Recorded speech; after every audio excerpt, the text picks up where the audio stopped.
All right, it is the stroke of midnight here on the East Coast, and we are just getting started. Welcome back to CNN's breaking news coverage. Election night in America continued. I'm Chris Cuomo, along with my man, D. Lemon. Can you believe it's still continuing? And Chris, at this hour, we're standing by for a large batch of votes to be posted in Arizona. That's where Joe Biden has a very narrow lead over President Trump. That lead could get narrower tonight as we go on. Arizona very much in play. That's why we haven't called it, and many other organizations have not. The grand irony at play is the president was upset that somebody called Arizona saying, you got to count all the votes. Right. Yet he now has, a pretty flimsy strategy in place to keep votes from being counted. We'll take you through all of that tonight. We're also keeping a very close eye on the changing vote totals in Georgia. If we had to pick a state tonight, that's the state to watch. Why? Trump's initial lead over Biden, which was considerable, keeps slimming every time they give us a new batch. So what are we looking at here? We have key races to go through. We're dealing with the big five. The song reference would be 1, 2, 3, 4, 5. Senses working overtime. You got to look at every one of these very closely because each one is a different story. Arizona, okay? Can Biden hold the flip? 11 electoral votes. 84% of the estimated vote is in. But what does that mean? Where are the votes? What does it mean in terms of red, blue? It has been getting better for the president as the last votes have come in. The margin right now, 79,000. Will it hold? We'll go through it in a second. Next, Nevada, 6 electoral votes, 86% in. Here's the problem with this race. It's stalled. We're not going to get more information until tomorrow, but you do have to keep going in to see how it fits into these different pathways to victory. Very slim margin right now, 7,600 votes. Nothing has changed since we were together early this morning, but its importance may have changed. We'll talk to you about that next. Georgia, okay. This is the one that we're going to really have an eye on, especially early on in the shift tonight. 16 electoral votes, 95% of the estimated vote is in. So how can there be a lot of question marks left? Because these have been big blue areas that were slow to count, especially around Atlanta, and the Democrat is bringing in huge percentages of gain every time there's a new bucket of returns. As a result, you had over a 200-point spread. Now you're down to 30.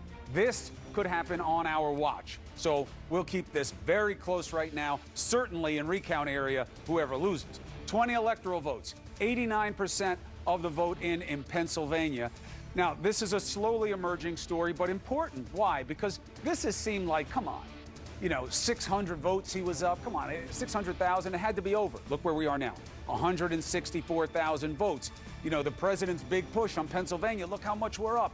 Not now. You know why? Because you count all the votes. Next state, North Carolina. This is the quietest tell of the night. The president is up. He has been up. The margin has contracted a little bit, 76,000 votes there. 95% of the estimated vote is in. Is there some type of secret space for Biden? Not sure. We'll take you through all the different permutations here. So those are the 5 states in play, okay? Let's go over the magic wall. First, the big map here with the Electoral College. I always sleep on this. You know why? Because it never changes. We're at 253 to 213. I should show it to you every time there's a key race alert. It's just nothing's happening here until we get the results from the states. But this is the state of play. Now, let's go and figure out all the different roads to success here. Phil, you're too young, but that song from Ecstasy, 1, 2, 3, 4, 5, senses working overtime, is exactly where we are in looking at these states. Because you can look at them different ways and you don't really know how they're going to break. But every piece that changes leads to a new set of potential outcomes. Yeah, and each of those pieces can come together and give you a sense of where things are going. And I think that's what we're looking for early in the night. I want to start with the state of Arizona. First, actually, let's talk about, you just kind of laid out, what are we watching for this night? Arizona, obviously, in a matter of minutes, we're going to get a new batch of votes for Arizona, and those will be crucial. You mentioned Nevada. We don't expect new results from Nevada, but it is razor thin, and how it fits into the map is very important. Georgia has been moving all night, could move a little bit more over the course of the night. It is tightened up. We're going to want to watch that. And Pennsylvania. Pennsylvania is extremely important as that margin starts to tighten. It's red right now. Will it stay that way? I'll kind of walk through why Pennsylvania is so important in a second. But I want to start with the state of Arizona. We are expecting a new batch of votes from Maricopa County in about 20, 30 minutes. We'll get them from Kyung La, who's on the ground there, our colleague. Why does Maricopa County matter? Maricopa County, about 60% of the state's population. Right now, Joe Biden, 51% to 46%. However, and this is important because over the course of the night, pull it back out, over the course of the day, Joe Biden's lead in this state has gone from about 220,000 votes to where it sits right now, 79,000 votes. And it has narrowed. The last batch that came in from Maricopa County, Donald Trump narrowed the lead again. The way things stand right now, if Donald Trump hits between 55 and 57% of everything that comes in that's outstanding in the state, he can tie or take the lead in the state of Arizona. Quick question. Yep. For folks at home watching, blue obviously usually means Biden does better there. If the president keeps doing proportionately better every time votes come in from Maricopa, why is it blue, not red? Well, because he's still ahead. Because he's still ahead. But here's an important point. You bring up an important contextual point, because over the course, we talked about it relentlessly when we were on last this morning. Why this matters, the composition of what's coming in has been crucial, right? If you watch what happened in Pennsylvania when that turned from red to blue, if you watch what happened in Michigan when it turned from red to blue, why? Because the outstanding vote was mail-in ballots. It was absentee ballots, and absentee ballots have skewed so heavily towards Democrats across the country. Here's the wild card with the state of Arizona. In Maricopa, a lot of the outstanding vote right now is late mail-in or late drop-off ballots, Monday, Tuesday drop-off ballots or mail-in. Those have actually leaned more Republican. Those have leaned more Republican. It's a little bit different. Arizona is a much heavier vote-by-mail state. They know how to do it. They've done it for several cycles. So those have leaned more Republican. And that is why the Trump campaign was so furious when other networks were calling the race for Joe Biden, why they have maintained that they have a pathway here. And they are right. If you look at what's outstanding right now, Maricopa County, only 83% reporting. We expect about 100,000 more votes to come in here. That might be a little bit low, a little bit more than that as well. We expect about 17,000 to 18,000 more votes to come in here in Pima. This is a Democratic stronghold. You expect this to go a little bit more Biden. But if you're the Trump campaign right now, you have your eyes on Maricopa. It is obviously the most populous part of the entire country, or of the entire state. You know a lot more vote is coming in, and you believe you have a pathway based on that vote if you hit your margins. This margin for Joe Biden, Arizona is over. Even if Donald Trump wins the outstanding vote 51, 52%, Joe Biden wins the state of Arizona. What Donald Trump needs to do with what we see here, when Kyung Law gives us the numbers here in about 20 minutes, is he hitting 56, 57%? That keeps him on track. We'll wait and see. We don't know the entire composition, but that's why we're watching. That's why this is narrowed, and that's why nobody over here has called this state yet. Donald Trump is still very much has a pathway here. Right. Well, you're making the right point about checking in with Kyung La to find out what's happening. Kyung La is in Maricopa County. Very busy there, not just for the counting, Kyung, but you've had drama. You have protesters outside. Okay. It's obviously going to be something that the people counting have to worry about when they go home. Take it. What do you have? Okay, so we are just being told that this building is now going to close. So we are the last news organization allowed to do a live shot here. I want to start here because this is what it's about. This is American democracy. What you are seeing here are the good people of the Maricopa County Elections Department doing the count. This is the tedious at times, long, hard work of counting the ballots, making sure the information is correct. I'm going to swing you over this way. This is my producer, Kim Berryman. She's talking about how we're going to get out of this building.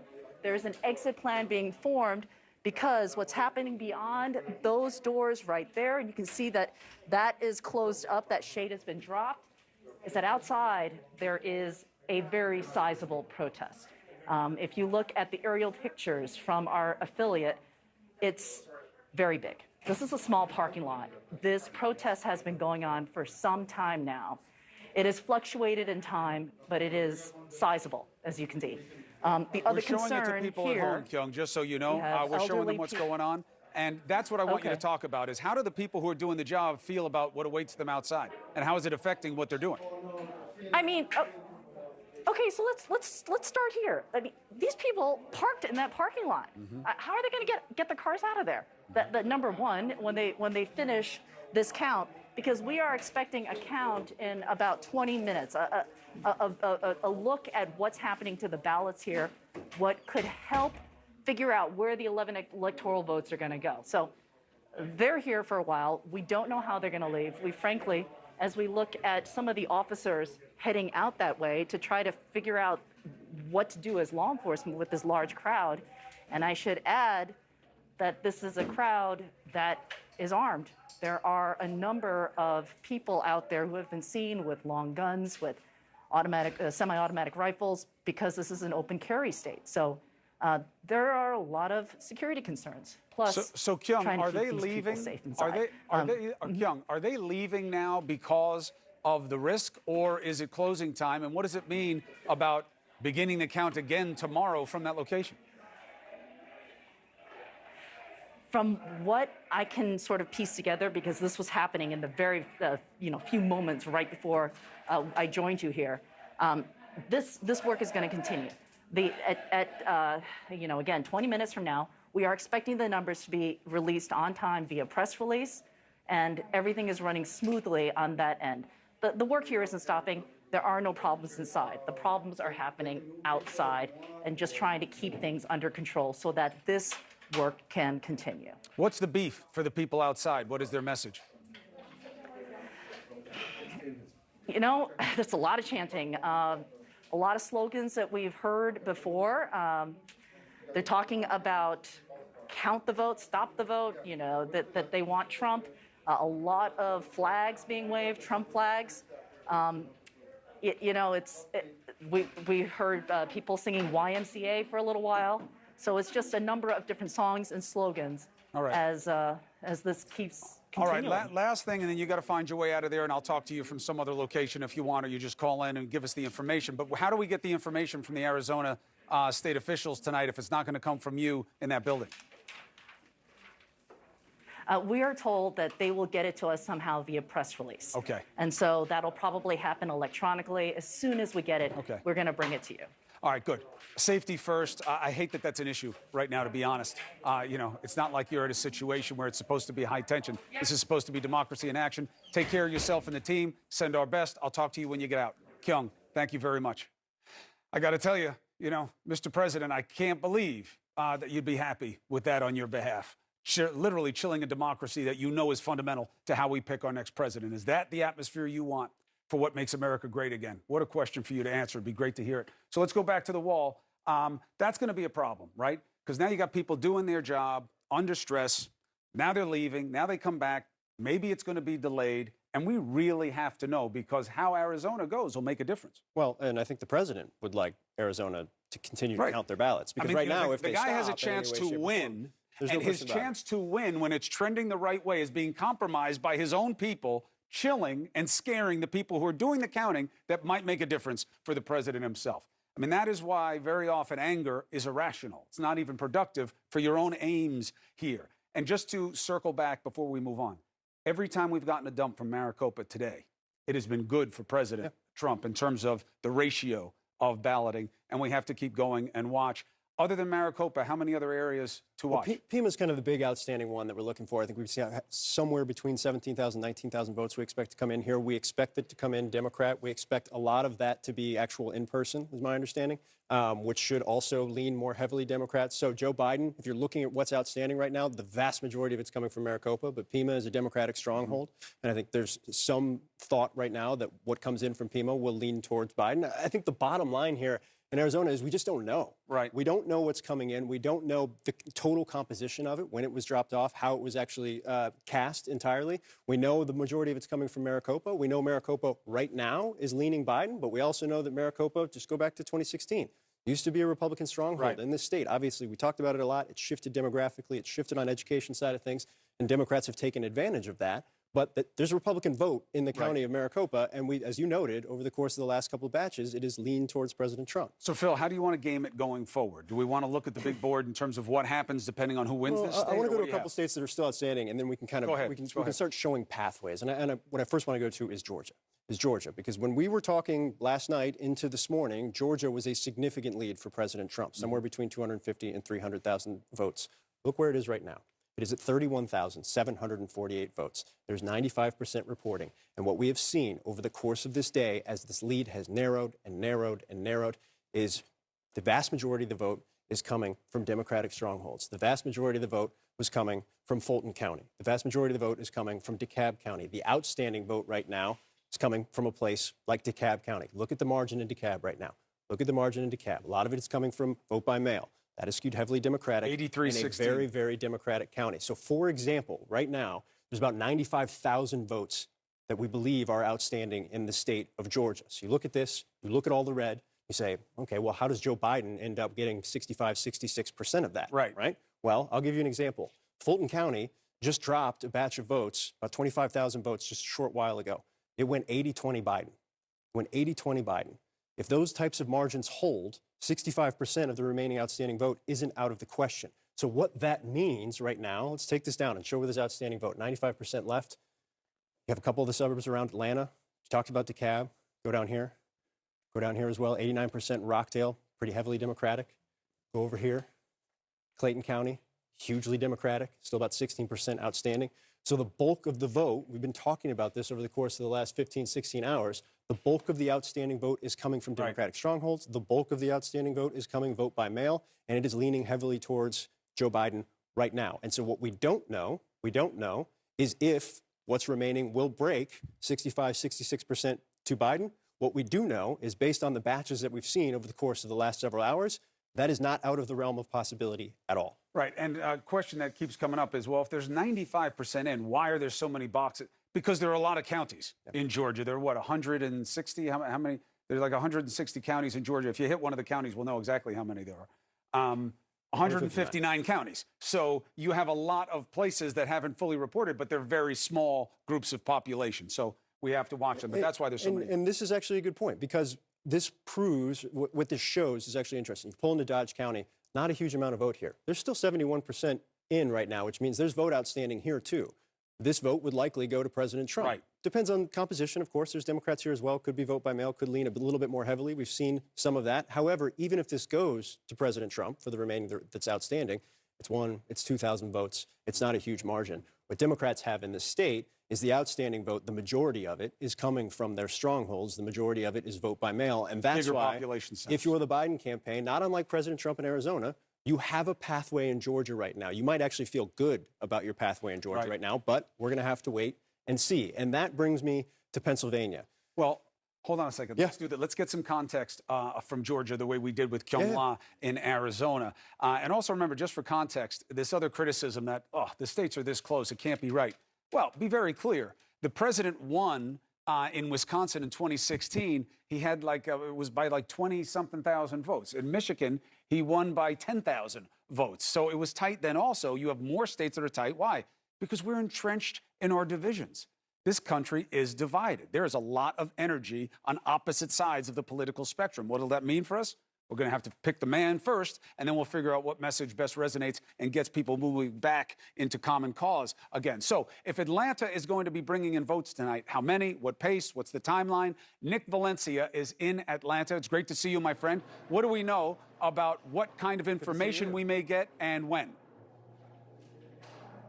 Yeah, real sense of urgency here. We're on the razor's edge in Atlanta with not many votes left to count. I just did speak to Regina Waller, who gave me an update saying that though they had expected to stop here at 3 a.m. Eastern this morning, they've now decided to go until the job is done here tonight. They also gave us an update on how many absentee ballots they remained to be counted. Just about an hour ago, they told us 20,000 votes remained in Fulton. Now that has gone down by 3,000 votes, 17,000 absentee mail-ins. All of those votes, we're not sure. But the big question is, are there enough Democratic votes to push this into favor of Joe Biden?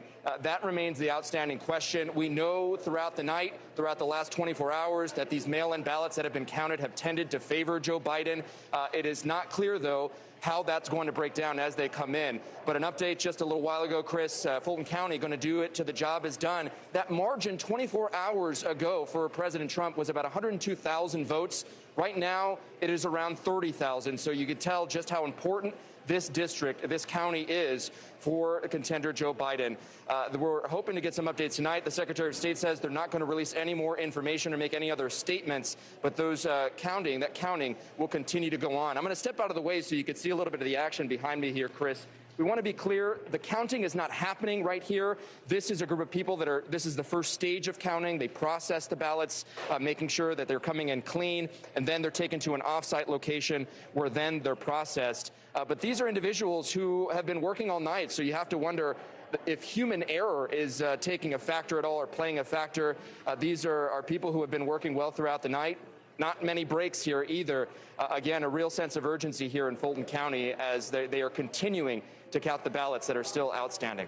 Chris? Hey, Nick, give me that take one more time in terms of how the procedure works. So the people who are behind you seem to be taking things out, unfolding them, and putting them into stacks. What is the process here? What are they doing? Then what happens? So she's not counting the vote? She's basically correlating them? That's right. Collating them?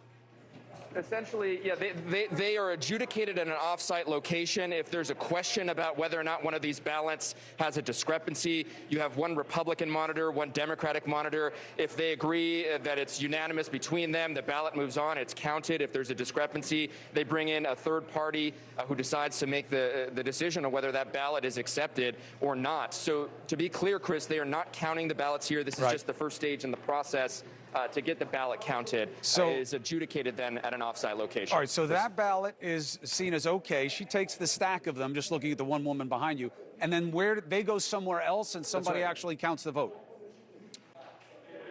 That's right. It goes to a third-party site, an off-site location where they are counted, and they're going through a lot. I mentioned about an hour ago, they said there was 20,000 absentee ballots remaining.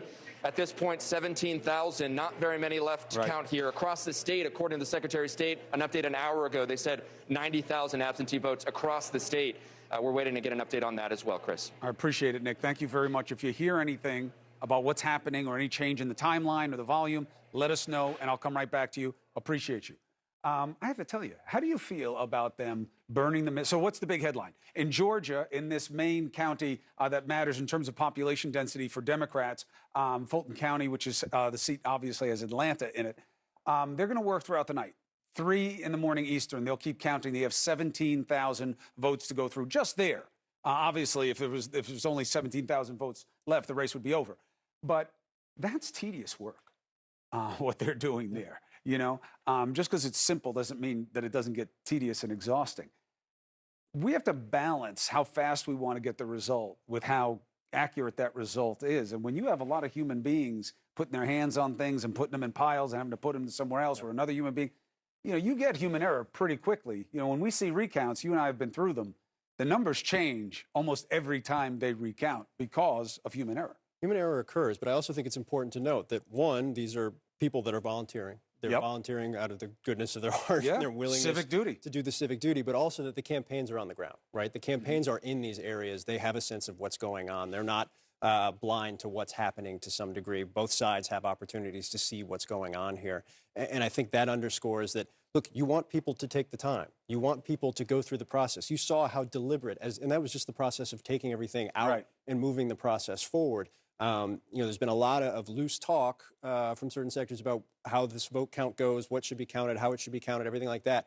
The consistent message, we've talked to a number of secretaries of state over the course of the last couple of days, has been the process has been smooth. The results have been coming in. It might not be as fast as people would want, right? We would all like it by 11 p.m. on election night. But they're coming in, they're consistent, it's smooth. And up to this point, we haven't seen any major mishaps. We haven't seen any major problems. We certainly haven't seen any big reports of fraud or anything like that. It underscores that the system, to this point, as we've seen, despite the fact that it's just real humans, everyday people that are going through this process, the system is working. And it might take some time, particularly with the amount of vote by mail, but the system's working. Right, and I got to tell you, I'm just bothered by what we saw in Maricopa County. If you don't like what's happening with this process because you're laboring under a misunderstanding of how our democracy works, why mess with the people who are just like you, who are volunteering to do a nice job for the rest of us? Go find the Secretary of State's office. Go find the governor or the lieutenant governor. Go after them if you're unhappy about what's happening in the state. Don't bother these people who are breaking their hump to do something that's good for the rest of us. Somebody else should be giving you that message, but you should know it yourselves. All right, so if there's 17,000 in that one county, what does that tell us about, we'll get that number in. You're going to have to know more from Georgia. They're working until 3 o'clock in the morning. We probably won't know tonight. It depends on how the other counties report, right? Like Fulton obviously is going to work straight through. Nick just said it in terms of when they report. We'll have to wait and see. Arizona, we probably won't know tonight, but we'll get more information. A lot more information. Georgia, we may not know tonight, but we'll get more information. Where does that take us? Well, one more thing I just want to contextualize the 17,000 that's left over. That's obviously dropped a little bit. And what does this mean when you're talking about the overall margin right now? Fulton County, obviously a Democratic stronghold. You look at the margin, 72-26. The last batch that came in from Fulton, we just talked about it, went 80-20.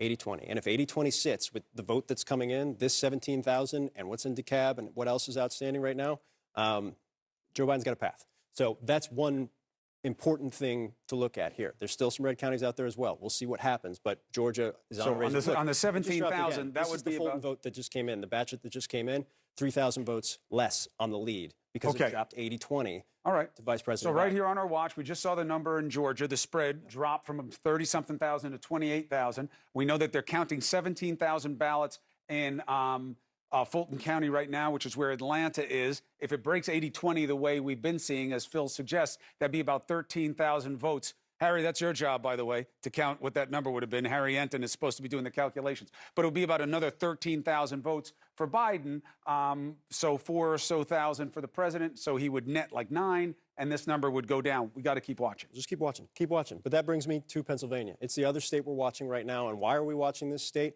What did we do throughout the course of this morning? We looked at Wisconsin. We looked at Michigan. We watched Donald Trump have very large leads. We watched those leads start to whittle away because the vote by mail that was counted after the Election Day vote, which went heavily Democratic, rolled in and ate away at those leads progressively over the course of the night. As that count came in, Wisconsin has been called for Vice President Biden. Michigan has been called for Vice President Biden. This morning, when we were last here, this lead was at 650,000 votes for Donald Trump. Right now, it is at 164,000 votes, 50.7% to 48.1%. There are roughly between 700 and 800,000 ballots outstanding right now. So where are those ballots? What did we see in Wisconsin and Michigan? You went to the biggest counties. Wayne County in Michigan, Milwaukee County in Wisconsin, and you watched them eat away at that margin almost single-handedly in each of those states. Philadelphia County, 70% in right now. That means 30% of this vote is outstanding. This is a 79-19, 79-20 if you want to round up a little bit, margin right here. This is a significant amount of vote that's still outstanding in Philadelphia County. This is a significant amount of vote that is going to lean heavily Democratic. This is a significant amount of vote that's vote by mail. The reality right now, not unlike what we saw in Michigan and like we saw in Wisconsin, is when you go through these kind of stronger counties for Democrats, Montgomery County, most of it's in. Got about 5% outstanding. We'll see some more here. Move over here to Chester County, Democratic County, about 5% left over here. Move over even to Pittsburgh, Allegheny County. There's a decent amount outstanding last time I checked. Right now, about 11%. Tighter margin. Any big pot of Republican votes? So here's the issue here, and we saw this last night in both Michigan and Wisconsin. I'll take this down and show you what's outstanding. You'll see red counties, and these are red counties of strength for President Trump. This is Western Pennsylvania, and you look at that margin, not a huge state. You say, all right, you got 28% left here. If it stays at this margin, that's going to be a couple thousand votes perhaps the president picks up. Here's the difference, and we saw this repeatedly. Remember in Wisconsin, we were doing Kenosha, we were doing Brown County, those are Republican counties. The president strings them together. The vote, well, no, but on the vote by mail, when it came in, even in those Republican counties. It was disproportionately Democrat. Disproportionately Democrat. Right. Now, we don't know that. The composition is what's up in the air right now, but what I'm saying here is, based on what's outstanding right now, you've got strongholds in southeastern Pennsylvania for Democrats. Allegheny's come in a little bit more here, but in the Pittsburgh area, over here as well. Even where you see red, if it's coming in vote by mail, it is still leaning largely Democratic. Now, we don't know, given how much is left outstanding, how much of it is Democratic, but the reality in Pennsylvania, as they continue to process their votes, as they continue to report the votes as they come in, is this lead has shrunk by about 500,000 votes. And right now, Joe Biden is looking at a similar pathway that he saw in Wisconsin and Michigan. Now, can he close the deal like he did in Wisconsin and Michigan? We will have to wait and see. But when you talk to Democrats in the state, they feel like they have a very real pathway here, a very real pathway. Right. But they're Democrats in the state. Yeah, I know. The Trump campaign will tell you we're winning every state here as well. So they have a pathway. It's true. And remember, there's an X factor here. There is litigation here. It's went to the Supreme Court twice. But Pennsylvania put in a rule to allow 3 more days for mail-in ballots to arrive after the election date, as long as they were postmarked by Election Day. The president's legal team is saying it should have never happened. That's the decision that he's been talking about. They want to challenge it again. So there's an X factor. How many ballots like that come in? They're going to be separated but counted. So we won't know Pennsylvania for sure tonight, to be sure. Phil, thank you very much for setting the table. As always, let's take a quick break. The numbers have been changing again. We're looking for new information in Arizona and in Georgia. Those states very well could make the difference.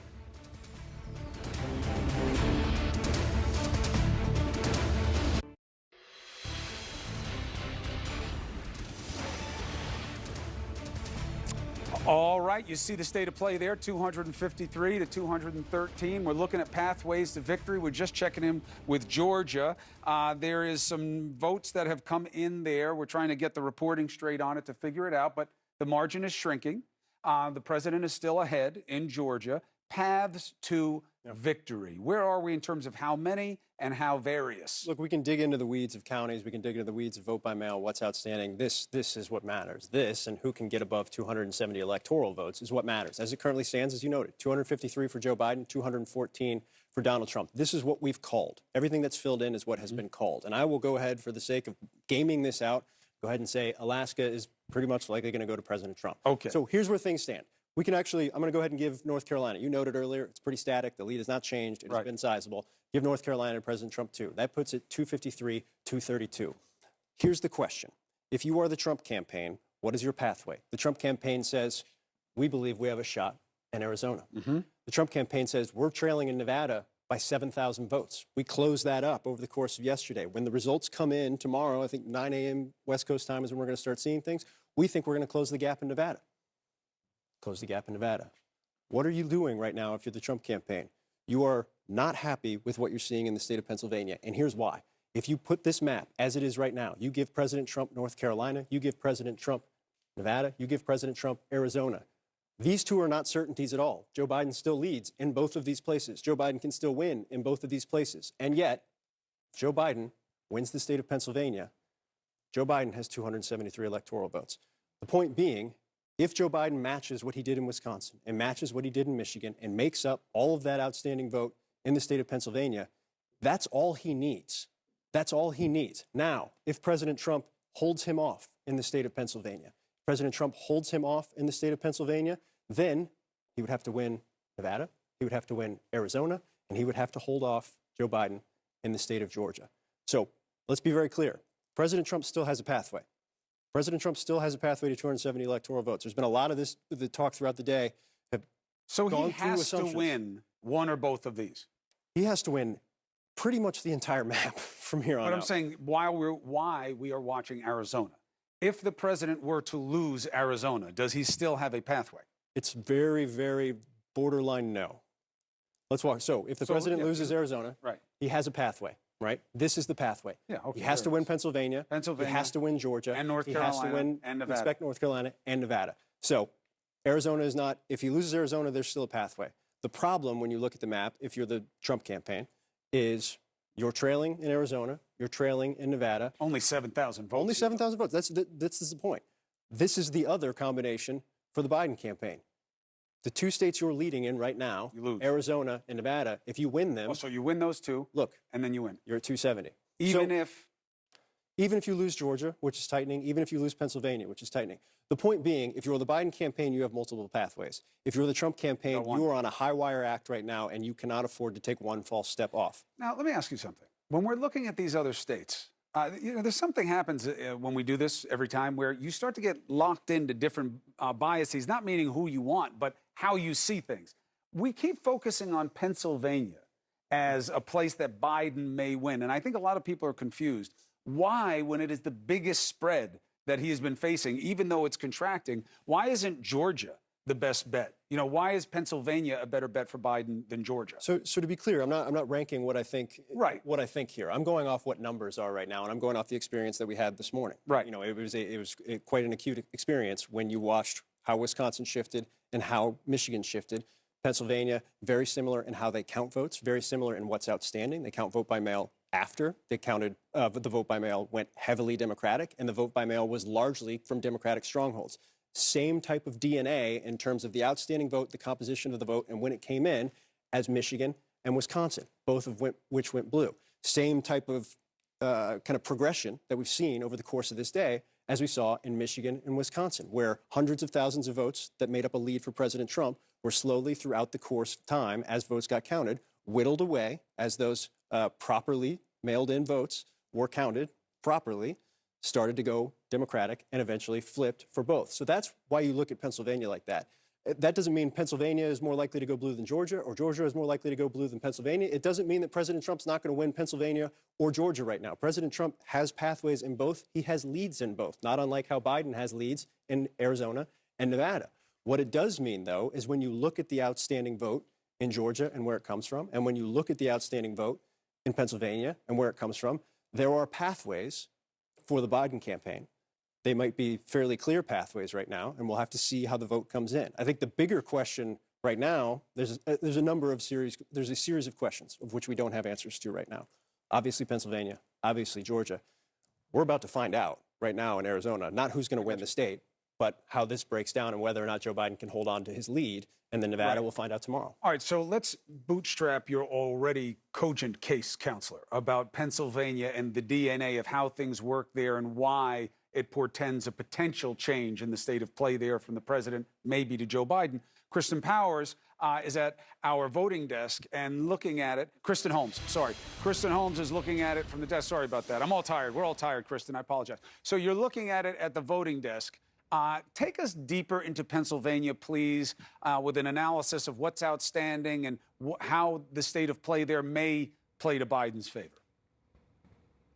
That's right. And I do want to start with this. I have been talking to Pennsylvania officials all day long, and they are feeling very good about the numbers in that state. So when it comes to mail-in ballots, there are still 765,000 outstanding mail-in ballots that need to be counted. Remember this, 2.6 million absentee mail-in ballots were sent in to the state of Pennsylvania. They were not able to start processing, to start counting until 7 a.m. yesterday, and we knew there were going to be huge delays in the state because of that. Now, in particular, we're looking at Philadelphia. This margin right here, 120,000 mail-in ballots left to be counted. As we know, Philadelphia here is a Democratic stronghold. We expect these numbers to come in for Biden, and we do want to go over why we expect that in particular. Does every single mail-in ballot end up going Democratic? No. But in the state of Pennsylvania, it's interesting statistic here.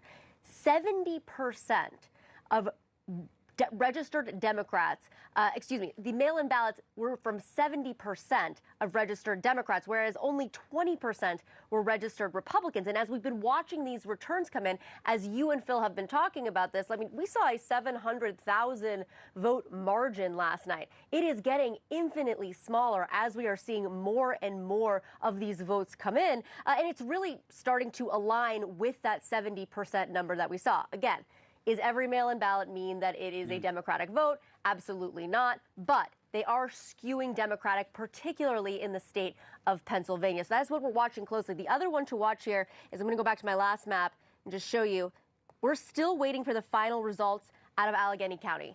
That is another Democratic stronghold. We do not have all of the mail-in ballots that have been counted there. Another one we're watching closely, see if we'll get those results later tonight. And I want to mention one other thing about Philadelphia. I'm sorry, I forgot this when I was on there. We are told that they might have a big update overnight. So as we're waiting for Arizona and potentially Georgia, we also keep our eye on Philadelphia. Chris? Kristen Holmes, thank you very much. Appreciate it. So Arizona, Georgia, and Pennsylvania, and now we understand better why. Our thanks to Kristen for that. Phil, you put those numbers into the hopper. We'll figure out what it means for the state of play. Let's take a break. We're going to keep our eyes on these states. We're expecting new information, so please stay with us. I had this idea of the perfect life. All right, so we've been looking at the vote totals come in and all the counties around all the country and all the states. I want to bring in, let's have a conversation and talk about what people are talking about at home as they're sitting here watching us, talking to their friends, texting. Some of my friends are here, Bakari Sellers, Alice Stewart, Ryan Lizza. We have been texting as well. Alice, I got to ask you, as you've been sitting here and we've been watching what's happening in Georgia, we've been watching what's happening in Pennsylvania, and even Nevada and Arizona. What path does the president has one path? How do you feel about that? I do think it's strong in Georgia, and there's several factors that play here. I grew up in DeKalb County, spent most of my childhood driving into Fulton County to see the Braves games, and I can tell you those counties are certainly critical for any election, and absolutely this one. And it's important to count all the ballots, and it's encouraging to see that. There's also another pocket of votes that are important down in Savannah and Chatham County. And what's happening is we're wanting people to count all the ballots, but we have the Georgia Republican Party. I've got friends at the Secretary of State's office in Georgia, as well as the Republican Party of Georgia. And the Republican Party is keeping a close eye on a lot of these places where they're counting the ballots. There has been some concern about how the ballots are being handled. But the good thing, Dawn, and we can all agree, is reassurance from the Secretary of State, as we're hearing from Secretaries of State across the country, is that every legal ballot will be counted, every legitimate ballot will be counted, and we just need to be patient and wait and let the officials do their job. And as we've said, a lot of these folks we're seeing in this video, these are volunteers. They're doing it out of their civic duty to help in our democracy, which is precious and valuable for all Americans, but we just need to be patient. That makes what's happening in Arizona, though, all the more disturbing, because these people are volunteering. They're doing their civic duty and doing something that many of us wouldn't do, right? I think these are the ultimate American patriots who are out there trying to make sure that that everyone's right to vote, our constitutional right, is handled properly.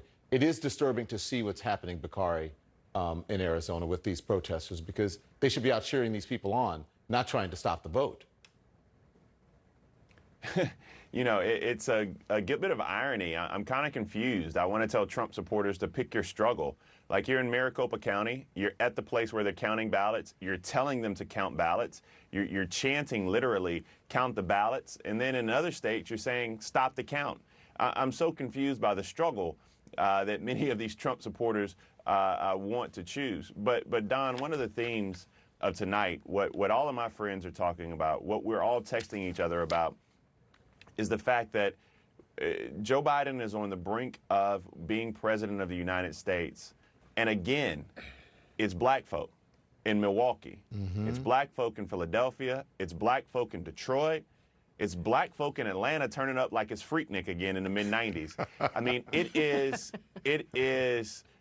black people who are coming out again, who are about to save a democracy that simply has not loved them back over decades, over years, over centuries. And so I think that while the Democrats, while we have done a lot of bedwetting, while we have a lot of consternation over the past, last night I received so many text messages, I just told people to go to sleep. I think that you're on the verge of having a new day, but it's the same coalition that brought you here. And so while Trump supporters are not picking a struggle, while in certain states they want us to count the ballots, in other states they want us to stop the count, I think that what Alice and I, and Ryan as well, will all agree with is simply this. Every legal ballot should be counted and let the chips fall where they may, if that's Philadelphia or if that's Phoenix. Yeah. Hey, Ryan, listen, if you look at Nevada, Arizona, Georgia, I'm going to read off some things here, because in Nevada, postmarked ballots can be counted if received by November 10th, right? And then you have Arizona, where the Secretary of State might not get the final results until Friday. And then you know what's happening in Arizona. We've been showing the pictures all night. And then Georgia, a candidate can ask for a recount, and the margin of victory is less than 0.5%. And then you got, Pennsylvania, certain things there, in North Carolina. But then now the Trump folks are saying, legal, legal, legal. We're going to take this to the courts. When I know, Alice just mentioned, well, there's some concern about what's happening in Georgia, but there's no evidence that there is any fraud or anything untoward going on when it comes to counting these ballots.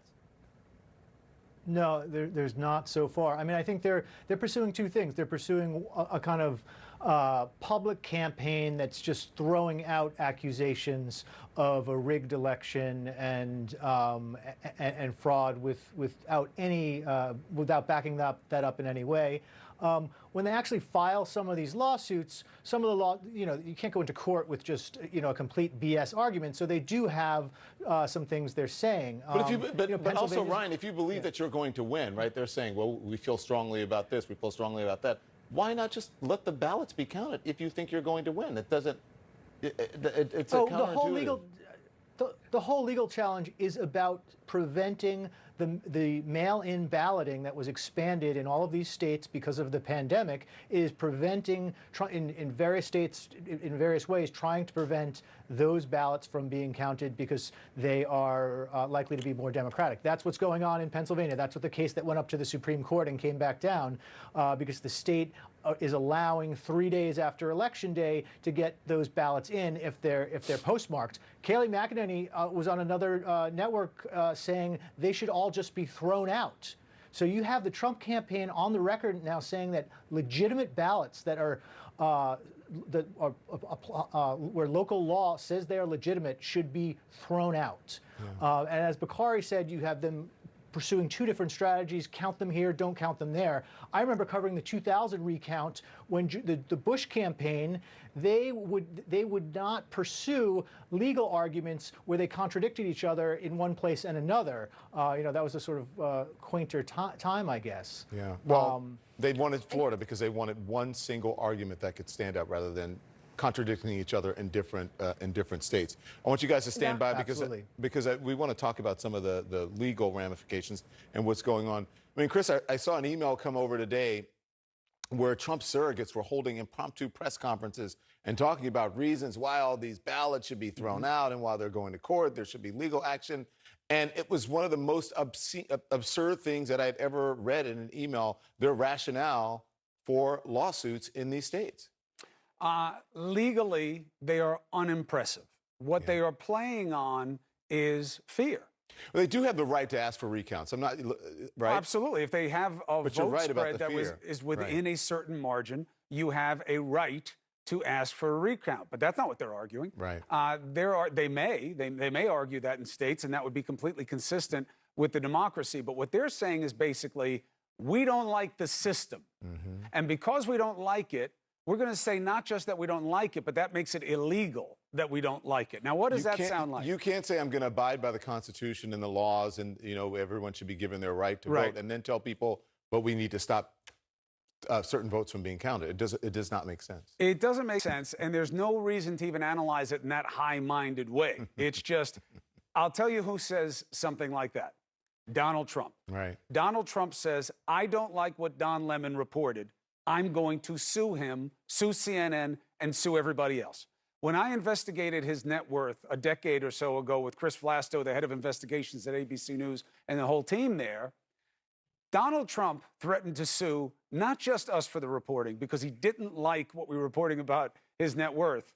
I smile because I still can't believe this happened. He threatened to sue me, Vlasto, my parents, letter saying he wants to sue my mother, damning me back to the womb for doing the reporting. Chris, I'm not surprised. surprised. That's how he thinks. He's very litigious, and that is, he's also encouraged people around him to be the same way, and even his supporters. And it's just absolutely ridiculous. As you know, you and I both know, he gets into these lawsuits.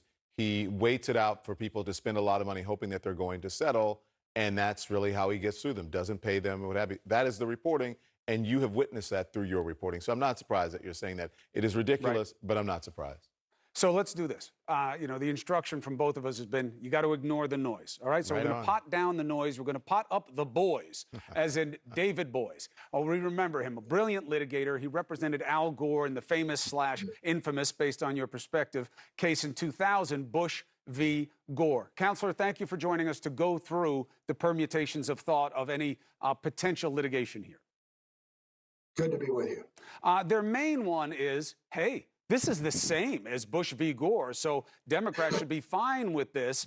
You have these states all doing different crazy things with these ballots, and they're early votes, and they're rife with fraud, and they're all doing it different ways. It's horrible. It's unconstitutional. You, sir. Well, remember, first of all, every state can do it differently. The Constitution provides that. The argument in Bush v. Gore was that within a state, you had to do it consistently. And there's not any argument here that any state is doing something inconsistently within that state. But the Constitution enables states to make up whatever rules they want within reason, as long as they don't discriminate, in terms of how to select the electors. States, for example, can have mail-in ballots or not mail-in ballots. Right. They can have the mail-in ballots due on Election Day, or they can give them, like Nevada does, an extra week. That's entirely up to the individual states. So the argument that different states are doing it differently is legally irrelevant here. So the next poll in the tent of their potential litigation is, oh yeah, look at Pennsylvania. The legislature didn't come up with that rule. Some court did. And that's not fair. And now they just created this safe harbor for early votes to come in days after the election, rife with opportunities for fraud when you do this. The more time you give, the more chance for fraud. They've made this argument twice to the United States Supreme Court, and both times the United States Supreme Court has rejected it. And it's rejected it for a very simple reason, and that is that courts all the time in elections adapt the rules that legislatures have enacted. For example, it's routine when something happens that makes it useful to do so. Courts extend the voting deadline. Polls are supposed to close at 7. They keep it open to 8, 9, 10 o'clock at night in order to allow people to vote. For example, in this election, the Trump campaign went into Clark County, Nevada, to get the court to keep the polls open an extra hour. Analytically, there's no difference between having a court say we're going to modify the legislatively enacted poll closing hour and say we're going to allow people an extra time to get their ballots in because there's a problem with the post office or a problem with COVID-19. Well, it's interesting you mentioned the post office. There is some potential legitimate litigation shaping up if the Postal Service really doesn't get its job done, and it could be construed as misfeasance or malfeasance. Let's put that to the side. The other leg on the Pennsylvania litigation is, okay, I hear you on when. If you want to extend it because of some exigency or fine, but you're also changing how. And you don't even have to match the signatures. And that's where the fraud comes in, Counselor. You don't even want to match the signatures. So anybody could turn in the ballot. You won't even know if it's the right person. You can harvest ballots. Terrible. Pennsylvania is setting us up for cheating. Well, remember, the so-called harvesting of ballots is not anything that is illegal, depending on how you define it. Sometimes what they mean harvesting of ballots is just how they're collected. The state is determining how they're collected, and the state has the entire power in the Constitution to do that. With respect to the matching of the signatures, if they have an objection to a particular signature, they have the opportunity to make that objection. You saw, for example, earlier today, how they were setting out, I think this was in Georgia, how they were going through the process, and if there was a issue, it was presented to the Republican and the Democratic observer. If they agreed, it went forward. If they disagreed, it went to a neutral arbitrator to make a decision. These processes are set up and they're working. I mean, I think the headline here is how well the system is working. If you compare how badly the system worked in Florida in 2000 with how well the system is working this time, and that's true whether the Secretary of State is Republican or Democrat. The Secretary of States across the country are doing a great job of getting these votes counted and getting these votes counted fairly. I mean, you may quibble. Personally, I would prefer if the Secretary of State of Nevada would release the votes that have already been counted, as opposed to waiting until everything's been counted. But in general, the Secretaries of States, Republican and Democrat, have done a phenomenal job in this election. So far, in so helping good. everybody vote get counted. So far, so good, Counselor. The only caveat is that you did have Justices Kavanaugh and Alito suggest that there could be something reviewable about what happened in Pennsylvania. But as a time exigency, another issue that was germane in Bush v. Gore, obviously, this isn't the right time. There's not enough time to consider it, maybe after the election. That's why they have separated any ballots that come in after the election day during the judicial appointed period of 3 days. They'll count them, but they'll keep them separate just in case. We'll see how it goes. Counselor David Boies, thank you very much. Appreciate it. Top of the hour, time for a reset. Thank you. All right. Mosey on over here to key race alert land. Let's take a look at the state of play here up on the wall. Arizona, 11 electoral votes, okay? 84% of the vote is in. Now, again, that is a lot of the vote in, but that's 16%. Depending on where it is and who it's breaking for can make a difference when your margin is under 80,000 votes. Biden's lead has been slipping. The Trump campaign is pinning a lot of hope on this state. Next, Georgia. Okay, Georgia's getting a lot of discussion tonight, and with good reason. Will we know the outcome here? Probably not. But will we know if there's been a substantial change of play? Maybe. Right now, 16 electoral votes. The spread is 28,000. It keeps going down. 95% of the estimated vote is in. But again, the amount of vote we're waiting for is in a big population center that breaks blue in a big way. Okay, next. Nevada, 6 electoral votes. Okay, this is the quiet shop. We're waiting on tomorrow. The Secretary of State put out some information at some time this morning saying the 5th of November is when you will know more from us. You're hearing a lot of chirping from inside the Trump campaign that they feel they're going to do better here. Well, all right, what's the big X factor? The major population center there, Clark County, is where Las Vegas is. That has been more traditionally blue. We'll see where the votes come in. It's hard to speculate on this until we get more data. Next. Pennsylvania. Okay. Now, this one is really the big question mark. 20 electoral votes, 89% of the estimated vote is in, but still a ton of votes, enough to meet and beat the sizable lead of Donald Trump, which has been getting whittled down. It was over 600,000. Now it's at 160 plus. If they go in big ratio for Biden, we'll be watching. We're waiting for information. We were just discussing. That's a sophisticated state there. The president has been very negative on the process. We'll see how it goes. Last, North Carolina, 15 electoral votes, 95% of the vote is in. This has been a quiet contest. That lead has been 76,000. It's still there. We don't have a lot of intrigue in the state of play there. 50.1% to 48.6. I like dealing with the margins more than the percentages. Now, where are we on the big map? The Electoral College, 253 to 213. But what's the asterisk on that? The white. The white are states that haven't been given to anybody yet, and that makes all the difference except for Alaska and maybe North Carolina. The other ones are all in play. Okay, so that is our key race alert. Let's go to Phil Mattingly over here. You know what? Let's flip it from how we did it the last time and go right to paths, and then we'll go into information dumps, because I think most people at home now are like, how does this end already? When does it end? Of course, but how? Like, how does one guy win? How does the other guy win? Take us through it. I'll simplify this for you.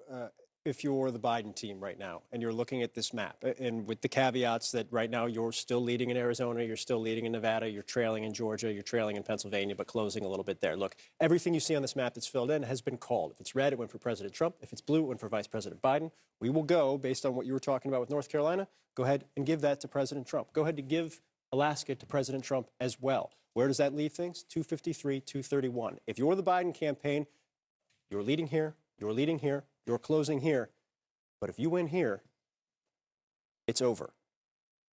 It's over. There is a simple path for the Biden campaign right now. If they make up the 100+ thousand votes that are still outstanding, I'm not saying Pennsylvania is done, but I'm saying if you want the cleanest, easiest pathway, not easiest from a vote perspective, but not having to put combinations of states together, Pennsylvania is the ball game if Biden wins Pennsylvania. So that is why the Trump campaign is very keen on watching what's coming in there. Say Donald Trump wins the state of Pennsylvania. That's 20 electoral votes. That brings things pretty close in tight right now. Well, Biden campaign hangs on to Arizona and wins Nevada, 2 places they're leading right now. That is why the Trump campaign is so keen on what's happening in Arizona. That is why they have been watching as that lead has been whittled down from 200,000 to 100,000 to 70,000, and why they believe there is a pathway here. Because if the pathway to Arizona is maintained, if Maricopa, the biggest county in the state where we're still waiting for vote to come in, comes in at the level they need it to, and all of a sudden Arizona flips, Donald Trump has life. Then all of a sudden what you're looking at is the state of Georgia. The state of Georgia right now is down to, as you noted, under 100,000 votes, way under 100,000 votes, 30,000, 27,000 votes. Sorry, it took me a while to get there. 27,000 votes with Georgia right now. A lot of numbers flying through the head. As we wait for the vote to come in here, then it would be Georgia as the ball game. That's if the Trump campaign can hang on to Pennsylvania. That's if they can flip the state of Arizona. We obviously have to wait and see what happens with Nevada as well. The Biden campaign right now, if you were the Biden campaign, you are looking right here. You are obviously paying attention to what happens in Maricopa in the next 20 minutes or so when we get results. You want to see what happens in Nevada tomorrow morning, and you are looking at Georgia right now and saying we have a very real chance to turn that blue. But this, given the outstanding vote, given the fact it's 20 electoral votes, and given the fact you win this and it's over, is what Democrats are keen on right now. All right, so that's the how, and now we go to the when. That takes us back to Arizona because we do believe in terms of why to watch. We are expecting information from Arizona and from Georgia. Arizona may be a little bit more helpful in terms of understanding how much more picture there is left to paint. So we're waiting on how much and where. Take us through just the permutations. And then we do have a reporter on site in Maricopa where they had this bizarre situation. The president could win this state. He won it last time. He won Maricopa County, which is blue right now because the former VP is leading it. So he needs this count. He needs the integrity of it. He wants the people who are volunteers, who are working so late, to get through and do it well. And what's happening there? A group of his supporters show up with weapons, chanting a lot of things, maybe also singing YMCA, but obviously they're not creating a comforting mood for the people inside. Why? When you need the count. A reporter is there. They had to find a way out. We'll go there in a second. Let's go through the permutations of how much is left there to tell the story. So I think what everybody's watching right now is Maricopa County. There's still outstanding vote in a couple of other counties right here, but the bulk of what's outstanding comes from Maricopa, largest county in the state. Right now, Joe Biden with a lead, 887,457 votes to just over 800,000 votes for President Trump. But that has narrowed. I want to show you something real quick. There's this great tool that our amazing team put together here. Let's take this back. Let's take this back to midnight on November 4th. And look at Joe Biden's lead in the state of Arizona. Lead, 207,794. Now let's follow the map and watch the progression as this goes through. Move on to 1 a.m., all of a sudden down to 185,000. Move on to 2 a.m., all of a sudden down to 155,000. Move on to 3 a.m., now all of a sudden down to 130,000. Move on to 4 a.m., still there. And now you'll see as it's come down over the course of the day into where we are right now. It was too damn early. You got to go to when everybody came back and started counting again. Well, I think what's been most interesting about it is it's been the inversion, it's the inverse of what we've seen in some of the Midwestern states in the sense that Donald Trump has closed the gap here. He's done the same thing in Nevada, and I think that's what we're waiting for here. So the biggest question in terms of what's outstanding in Maricopa is the composition of what's outstanding. Is it drop-off mail? How did it come in? And does it lean Republican or lean Democrat? What President Trump needs to do from a numbers perspective with the remaining outstanding vote is hit about 56 or 57% of that vote. Now, this margin right here, if Joe Biden hits this or anywhere near this, anywhere between 44, 45%, he will win the state of Arizona. President Trump, however, with the last couple of batches that have come in, as I showed you, as you narrow it down, he has hit the margins he needs to hit. So the biggest question right now for Arizona, as we wait for Maricopa, wait for Pima as well, which should go a little bit more Democratic, is can he hit those margins? Can he close that gap? Can he keep Arizona in play? Because as we went through on the maps to 270, the road to 270, got to have this if you're the Trump campaign. I mean, that's the thing that does it, that makes this so bizarre. The president's doing well here. He could win this thing, okay? This is going to be count by count by count, and that favors the president, especially in this state. That's the odd irony of him attacking the process. But to have his people come and freak out the same people you need to do their job well doesn't make any sense. Kyung La is in Maricopa County. She was introducing us to the scene of that unfriendly environment. Now you have moved. Did the people who were doing their job get out and get home without incident? What happened?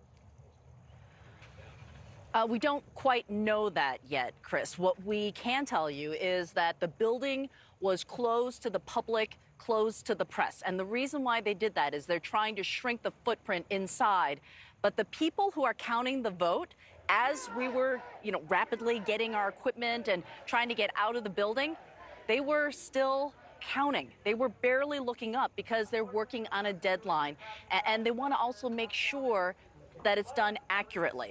I'm not saying anyone rushing. They're just carefully doing the work. And that's something that we've seen. We've been there almost nonstop for the last 2 days. We've been dipping in and out for the better part of a week. And that's the diligence we've seen when it comes to counting the vote here in the largest county in Arizona. That includes Phoenix. So this is what we are waiting for. This is what they want to talk about, is the vote. And we are expecting a large number of ballots, or a certain number of ballots. I shouldn't characterize it, excuse me. A certain number of ballots to come out at the bottom of the hour. The delay was about an hour, 30 minutes, and part of that reason is because of simply the process of uploading the data. We specifically asked, was it related to the protests that we saw outside? This protest that was so large that the elections department had to make sure that the sheriff's department was called because there were chants that they wanted to come inside the building. There was a small group that did make it inside. They were escorted out, and so there was safety concerns, security concerns. Is it related to this delay of these results? No.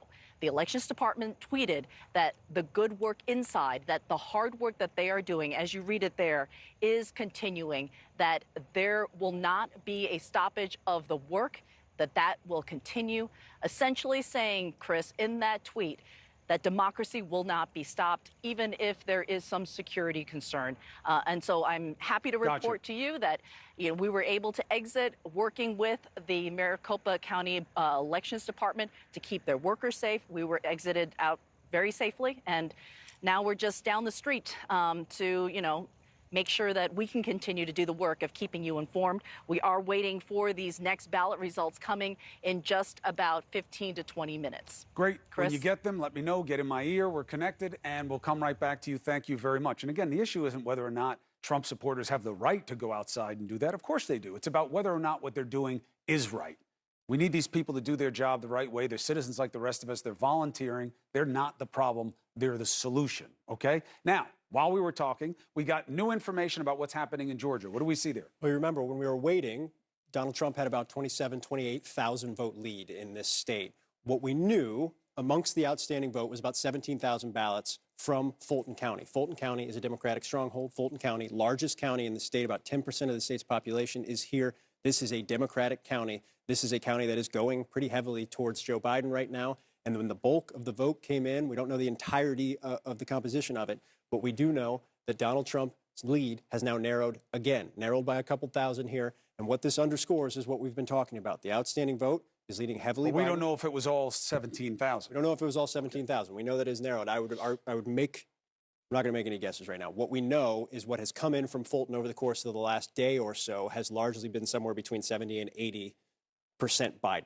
So I would expect there's still a little bit more in Fulton out there if there was 17,000 and he gained about 5. But this is where things stand in Fulton County right now. You look at the margin, it's big. There's still some vote here. It looks like that's coming in out of that 17,000.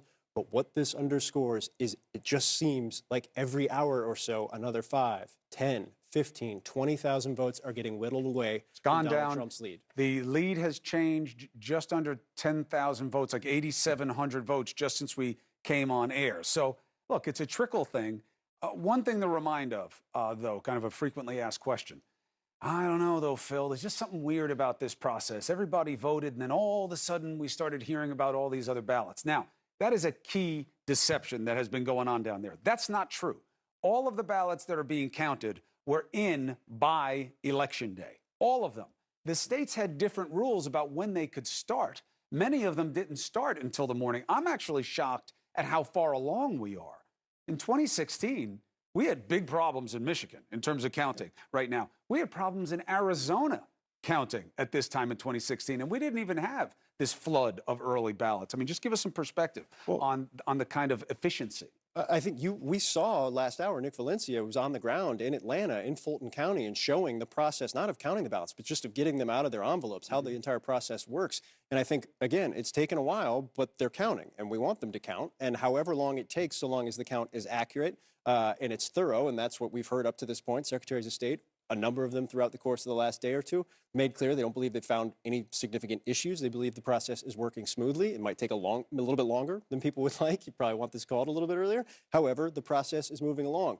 When they count, how they count, as you note, is dictated in large part by state rules, by how they're working through each of the ballots. And we've seen it throughout the course of the last 24 hours, whether it was Ohio starting very blue and then shifting hard red because of what was counted when, and the same throughout the Midwest. You go look at the blue states up here, whether it's Wisconsin or Michigan. We're seeing it in Pennsylvania now. Shifts based on the rules, based on how things were counted, what was counted, and when it was counted. All right, let's go to Nick Valencia. We have him in Fulton County there. He is monitoring what's going on, bringing us the latest. Nick, how's it going?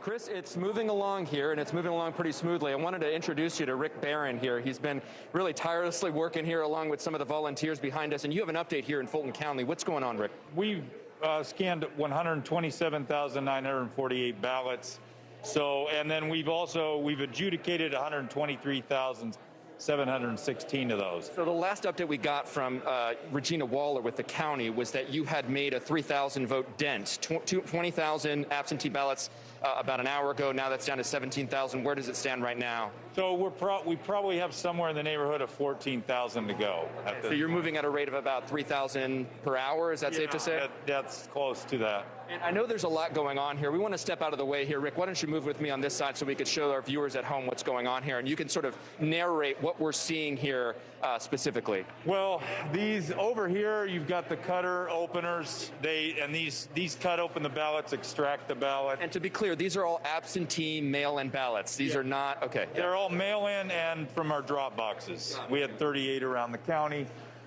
Then they move over to the flatteners, and then they'll go over to the scanners on the far side. Does this include any of the mail-in ballots that were sent day of the election? Well, these include, some of these are the ballots that were put in the drop box or that we received. Because there was a deadline to receive mail-ins by, what is it, 7 p.m. on election day? Receive everything by 7 p.m. on Tuesday. A lot of spotlight, of course, on Fulton County right now. Atlanta, I mean, we've been talking about Georgia as being a battleground state, really a lot closer than a lot of people suspected. What sort of pressure are you guys under right now? Well, Georgia's one of the last few states that hasn't been called. So it's our responsibility to get these things counted tonight if we can, to at least help the process along so that people have peace of mind that all the votes are counted in Georgia and that we can move on to the provisional ballots that will be counted on Friday. We know a lot of these individuals, they are volunteers. All of them are volunteers. Is that right? Yeah, I mean, there's a few of our staff here, but yeah, a lot of them are contract staff and there are others that we hired as late as this evening. As late as this evening? Yeah. Well, so were they trained to be able to handle this kind of pressure? Yeah, we swore them an oath when they sat down and then ran them through a simple training. One of the things Regina told us, I asked her, how late have these people been working? She said some people have been here since 8:30 this morning. Yes. Yeah, we have a few.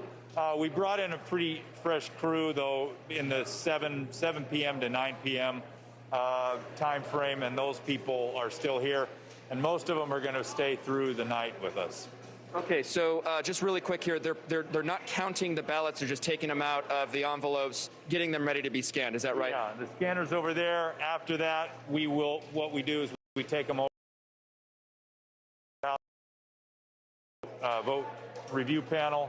The ballots are adjudicated, and then they're tabulated. Rick Barron, Elections Director with Fulton County, thank you so much for taking the time with CNN. We know you're really busy, a lot of pressure, a lot of spotlight on Fulton County right now. Georgia, Chris, could end up being the deciding factor in this presidential election.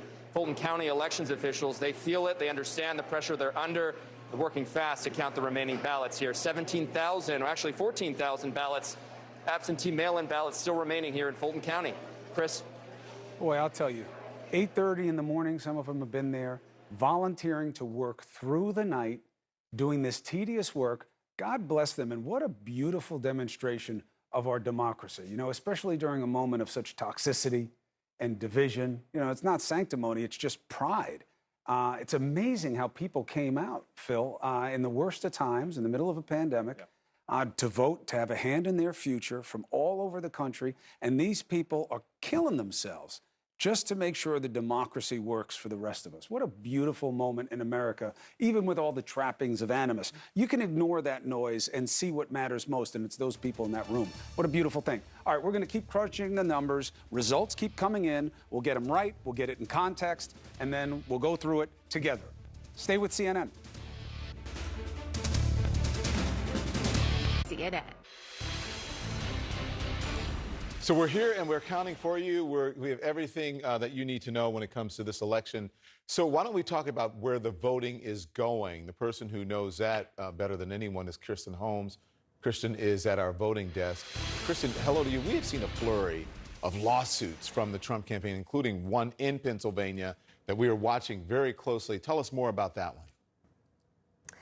Yeah, I think the one in Pennsylvania is the one that we're watching probably the most closely because there was a little bit of an indication that the Supreme Court might take it up. And here's what that is about. According to local officials, during the pandemic, they put an extension on ballots to allow mail-in ballots to come in for 3 days after Election Day, as long as they were postmarked on or before Election Day, or if their postmark was illegible. They said they could still be counted.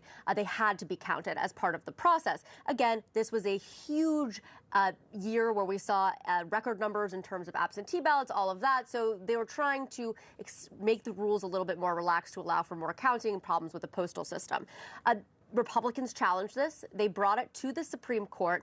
And while the Supreme Court did not weigh in, they wanted them to expedite the process so that they could get it done before the election. It was just days before the election.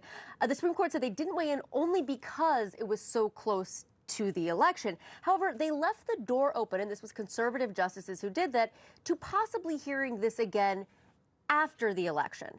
Now we know the Trump campaign is trying to bring this back in front of the court. Now, the real thing to pay attention to here is how small that margin is going to end up being in Pennsylvania, and if these votes will even matter. We have seen a flurry of lawsuits, as you said, across the country, and from speaking to legal experts, it's really unclear what the game plan is and whether or not this will even have any kind of real impact. And that's what we're watching in Pennsylvania. Look, there are going to be X amount of ballots that come in through the mail, absentee ballots, after Election Day.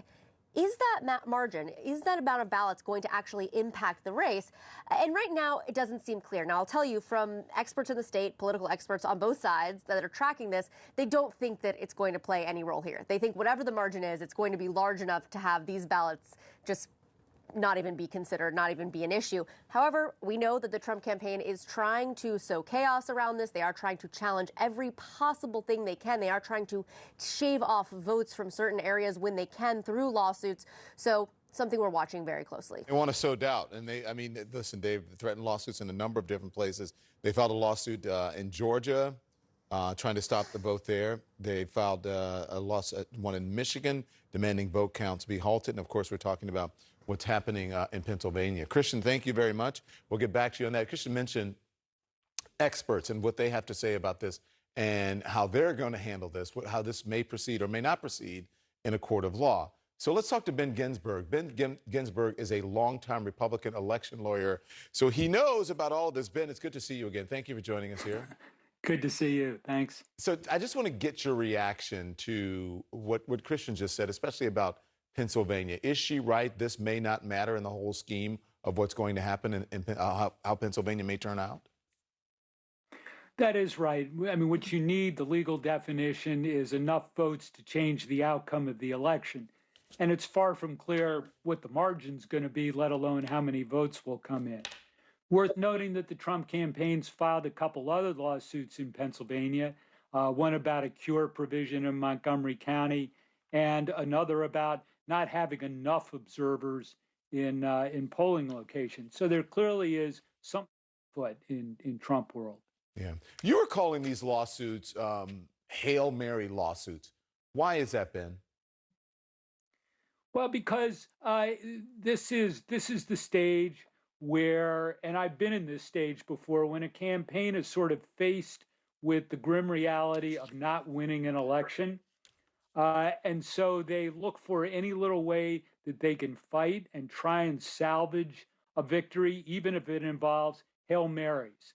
And these are long shot lawsuits. They don't really go to the heart of the matter. As Kristen points out, there's only a small number of ballots involved. They filed them in the states that you mentioned. They filed a recount in Wisconsin. Rumors tonight, they're looking to file actions in Arizona and Nevada. So delay and messing up the elections themselves, the results, seems to be what they want to be doing. So I was going to say, what's the purpose? Is it to sow doubt?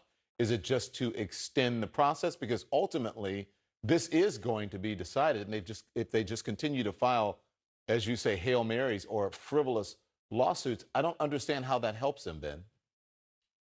Well, I'll give you the outside sort of game theory behind that, Don, and that is if they can slow up a process enough, as close as this election looks to be, so that a state can't certify its results in time to get a slate of electors for the Electoral College, which is December 14th is when they meet, then all of a sudden, nobody gets to 270 votes in the Electoral College.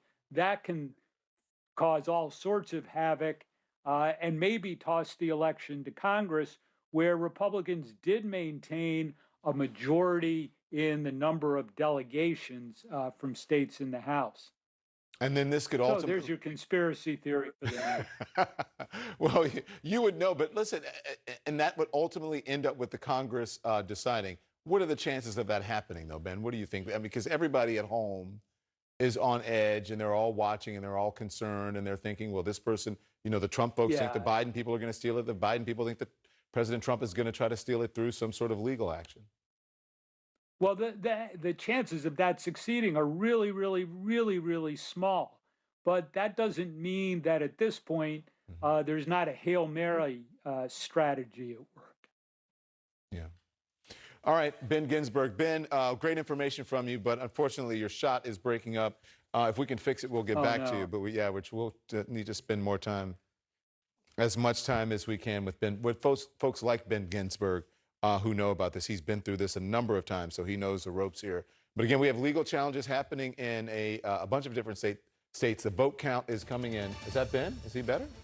Is that what you're saying? Somebody's talking to me. All right, we're going to get to the vote count. We'll be right back right after this quick break.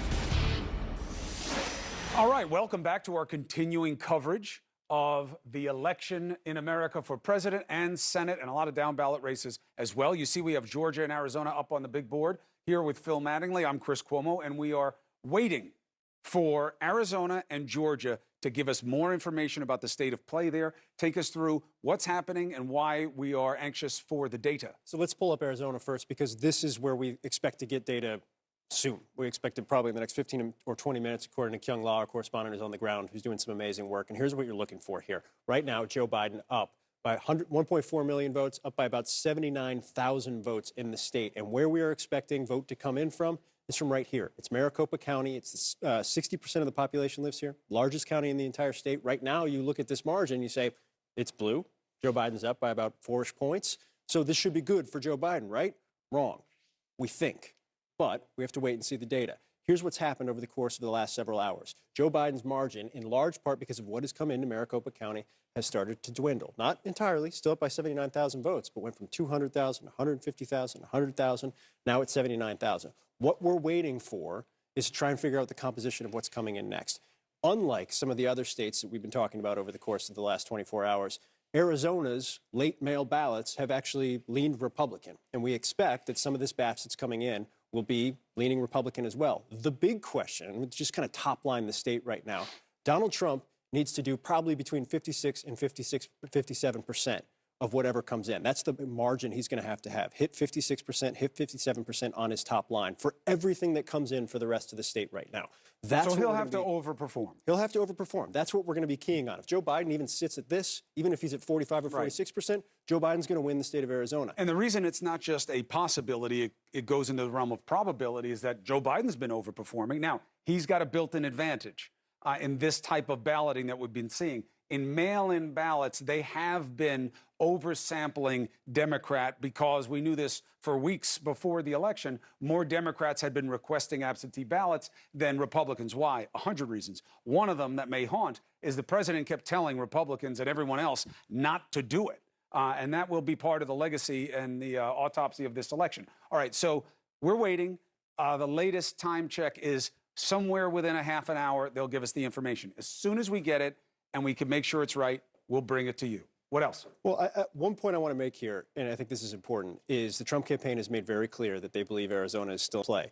This margin and what's left outstanding shows Arizona is still in play. Absolutely. And that's why we're talking about Arizona right now, because the Trump campaign absolutely has to win the state of Arizona. So we're watching it very closely. The Trump campaign feels like they have a shot at it. The Biden campaign says everything should end up okay when they look at what's still outstanding right now. We will wait and see. but Arizona is a must-win. Here's another must-win for the Trump campaign, where the Biden campaign has started to narrow, and boy, have they started to narrow. Right now, Donald Trump's margin in the state of Georgia down to 23,000 votes. We've dropped almost 10,000 the spread just since we came on air at midnight. We've seen over the course of the last hour or so, Fulton County come in 5, 6, 7,000 votes of their batch come in, and it's been coming in 80 to 85, 20 to 25, Biden to Trump. And the reason why that's important is margins here are everything given what's outstanding. And this is a little bit different than what the batch that's coming in from Maricopa is, because the vote by mail here is largely Democratic. It is coming from Democratic counties. It is coming from urban population centers. It is coming from suburbs. We are still waiting to see what's outstanding. But you go into Fulton, we know there's about 14,000 votes there. You go into DeKalb County, about 5% reporting there as well. There is still vote to come in. A lot of it comes from Democratic strongholds. It's vote by mail, which has leaned heavily Democratic. And so Democrats look at the state of Georgia, and they believe they have a pathway here. 23,000 votes separate the two. 5% we're still waiting to come in. We'll see how that comes in over the course of the night. We talked to Nick Valencia, our correspondent on the ground, who made clear Fulton County, at least, is working through the night. We'll see how the other counties come in as well. Georgia is tight. It is a live ball. And, Chris, we are going to be paying close attention to it over the next couple of hours. All right, Phil, thank you very much. I walked away because I was getting tired. No, I'm here to join the panel. I have CNN's Nia Malika Henderson, Harry Enton, and Mark Preston. As we were going through those numbers, and thank you for waiting, but I guess we're all waiting, right? So here we are now. Let's discuss. As we go through those numbers, highlight some things for me about for the people at home in terms of how to see some of the things we're waiting for. Yeah, I mean, look, in Maricopa County, we know that those late returns from the mail-in, some of them are drop-offs, will be more Republican-friendly than the earlier votes that we've been getting, right? So we do expect that Biden's margin will shrink. The question, of course, is how much will it shrink? When were those votes delivered? Because some of those that were delivered right before the election or on Election Day may be more or less Republican-friendly than those that were returned, say, on Saturday. And the different batches can differ significantly. So we could see in one update, oh, my God, Joe Biden's lost, say, 15,000 votes off his lead, like we saw earlier this evening. And then in the next one, maybe it only drops by 5,000. We don't really know. But I think, in all honesty, what I'm really looking forward to over the next 24, 48 hours is Pennsylvania, right? Because as Phil and you were talking about last hour, all Joe Biden needs is 20 electoral votes from Pennsylvania. You add it to the 253 that he currently has, and that gets him over the 270 threshold. So why even try to do the complicated math of, say, add Arizona and Nevada or Georgia and Nevada? Just go into Pennsylvania, win there, and you've won. Right. Nice to say, Nia, but he's getting shellacked in Pennsylvania, though. Yeah, you know, it's coming down, but to say all he has to do is win there, but it's a big haul. Yeah, we'll see. I mean, for Democrats, Georgia would be gravy. It would be something they've been trying to do for decades and decades, turn that state blue. We'll see if it happens. I think if it does happen, you owe a lot of credit to somebody like Stacey Abrams, who ran for governor in 2018, lost by about 32,000 votes. And we're looking now to see how black voters perform for Biden in Georgia. In Pennsylvania, I think black voters are going to be critical, particularly in a place like Philly. In Michigan, they were key. In Detroit, and then in Wisconsin, in Milwaukee, too. So you do see this theme emerging that Biden seems to have reassembled the Obama coalition in many ways, with those African-American voters being very energized, as well as adding some of those white voters, white working-class voters, suburban white voters as well in some of these other states. So Georgia, I think, fascinating to watch, not only because of the presidential race, but also because of those, the Senate race that could go to a runoff. But we're waiting to see. Right. That's why we're not talking that much about the Senate right now, is because so much of it is in flux, and Georgia in play for the presidential race, but especially so for the Senate race, because they have a special rule there. If they don't get to 50% in the race, then it goes to a runoff. There's no resolution until January 5th. Let me ask you something, Mark. This is a tougher question, and then please weigh in as you see fit about this. On the one hand, this is a who did you think we were election, right? This is who the country is. Trump tapped into something that's very real, that he didn't create, that is manifest in millions and millions of people across the country, versus then how do you explain the popular vote that looks like it may be the biggest gap between two people ever? Is this a repudiation of Trump? How? When he got such strength all across the country, how should people see what the statement is that's made here? It's interesting that you asked that, because I've been struggling with that today, thinking about how are we going to quantify what has happened? And how do we look at our fellow American and say that us who are supposed to be trained journalists, who are supposed to understand data, that are supposed to understand, emotions of people, how do we understand them when we can't even get it right, when we don't understand, what people are thinking, why they're making decisions? We think we understand them. I don't know how this is going to play out, to be perfectly honest with you. I do have concern. I do have a short-term concern. I have short-term concern that right now the pot is boiling, okay, and the lid is on top of it, and things are going fine. We just saw 45 minutes ago, things started getting, a little bit heated, but again, a little bit heated. What I fear is come tomorrow, come in a few hours, President Trump starts to agitate again, and then some of his supporters come out. And then I'm concerned that you're going to see the left, who has been restrained and has been held back, that are going to come out. And then you're going to start seeing civil unrest to the point of violence. And I think long-term is that we are really, really, really, really an injured nation right now. And I don't know how we come back and knit ourselves back together unless we actually start showing some kind of respect for one another. And I don't see that anymore, Chris. I just don't. And I'm not Pollyanna. And look, and this is anxiety, because this is fear projected onto the unknown. So far, it's been fine. You have a group of people went to Maricopa, and they're singing songs. They have every right to be there. I don't understand it logically, because you need these people to do their job. You may win Arizona. Why would you want to spook them and fear them? But this is tricky stuff.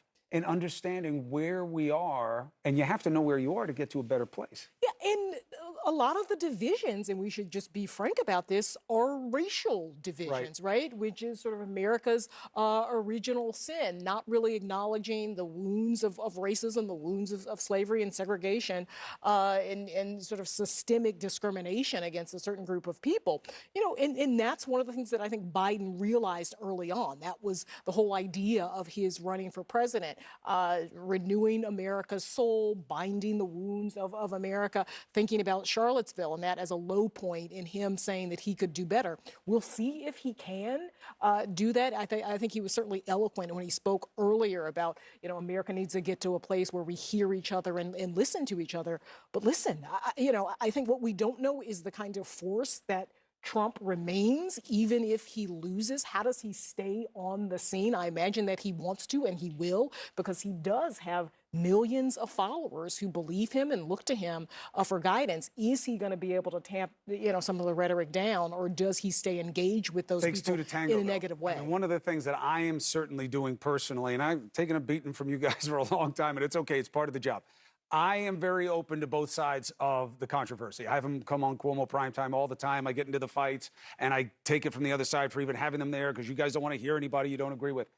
Here's my concern. James Baldwin, genius, and he should be re-entered into our cultural awareness and read how he dealt with race during even a more critical time than we're dealing with.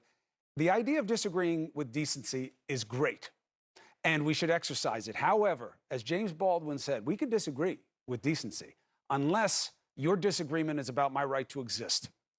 And that's the problem here, is when we're dealing with these hard, entrenched realities, you can't just look the other way if the person doesn't agree. If the issue is, does a black life matter the way a white life does?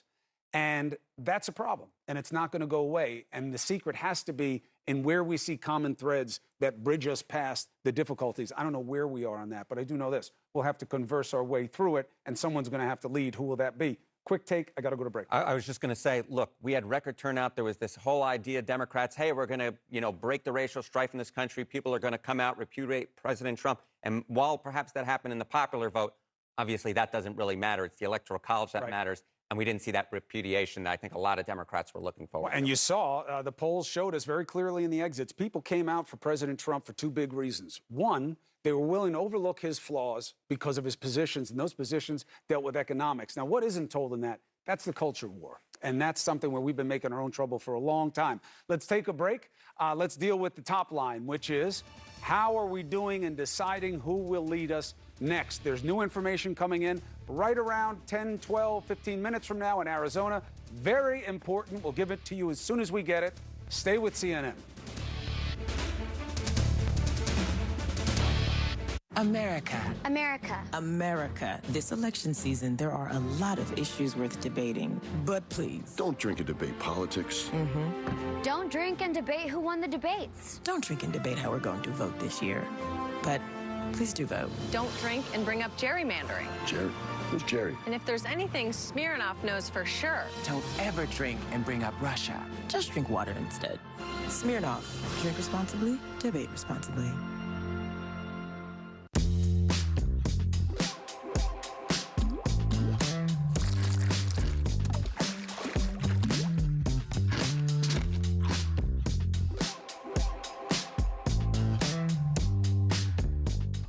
Online dating? I know people meet that way, but where would I even begin? Open laptop, go to OurTime.com, look for free. It's easy to take a look on Our Time, the fastest growing dating site for people over 50. The new razor from Harry's is not the same. It's our sharpest ever, and while some other companies would charge more for something new, we don't. Because why be like everyone else? Harry's, not the same. New projects means new project managers. You need to hire. I need Indeed. Indeed you do. The moment you sponsor a job on Indeed, you get a short list of quality candidates from our resume database. Claim your $75 credit when you post your first job at Indeed.com/home. We're helping change the future of heart failure. Understanding how to talk to your doctor about treatment options is key. Today, we are redefining how we do things. We find new ways of speaking, so you're never out of touch. It's seeing someone's face that comforts us, no matter where. When those around us know us, they can show us just how much they care. The first steps of checking in, the smallest moments, can end up being everything. There's resources that can inform us, and that spark can make a difference when we use it to improve things. Then that change can last within us. When we understand what's possible, we won't settle for less. The best thing we can be is striving to be at our best. Managing heart failure starts now with understanding. Call today or go online to understandhf.com for a free HF handbook. They vanished into thin air. Just please bring her home. How can this little boy be just gone? Real Life Nightmare, new season, Sunday at 10 on HLN. Nationwide, COVID has never been this bad. If things do not change, there's going to be a whole lot of pain in this country. We got some great economic news today. The gross domestic product increased at 33% in the third quarter. From before the pandemic to now, we're still down 3.5%. What's the delay on the vaccine trial? There just haven't been enough cases yet to know whether the vaccine works. The facts, the truth, the news with Shepard Smith. Weeknight, 7 Eastern, CNBC. Enjoy big savings during Mancini Sleep World's largest mattress sale. I'm Randy Mancini, and now is the perfect time to purchase a Sealy 50th anniversary mattress, as you'll save $1,000, now only $699. Plus, receive free white glove delivery to your doorstep or bedroom. We'll set up your new mattress and take away your old one. Purchase online, by phone with a sleep consultant, or just come into one of our 33 safe and clean showrooms so you can try it before you buy it. Visit us at sleepworld.com. I'm Erica Hill, where ballots are being processed in Clark County, Nevada, and this is CNN.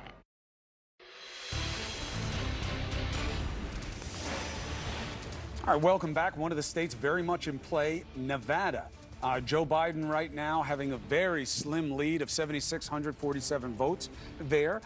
The interesting part is, when will we hear?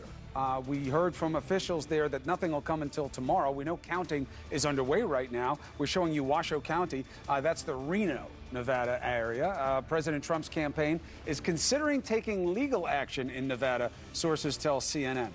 Why? They don't say, but let's bring in the Attorney General of Nevada, Aaron Ford, to discuss what he thinks the state of play is in the state. Thank you, Mr. AG. Hi there, Chris. Thank you for having me.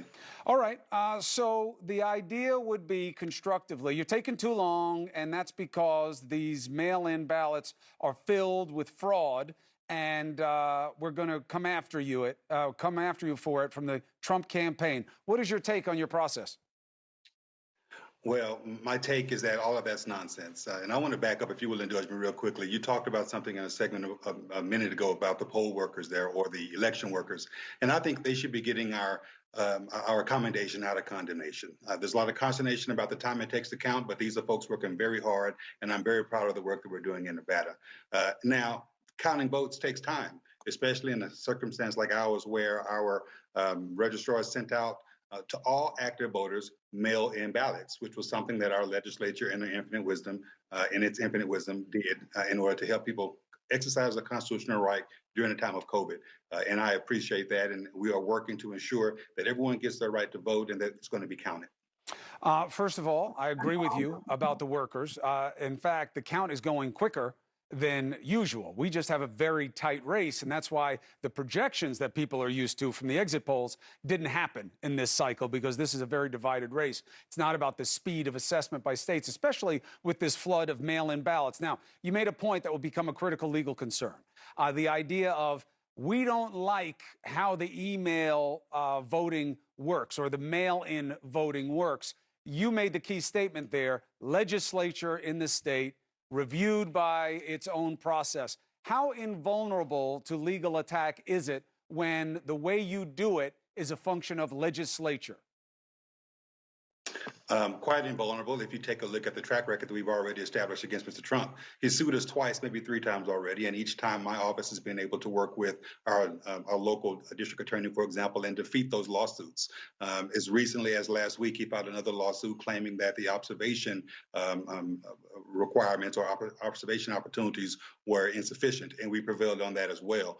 So we think that at the end of the day, what the legislature has laid out is a great opportunity for people to exercise their right to vote. Counting ballots is going to take time in this instance because we actually have safeguards to prevent fraud, such as signature verification and unique barcodes that are also part and parcel of the process here. So we think it's pretty impenetrable when it comes to a legal challenge against us. As they teach us in law school, with all deliberate speed. Mr. Attorney General, thank you very much for joining us.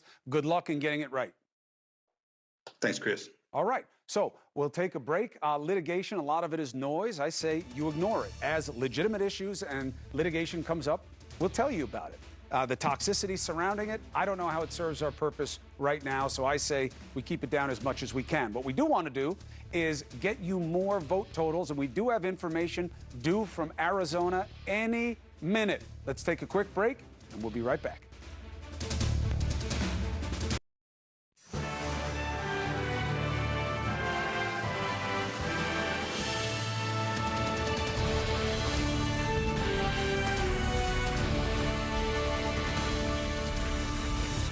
All right, welcome back to CNN's breaking news coverage. Election night in America continued. I'm Chris Cuomo with the OAO, Don Lemon.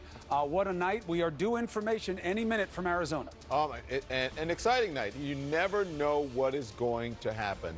And that's what we've been saying the entire time. I hate to say in these overnight hours, Chris, because I feel like everybody's up with us watching, right?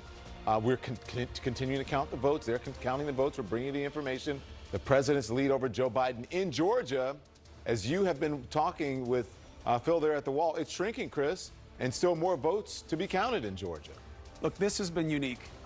We have come out this year in this country in ways we've never seen before. That's a blessing and a problem. The blessing is people want a hand in their future. The problem is there are a lot of votes to count, and many of the states that became very vital didn't even start until after polls closed or the morning of Election Day. So it takes time. It's going to take time, especially if you want to do it right.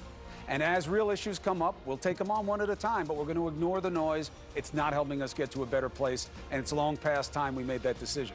So we're going to stand by for a large batch of votes to come, specifically in Arizona. They should be coming any minute. We're literally told it is imminent. That's not a sell. That's what we're being told. There, the former VP has a narrow lead over Trump. But it is narrow and growing more narrow. Therefore, it is time for a key race alert. All right, let's take a look here. Arizona, 11 electoral votes, 84% of the estimated vote is in, but there is an emerging story here. Maricopa County, where Joe Biden is winning, is also where Donald Trump did well in 2016 when he won Arizona.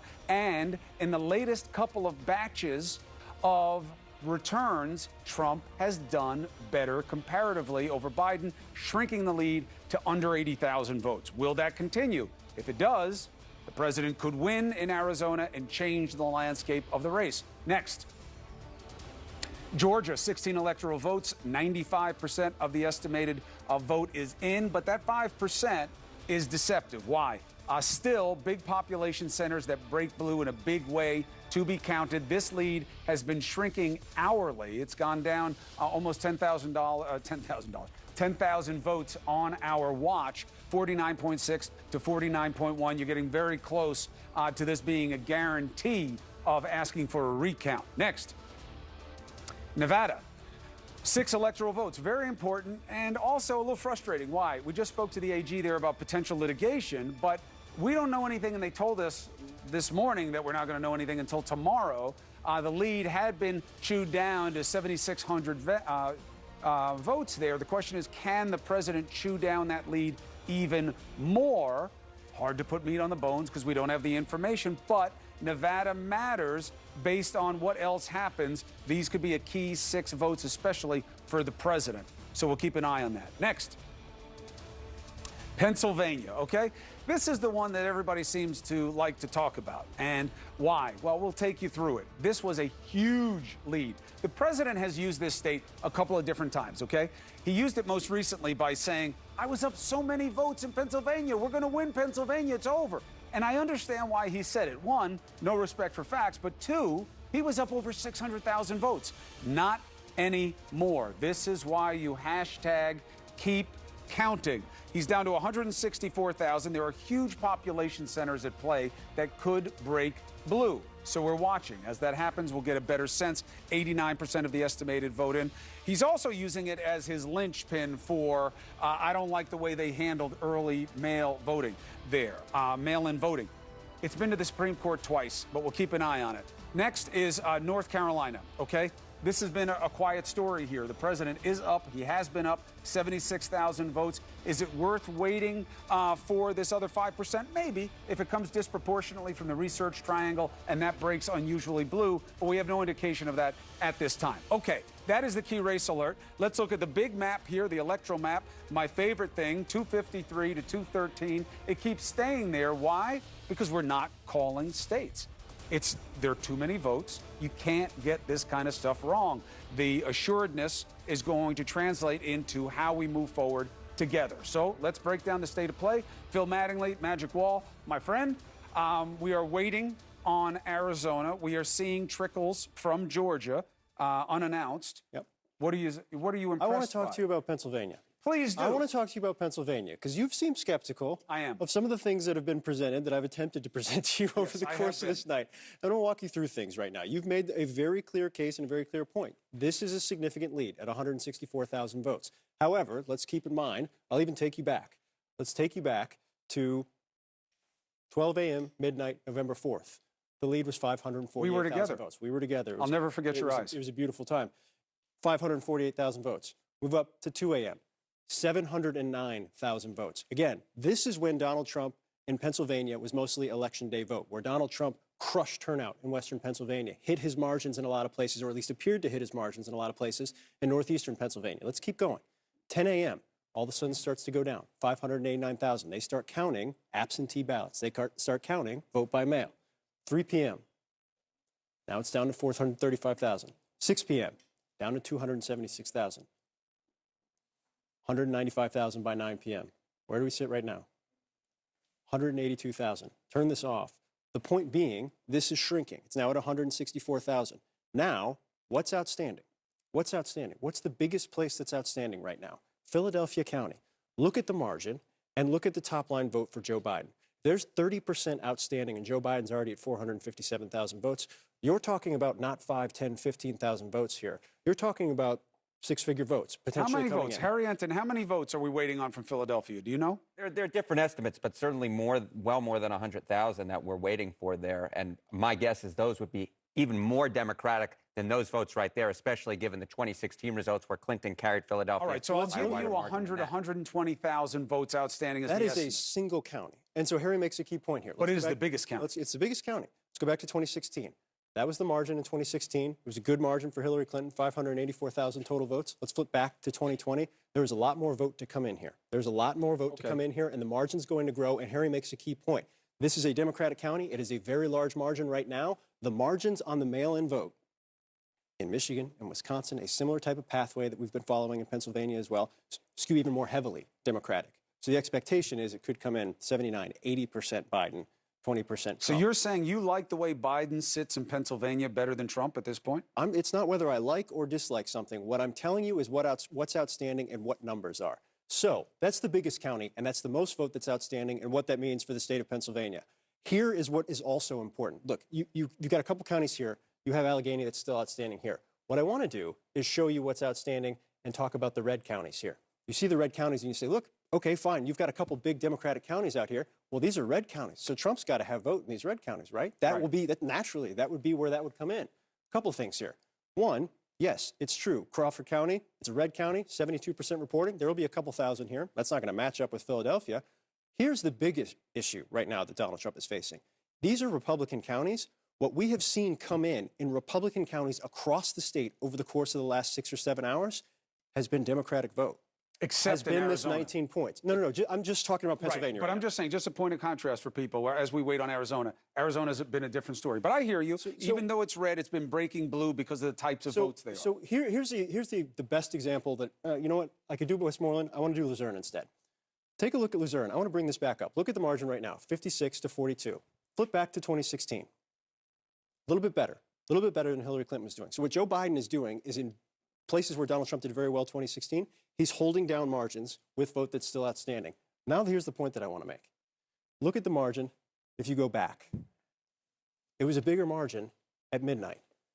The margin starts to shrink, even in a Republican county. Why? Because Democratic vote is more heavily mail-in. They're counting mail-in votes. So even in red counties, we look at the blue counties and say, that's got to be big mail-in, that's got to be big Democratic, that's going to go heavily towards Biden. As these margins shrink over the course of the last 7 or 8 hours, what it's telling us is that even the mail-in coming into strong Republican counties is skewing towards Democrat. So my point here is that, yes, 164,000 votes ahead is a wide margin. There is a lot of outstanding vote. There's a lot of outstanding vote in strongholds, whether it's Philadelphia or whether it's Allegheny County, home of Pittsburgh, but also the outstanding vote in Republican counties has been whittled away. The margins towards Donald Trump have been whittled away to where a couple things are apparent. One, a lot of the outstanding vote, even in Republican counties, is leaning Democrat. And two, if you take the overall composition of Pennsylvania and compare it to 2016, even in Trump's strongholds, his margin is missing. His margin is missing the mark. It's coming underneath how he performed in 2016. All of that put together tells you that Joe Biden has a clear pathway in Pennsylvania, even if he's down by 164,000 votes. Now, we have made this clear over the course of the last 15 hours we've spent together in the last 2 days. Anything can happen. We wait for the vote to be counted. But I wanted to walk through why Pennsylvania right now, if you're looking at Pennsylvania and you watched what happened in Michigan last night and you watched what happened in Wisconsin last night, as we saw the same type of thing occur, Pennsylvania is now ripe for that to occur as well when votes starts to come in Philadelphia County and Pittsburgh and across the state. All right, so 3 things. One, the question of why is Pennsylvania taking longer? Well, there is no reason. We don't have any, reason to. The rule about counting mail-in ballots was that they didn't count them right away, and these are big areas where they have their staffing concerns and they're taking their time. There has been no problem. 2, you move around so fast in the state, it makes it very hard to counter any of the points that you're making. Just so you know, you're throwing all these numbers. I don't even remember where you were 15 seconds ago. The third thing is, you're right. Our adage is, our only care is that it's fair. Right. The outcome, that's going to be something you'll have to be okay with or not. But it does start to get more of a dicey proposition as you have more and more of the vote in. How much room is there? Is there enough for it to happen? You make a very cogent case. Now, the reason I pointed this out, let's go back to Arizona, because it's an opposite state of play there, as you said, the inverse state of play, where Maricopa County, which Trump won, that's probably the best way to do it. Right now it's blue, but this is a flip situation potentially, where Maricopa County, which is where we're waiting for information, and we'll get it any minute, and we'll bring it to you right away, Biden is winning, but Trump won here the last time. And we're seeing the opposite phenomenon here, where as the later votes come in, here's the question. Are the later votes that are coming in Maricopa County mail-in votes, or were they people who handed them, are they mail-in votes still in Maricopa County, but they're breaking for Trump and not for Biden? So here, let me turn this off first. Composition is a combination of late mail and late drop-off. Monday, Tuesday, late drop-off is my understanding right now, and Harry can correct me on that if I'm wrong. So late mail is what it sounds like. It came through the mail. Drop-off is where you put it in the box. But here's the difference here, and you make a great point about why this is different than what we've seen in Wisconsin and Michigan and Pennsylvania. The late mail, at least in the batches that we've seen come in from Maricopa over the course of the last 6 or 7 hours, has actually leaned Republican. It is in large part why the Trump campaign wanted to ensure that everybody counted every single vote in Arizona. They knew what vote was outstanding. They knew how their voters were coming in, and they believed the late batches coming in Maricopa would go in their favor. The question, and we've been chewing over this all night as we wait for this, hopefully, mercifully, data to finally come in from Maricopa County, is what is the margin there? We know, based on what's outstanding right now, Donald Trump needs to hit somewhere around 57, 58% for everything that comes in from here on out. That's did high. it. The last batch to overperform, but he's been doing it. The last batch he hit it. The last batch he hit it. This batch, based on the composition of what we think is coming, he may hit it again, and that's going to whittle it even more. Right. So we'll see how this happens. But this is why we've been kind of waiting on a pin Absolutely. here. Sometimes when you do this, it feels like an eventuality. You're just waiting for confirmation. Yeah. I do not feel like this about this state. I really feel like this could be anybody's state. We have to keep watching. Kyung-la has been preparing us for when the data comes in. And, it's an important guide. Nobody wants to say, hey, rush them. They're taking too long. They're doing God's work. They're doing democracy's work there.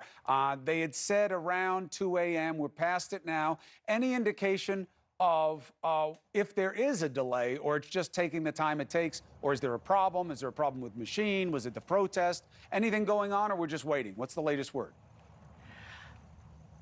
We're just waiting. I mean, that's really the bottom line here. And because we're not in the elections department, I can't talk to people face to face and find out exactly why, although they have been texting us. The spokespeople there have been very forthcoming about why there have been just a few delays. And we want to point out that these aren't hard deadlines. They are reporting as everything comes in. So it was supposed to happen around 2 a.m. Eastern time. There was a delay because of some of the uploading of the data.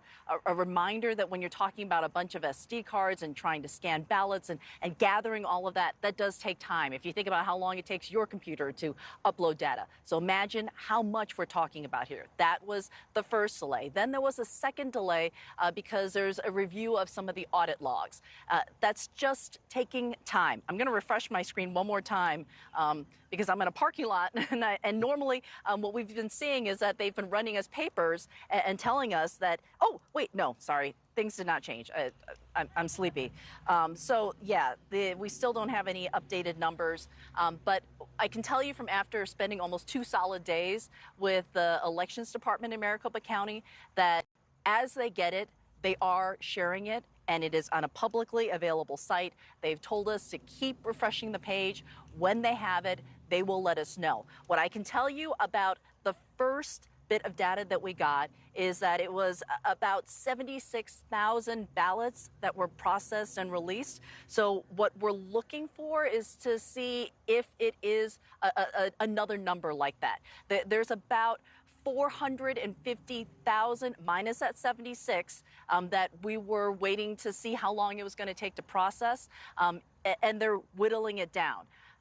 One other thing, Chris, after this ballot information that we're going to get tonight, it's not going to be until tomorrow night that we get more information because they're going to be processing so many ballots, and then it's going to get to the point where they're going to have these mail-in ballots that were delivered in person. The ballots have to be taken out. The signature has to be verified. It's going to slow down. It's going to take some time to get that process done. So it is not unusual here in Arizona for a close race for it to take many days. It is something we saw in 2018 in this state in the Senate race between Martha McSally and Kyrsten Sinema. It is, depending on how close it is, it could take some time. Absolutely. Chris? We saw it in 2016 also.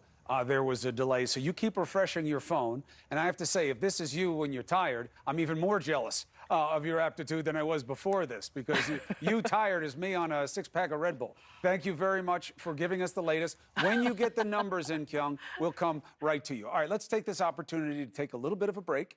And as soon as we get the information, we'll come back after the break. We'll give you the latest data as we start moving towards a point where this country will say, this is who leads us next.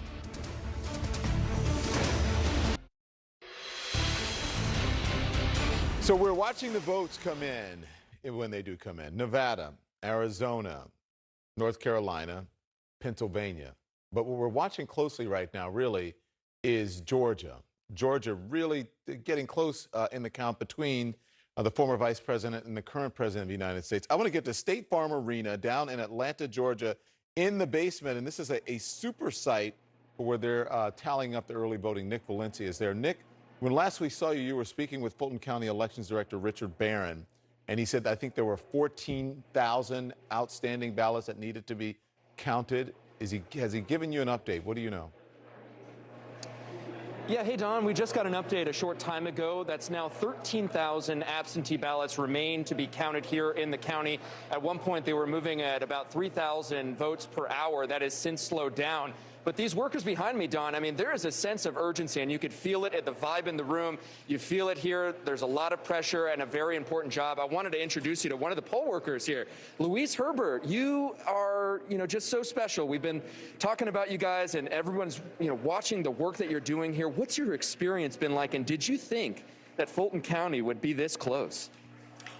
Well, in reference to my experience, it's been a long-term experience. I've been doing elections for a while, but this experience is new to me. But you came here tonight at 8:30 because you saw that they needed help and you got sworn in. Yes, I did, and it was good. I just got into the flow. I learned what I was supposed to do, and I did the job to the best of my ability until this hour right now. So you're finished, and you've gone through, how many would you estimate, how many ballots did you go through tonight? Let's say about 1,000.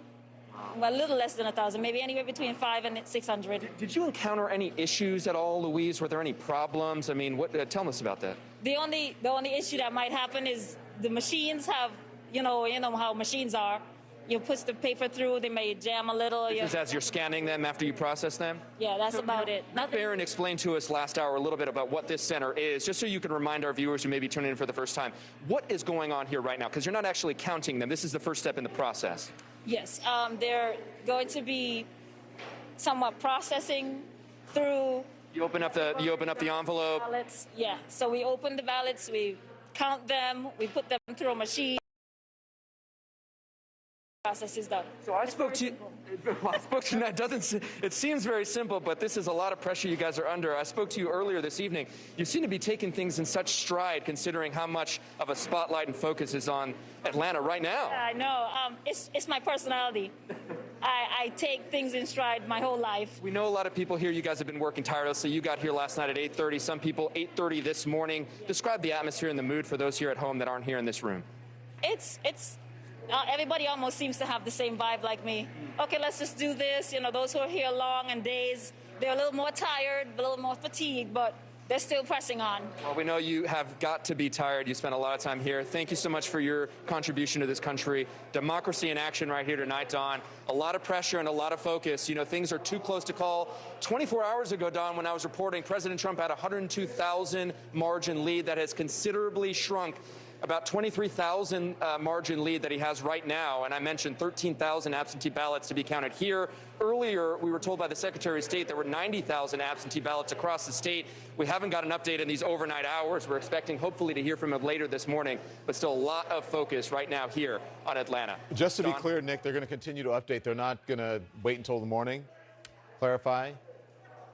They are going to continue to update those numbers on the Secretary of State's website, but they're not going to come out to make a statement on camera. We shouldn't expect to hear from any election officials if they're not in this room. So we are going to keep an eye on those numbers. They're going to continue to come in, but Secretary of State is not going to address the media until later this morning. Nick Valencia down in Atlanta for us. Nick, thank you very much. And Nick just spoke with Luis Herbert. I mean, those are the real patriots out there. Here it is almost 2:30 in the morning, and many of those people are volunteering their time. Some of them are paid. They work for the election of the Secretary of State's office, but many of them are volunteers just doing their civic duty, so they deserve to be commended. Let's bring in some other folks who deserve to be commended. Bakari Sellers, Alice Stewart, and Ryan Lizza. Bakari, I understand you are donating your services tonight, and so you will be giving your salary to me. Not happening. But listen, I still got student loans to pay, so I'm definitely not donating anything. But they do deserve to be commended, and they're taking part in a process that is unique in many ways, and it's a sacred right and a constitutional right for Americans. Let's, Ryan, I want to start with you because it's incredible to see these people out there getting this processing done in the middle of the night. You must admit that. Yeah, it's great to see. I thought that was a great interview. And look, it's sad that these are the people who are coming under attack. I mean, these are volunteers, low-paid workers, under an intense national glare. I think a lot of these people probably didn't expect to have cameras in the rooms watching them do this work. And, I'm always impressed when people like that who are not used to being on TV, not used to doing interviews, just, get up there with that kind of poise and grace and explain what's going on. And I think the fact that political operatives have sicked protesters, outside some of these places is really disappointing.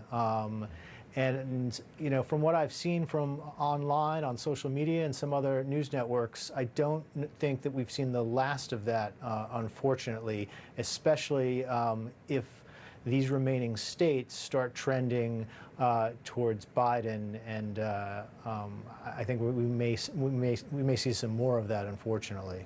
That is unfortunate. I want to ask you, Bakari, and I say this question for you because I really want to hear what you have to say about it. Because we have been hearing, as the results are coming in, right, the president is watching, obviously, very closely. Our Jim Acosta is reporting that sources are saying the president is bleeding GOP support. How do you see this playing out? That's a loaded question. I see democracy playing out. Especially since the current leadership, really, there are no checks and balances on the president. They've just sort of he's just run over them, ramshot right over them. Well, I see democracy playing out, and Marco Rubio, Mitch McConnell, the Republican Party, they will see that this ship is sinking. They will see that in Arizona it's getting bleaker, in Nevada it's getting bleaker, in Pennsylvania it's getting bleaker, and they will run away from him quickly. They won't stay with the person who brought them to the dance. I think we will realize that there is absolutely no loyalty in this game. And Donald Trump is used to being a bully, but what he will realize really quick is that he was a cheap 4-year date for a lot of these individuals. And they will move on, and they will attempt to make sure that they ensure their longevity in the Senate or whatever it may be, or their future ambitions. But what we're seeing tonight, though, Don, and you asked me to point this out, is there are two things. One, this is democracy at work. Shout out to Tony Ressler, who is the owner of the Atlanta Hawks, which is why we have State Farm Arena and why we have these amazing people coming on camera tonight and doing God's work, counting these ballots throughout tonight. It's amazing how all of this works. That's number one. And for a lot of athletes who stood up and really forced their team owners to use the facilities as polling places and such. It's all interconnected. Like, you use your voice and things like this happen. Like, usually you don't have State Farm Arena, but this year we do, because democracy works only because we understand it's participatory and we use our voice. That's number one. Number two, quickly, America is what we always thought America to be. And I think that there were a lot of people, myself, who were Pollyannish, and I heard the panel earlier with Mark Preston and others who I agree with, who thought this country was changing faster than it is. I think what we're realizing is Barack Obama was more of an aberration, and Donald Trump is who we thought America was.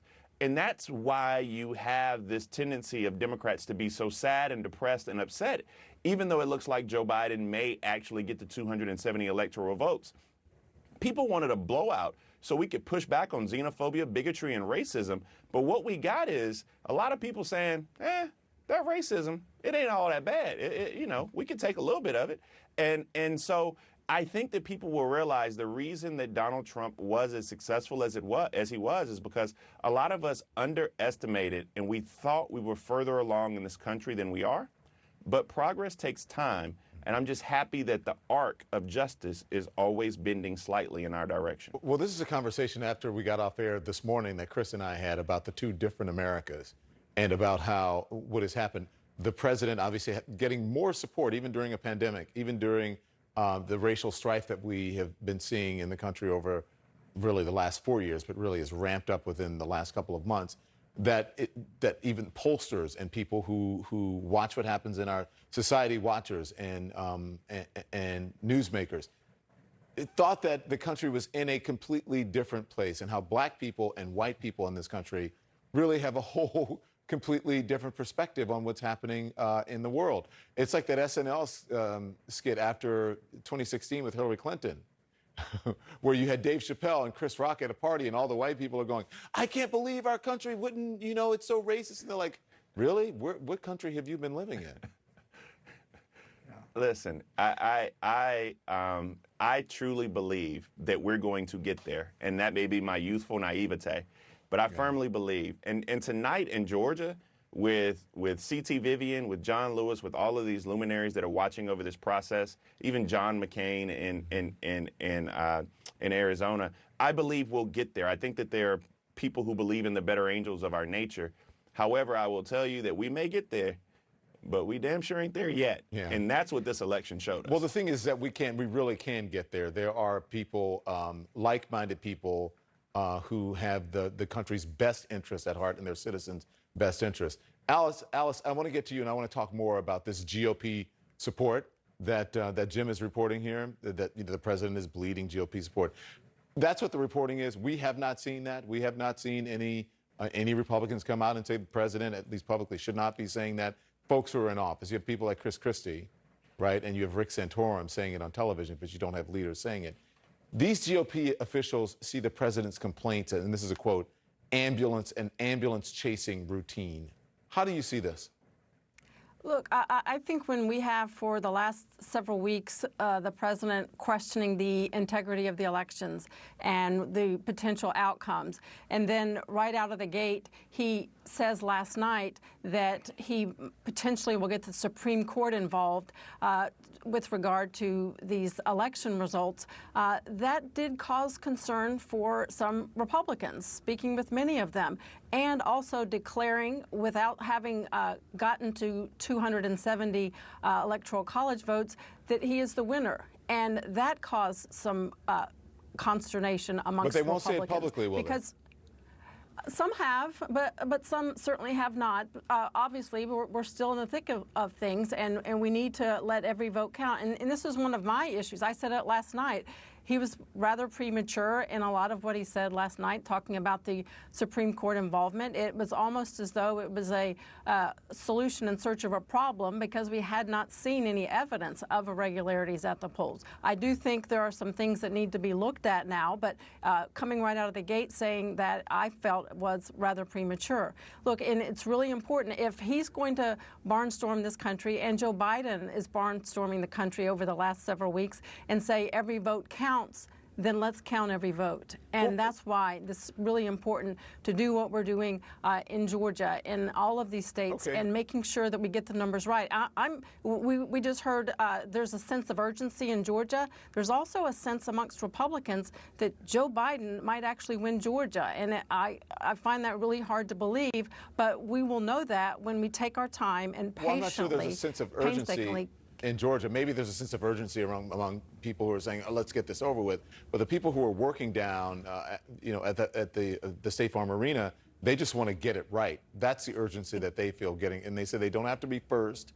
They're not trying to go fast. They just want to get it right. But Ryan, what I want to ask you is, that she said the president jumped the gun, so to speak. I'm paraphrasing what Alice said. It was a bit premature. Okay, I'll give you that. But there's a difference between being premature and then undermining the integrity of the election and saying that people are trying to steal the election from him and then not wanting people's votes to be counted. That's a horse of another color.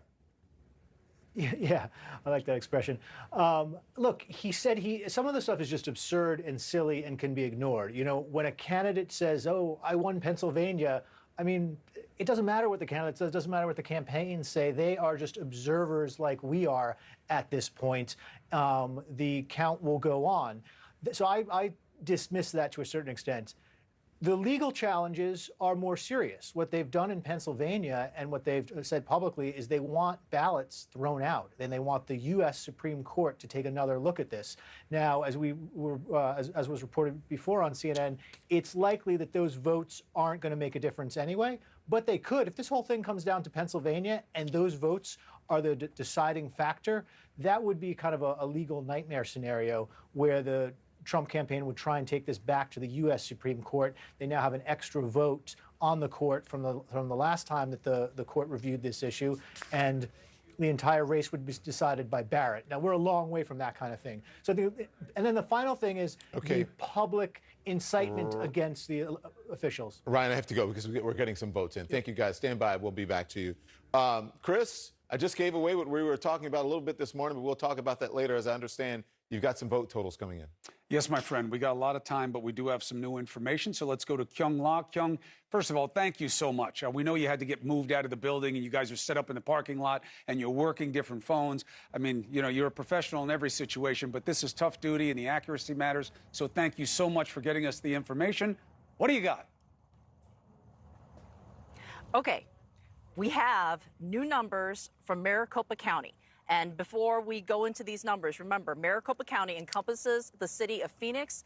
It is the most populous county in Arizona. If you win Arizona, you will win if you win Maricopa, you are most likely to win Arizona. So we just got a ballot count of 62,000 ballots that were just counted. That is the count that has come out. And here is the spread now. And I'm going to go through these numbers.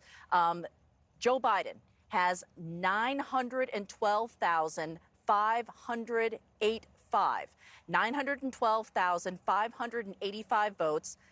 He is at 51%. President Trump is at 838,071. 838,071. He is at 47%. That is a 4-point spread. So as we are getting more of these numbers, you can see that that is continuing. The point spread in the data release of ballots that we got earlier this evening showed a point spread of 85,000, approximately 85,000. That has shrunk slightly to 74,514. So when we talk about the race tightening here in Arizona, this is what we're talking about. The race has tightened about 10,000 votes. So it is tighter and tighter with each of these releases. Can we read into this? Do we know what this is? No. What we do know is that the Maricopa County Elections Department says that what they are processing are these ballots that were brought in. They are early votes from Saturday, Sunday, and Monday. So these are the late voters, and that's what's being processed right now. So the race tightening here in Maricopa County, certainly we haven't processed what it looks like across the state. I'm going to leave that to Phil. But here in Maricopa County, it is a tightening race. All right, this is really helpful. One quick thing, and also start with the thanks. 62,000 just came in this batch. Any indication from them about how many more they have and when they might come? Okay, so now it gets a little more complicated. We started this process here in Maricopa County with approximately 450,000 votes that had to be counted. And this is just Maricopa County. This is not the entire state of Arizona. The entire state of Arizona is closer to 650,000. So 450,000. So minus the 76,000 plus the 62,000 that have just come in. Somebody pull out a calculator. I didn't do very well in math. All right, just give me the numbers. We'll get it. And then you just take that and subtract it. Okay, so 450,000, you subtract out the 76,000 ballots that came in, and then this latest ballot, it's on my producer's phone. She did the math. There's like 62,000 votes that came in. So if you add those two together, Then subtract it out from 450, and you're at about 320 or so. So that's what they're working through. And that's still a lot of votes that are out here in Maricopa County. Thank you very much. Appreciate it. Let me know what else, if you have any timing information or anything, but appreciate it, Kyung. You advanced the understanding. Let's get to the board and figure out what it means. All right. This is the last data. This is the last time they're gonna give us data tonight. Okay, so this great. is it for Maricopa County tonight. Great. Get some rest. We got a long haul. Thank yourself and the team. Appreciate you both. Take care. All right. So headline, 79 was the spread. Now it's 68,000. Yeah, about a 10,000 vote gain. The beauty of this is that I don't have to do what Kyung was just trying to do, trying to map it all out in her head. I was trying to write it on the wall, and then it showed up. So you talk about what came in, and we and Harry were trying to talk about what this batch would actually include, what it would lead to, and what it would lead to, what it led to, what came in is about 10,000 vote gain for President Trump in terms of the current margin. Now, we know what's left outstanding. Almost 11,000. Almost 11,000. We know what's outstanding is based on what Kyung was reading out, probably about 312,000 votes, 313,000 votes in Maricopa County, biggest county. So margin shrunk a little bit, 51.4 to 47.2%. The big question is he on track? Is that enough? Is he hitting 56, 57% of what he needed to stay at the margin that he was going for to try and How do we make know up that? the ground? Do you have the numbers written down? I do. Do you have them, Harry? I believe he won that margin, that batch by about 18 percentage points. So that should that puts him there. That puts him there in that batch. If that continued, which we obviously don't know if it would, but if it continued in that pace, he would be on the track. So if the president continues to perform the way he is right now with each batch, he would meet and beat Biden's lead. At least meet. At least meet. And so here's the wild card. This is why we've been telling everybody to keep watching this. This is why the Trump campaign has been telling everybody to keep watching this, is the compilation of the last couple of batches. President Trump has been meeting the thresholds he needs to meet to at least pull even with Joe Biden. That is why you've seen the margin come down. It just came down about 11,000, 10,500 votes again. The biggest question is the composition of what's left.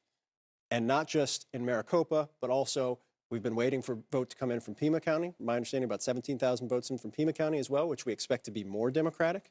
And so Biden campaign says they feel good about the latter batch, the final batch or two batches. What do they know about the batches that we don't know? So you actually, both campaigns have a pretty good understanding of what the outstanding vote is and where it is. They can match up voter files. They know when people voted and how people voted. They should have it via their contact program. They should have a good sense of where, if they're good at what they're doing, and frankly, their presidential campaigns, they're good at what they're doing. They should have a pretty good idea of what's outstanding, what hasn't been counted yet, and where things stand. It's why the Trump campaign was saying, do not call Arizona. We think we have outstanding vote in Arizona that's going to get us there. That's been the reason why, and we've started to see that is exactly what's happened. The question is... Fair point. I get why the president's campaign didn't like that it was called, not just because it's bad news for them, but because they were right. I mean, if you count the votes, things can change. Harry, you want to add to this I was just going to say, I would be a little surprised if that rate continued on, based upon what I am understanding is still out there. I would be surprised. I think these votes tend to be the ones that are not the drop-off votes, but are the vote by mail that came in over the weekend.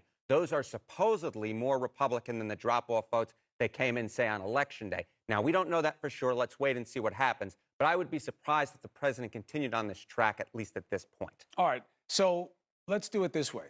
I don't understand. Help me understand why you don't think he would continue on this pace and what the difference is between what types of ballots they are. So we know the party registration of the people who were voting by mail late was much more Republican than those who are dropping off their ballots late. And my belief, and sort of what we think was coming in first and then second, the last batch, I believe, will be less Republican-leaning than this particular batch and the first batch that came in. We'll have to wait and see on that, but that is my understanding at this point. And so from a numbers perspective, what Harry's saying is instead of whittling down 10, 15,000 votes per batch that comes in, all of a sudden President Trump is getting 2,000 or 3,000 maybe based on party reg. And then you add in Pima as well, which could go Democratic. And so while he might narrow this a little bit more, it won't be enough. Instead of hitting 56 or 57% in the margin of what comes in, he's hitting 51, 52%, and that falls short. But we have to wait and see what the composition is and what it's made up of. And we're talking about Maricopa. There's still outstanding vote in Pima as well and a couple other counties. So we've had a change of play, a change in the state of play here that benefits the president. And yes, this gets a little complicated, but one, lucky for you, you have much better minds than mine that are chewing on the information and understanding what it means. But here's the simple version, okay? It ain't over in Arizona. You have to count all the votes. Sounds simple, but it takes time. And as we see in Arizona, the state of the race could change there. Joe Biden is holding on. It may be enough. There's a lot more to learn, and we'll take you through it. Quick break, and then we'll get to it. CNN. We're continuing to look at the vote count that's coming in. Chris is in the other studio, and they've got that part of it. I want to get some perspective on where we are, and to do that, I think we should look back in history. Let's bring in our presidential historian, Douglas Brinkley. Douglas, I know it's a road question, but have you ever seen anything like this? And can you compare it to any moment in our election history, at least? Well, it brings back the year 2000, where, Al Gore conceded at one point and then called George W. Bush and said, I take it back. And, of course, it went on for 36 days till we finally got a winner declared by the Supreme Court. Florida was what everybody was talking about back in 2000. Right now, it's all Pennsylvania in my mind, and you could see how it does astound me, Don, that Joe Biden's got 71.5 million votes. Nobody running in U.S. presidential history has gotten as many votes as Joe Biden.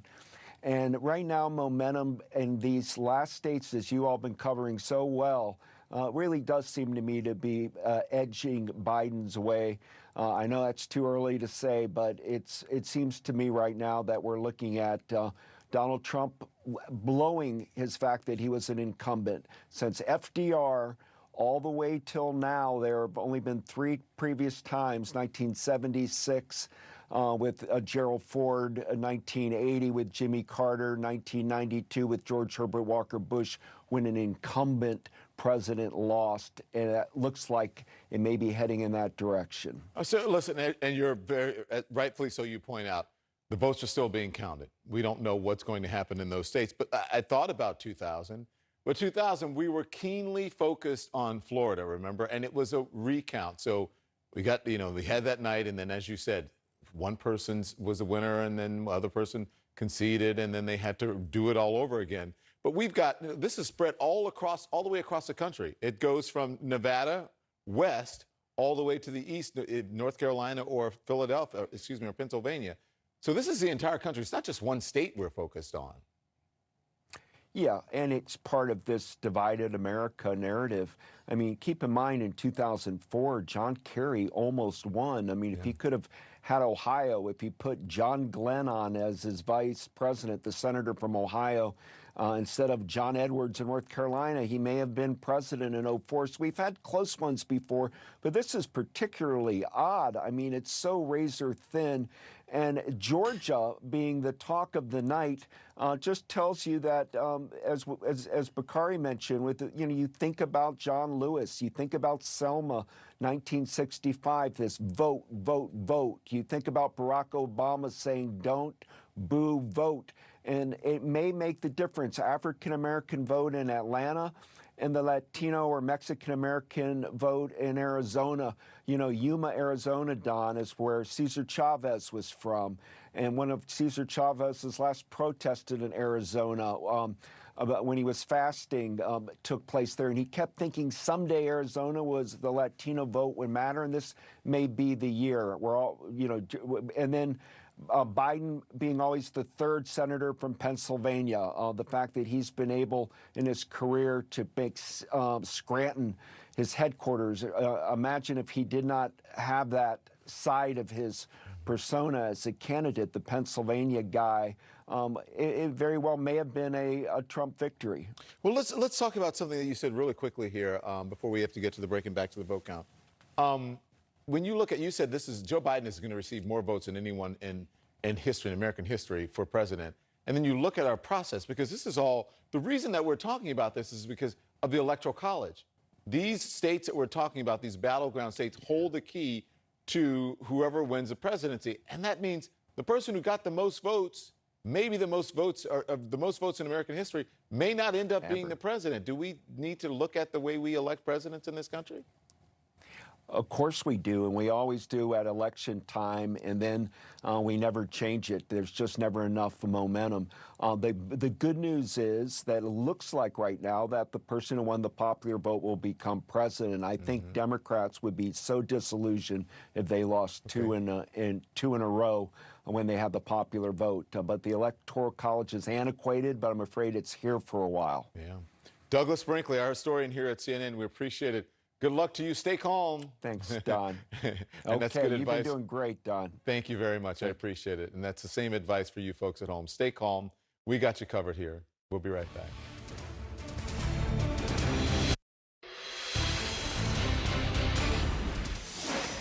Election night in America continues. I'm Chris Cuomo, along with the one and only Don Lemon. Votes being counted tonight in the remaining states yet to be called. All over the country, there are races that matter. Let's show you the latest results. We have a key race alert.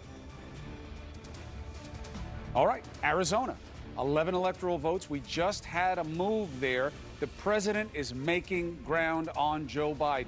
Can he continue to overperform, do better than he had been doing in areas, and chop down the lead or even win? There are enough outstanding votes.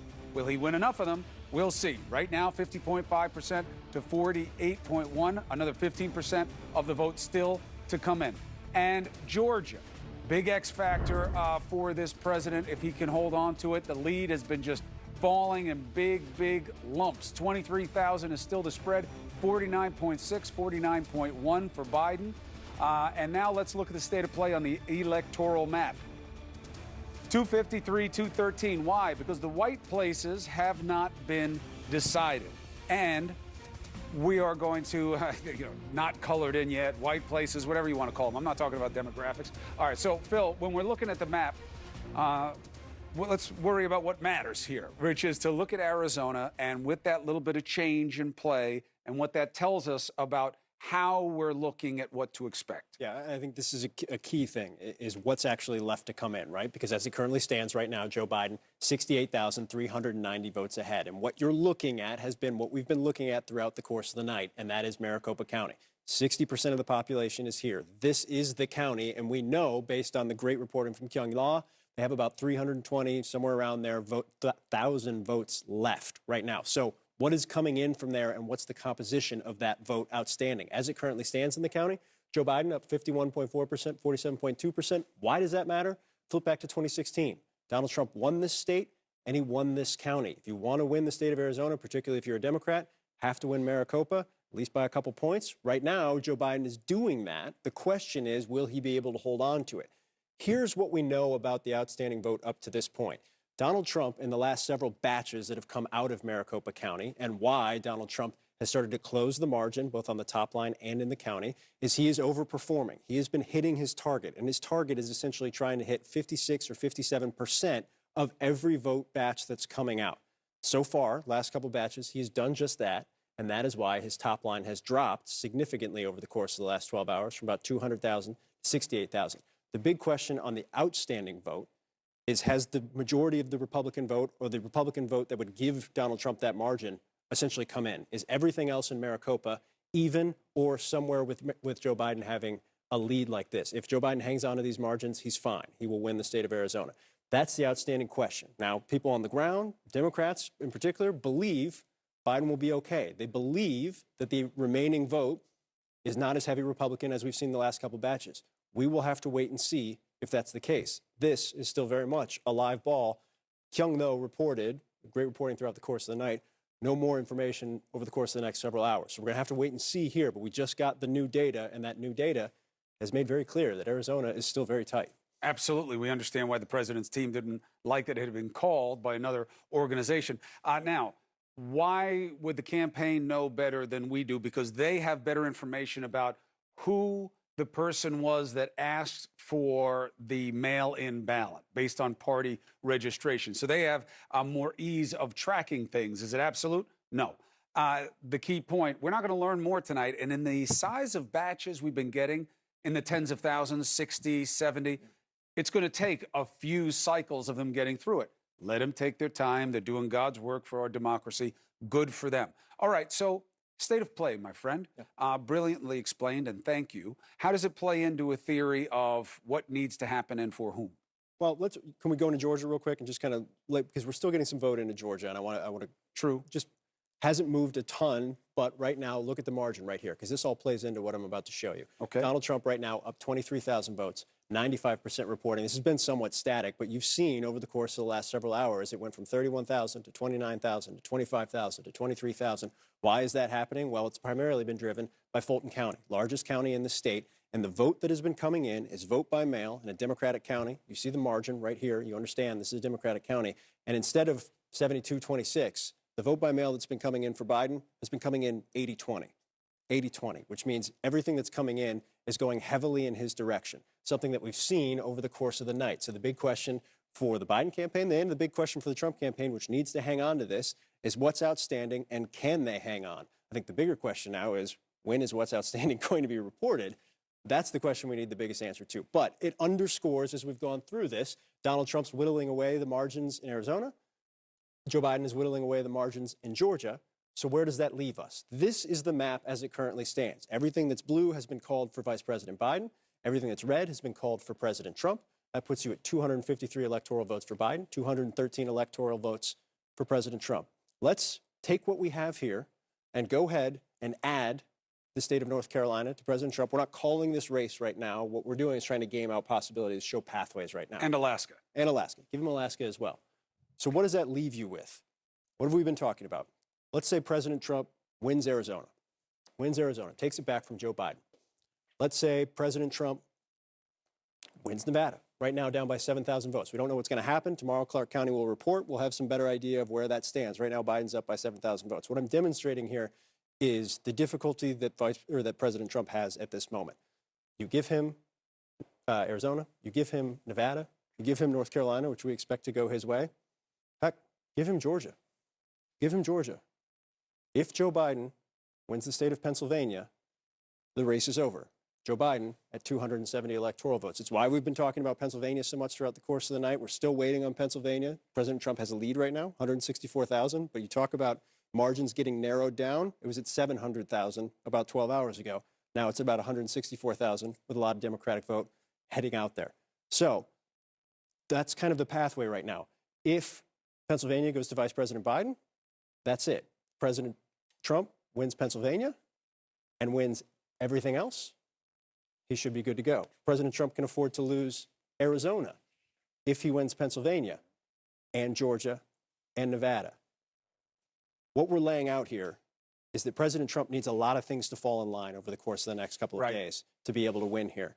And the biggest by far, is the state of Pennsylvania. And look, I understand why people are tired, you're getting fatigued, but one of the common questions that keeps coming up is, well, what changed? You know, Trump was doing so well. He lost Wisconsin and he lost Michigan. Those have been projected. Those are a huge difference there. And everybody was always drawing these two lines for you down this corridor of Michigan, Wisconsin, and Pennsylvania, and that held true. Two of them have been given to Biden. That's the big change. And of course, when you hadn't counted all the votes, it was going to look lopsided. Now that you have counted the votes, we're starting to get a different picture, but the president's still very much in it. I'm going to go talk to the panel a little bit there. So, Harry, let me start with you.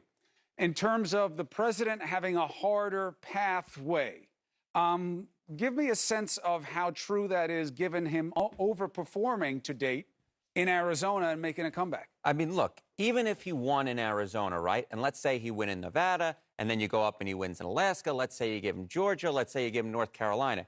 If Joe Biden wins in Pennsylvania, that gets him over the top, right? And that, I think, sort of just gives you an idea of how narrow the pathway is for the president at this point, because even if he nearly sweeps the board but loses in Pennsylvania, he still loses. Simply put, Joe Biden has many more past the 270 electoral votes than Donald Trump does at this point. Nia, you made a great point earlier on about what might have been driving this biggest popular vote we may have ever seen for Joe Biden, what that means about systemic inequality and people's passions and pain being sent to purpose. Let's flip it. Yep. What does it mean that the Democrats thought they were going to get one kind of result? Let's put the popular vote aside. And they lost House seats. The Senate doesn't seem to be going the way they wanted. And the president seems to be much stronger. What is the reciprocal realization? You know, Donald Trump has a very powerful message to particularly white Americans who are dealing with all sorts of anxiety, one of which is economic anxiety. Some of that is anxiety about the changing demographics of America. America will be a majority country by 2050 or so. And you saw Donald Trump really play into that much more so than he did in many ways in 2016. It was sort of on steroids, the kind of culture war that we're used to hearing from this president. So that was very effective for him. I think it was in some ways a surprise, a disappointment to some Democrats to see that it worked so well. They thought it would turn off many more white voters, particularly college-educated white voters, than it did. But yeah, I mean, that's sort of the reality of where Republican Party politics are under Trump. We'll see if that changes, if there is a post-Trump era. But I think the lesson, if you're a Republican, is these kind of culture wars work with a wide swath of the American public.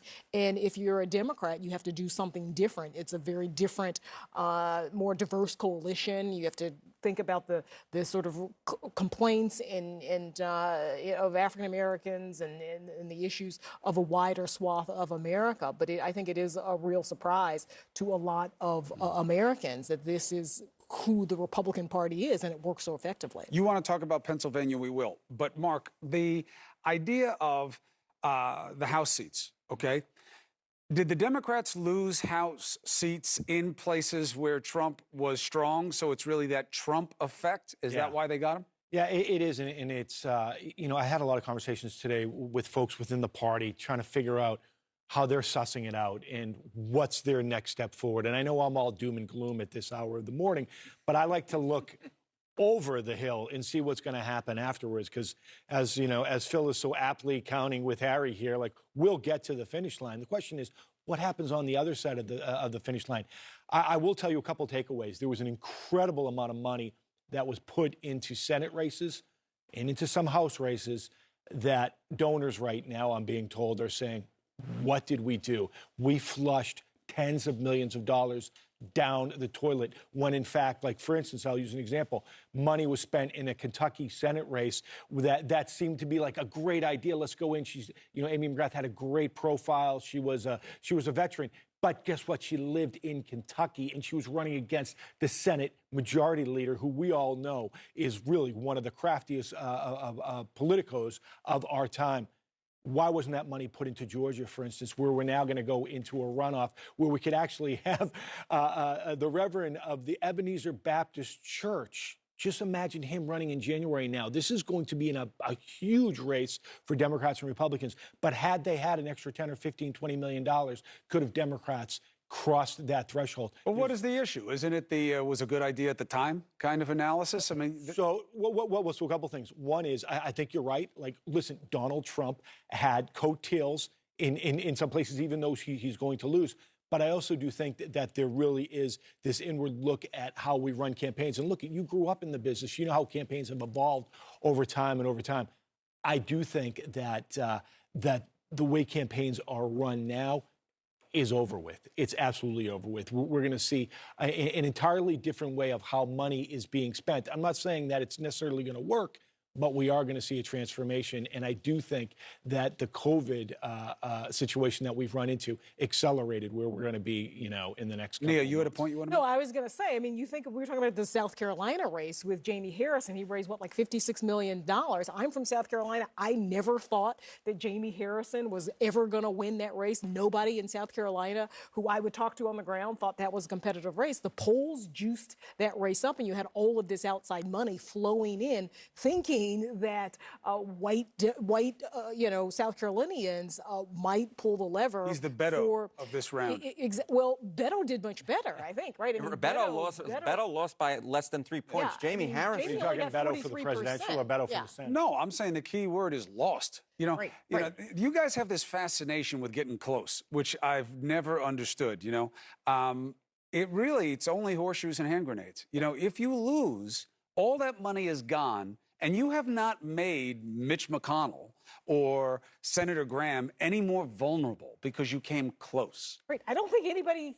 I think everybody agrees with solace in it. These guys, he came close. We deal in margins. We don't deal in binaries. We deal in margins. Continuous linear regressions. Look, here's the thing as far as I'm concerned, just broadening it out a little bit.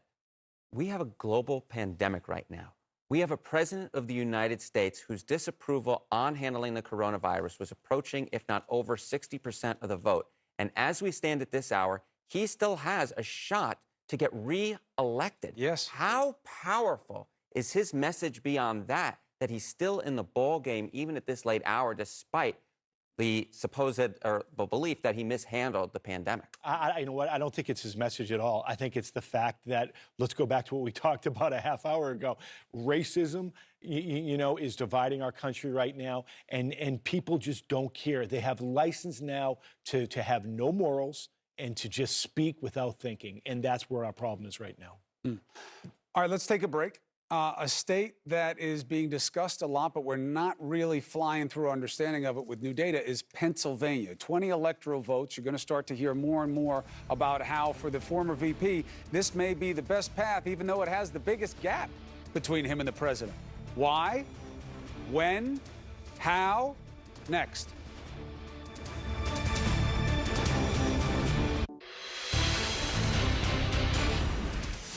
All right, if we tick through what matters and is still open issues, obviously we're waiting to see what the tally is that gets us to our next president. There is also a problem with potential litigation on two fronts. One you're hearing a lot of, I believe unnecessarily, which is questioning the way states are counting. I think that's noise. A real issue that's not getting enough attention is what's happening with the United States Postal Service. Okay, we know a federal judge is involved. We know they believe that there's been inefficiencies, and some of those inefficiencies are in the states that matter now.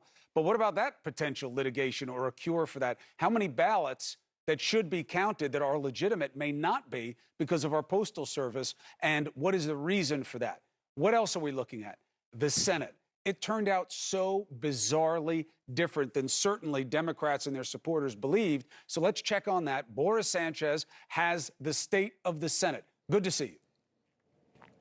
Good to see you as well, Chris. Yeah, look, Democrats had a real opportunity here in about a dozen different races that they felt were competitive that would have allowed them to take control of the U.S. Senate.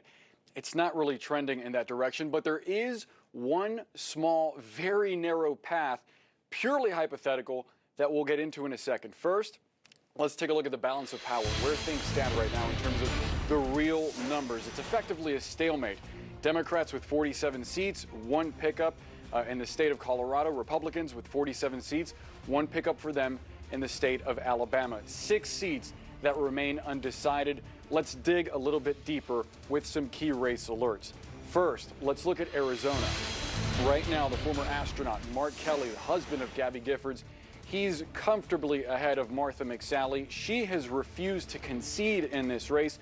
We're still getting votes in from Arizona. Other outlets have already called this race.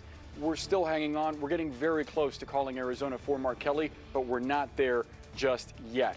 Let's go ahead and pivot to Maine. Republican incumbent Susan Collins, about 52,000 votes of Sarah Gideon, the Speaker of the Maine House of Representatives. Gideon has conceded, but if you look at where Collins is, 0.3% above 50%, there's still some votes to come in. There's a chance that the ranked choice tabulation, that ranked choice voting in Maine, may change the calculus here, so we're not calling this race yet, but Democrats aren't really optimistic that this one is going to flip.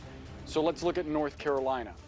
This was the most expensive race in Senate history, and right now, Tom Tillis, 96,000 votes ahead of Cal Cunningham, 94% of the vote in. Again, not really a pathway here for Democrats. They're not confident that this seat will flip where things are in this race, but it's still just close enough that we're not ready to call it despite Tom Tillis's lead. Now, this is where the hypothetical comes into play. Right now, in the Senate election in Georgia, David Perdue, well ahead of former journalist John Ossoff. He's got about almost 3 points on him, but here's the key. With 95% of the vote in, he only has about 0.1% above that 50% threshold needed to avoid a runoff. Georgia has that runoff rule. If you don't get above 50%, they'll see you on January 5th. There's essentially a new election. We're still getting votes in. There are tens of thousands of votes outstanding in Georgia, so he may dip below that 50% mark. Let's look at the special Senate election in Georgia. That one definitely going to a runoff on January 5th. Right now, the Reverend Raphael Warnock, 314,000 votes ahead of incumbent Republican Kelly Loeffler. Those two will square off on January 5th, almost assuredly. Very low chance that anybody's going to cross 50% there. A lot of information. I just gave you a lot of numbers. Let's look at the two most important ones. As we talk about control of the Senate, Democrats will need at least 4 pickups to take control of the U.S. Senate. And currently, with that race in Arizona, they only are leading in one race where a Republican holds the seat. But here's where things get interesting, Chris. If Joe Biden is elected president, that magic number goes from 4 to 3, because then potentially Vice President Kamala Harris holds the tie-breaking vote in the Senate.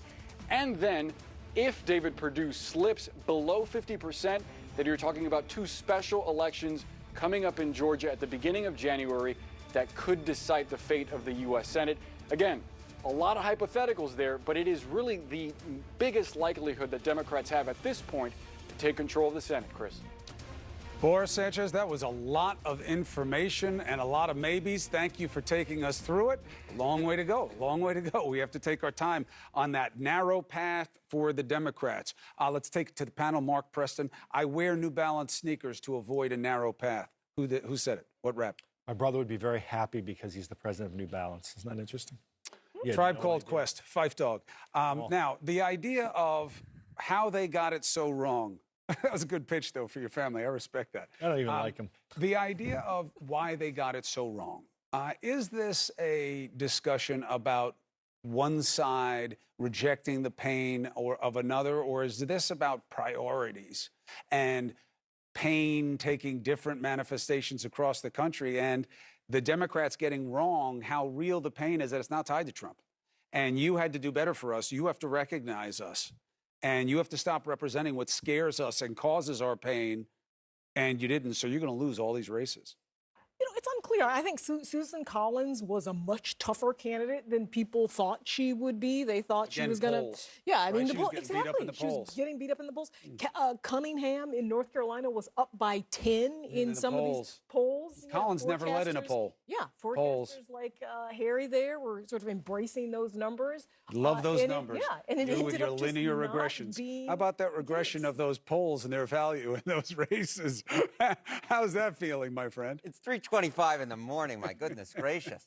Look, I think, though, the real story in the Senate, beyond the Collins race, which is its own unique thing, and I think she had a unique brand in Maine and just a good politician who fit the state well, is in every state, I believe, in which Donald Trump is leading, the Republican candidate for Senate is leading, and in every state in which the Democratic Senate candidate is leading, Joe Biden is leading in that state. And that's what we're talking about here, is people came out in support or opposition to Donald Trump, and they voted that way up and down the ballot, with the exception of Maine. Somebody missed something. I know it all makes sense now, but, somebody missed something, Mark, because there was a very different set of assumptions going into this. I agree with you about your point. I'm sure everybody does.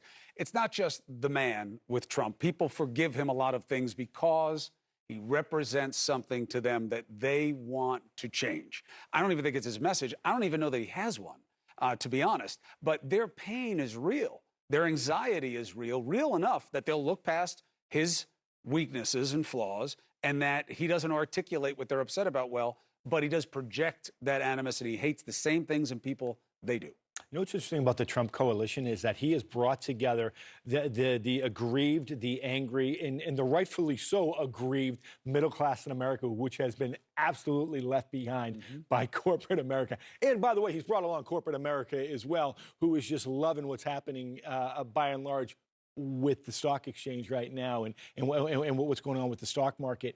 I think when we look at the Senate and we look back at what happened, I think that we're going to see that not only are people angry and they use Trump as the vessel to deliver that anger, but the fact of the matter is that we are different. People that live in Virginia are going to be different than folks that live down in Mississippi.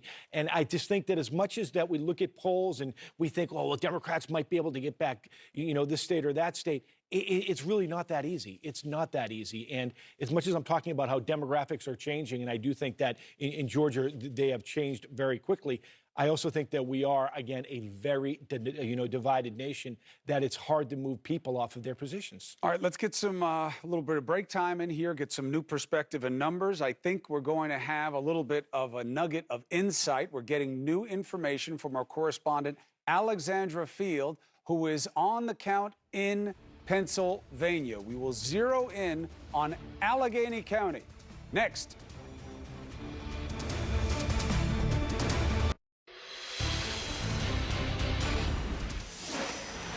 All right, CNN's Alexandra Field is in Pittsburgh. Alex, you've been digging into what votes are yet to come in. You got a little information for us? Sure. Look, Chris, I've been watching you and Phil try to tease out how many more votes there could be left to find, to chase in the state of Pennsylvania.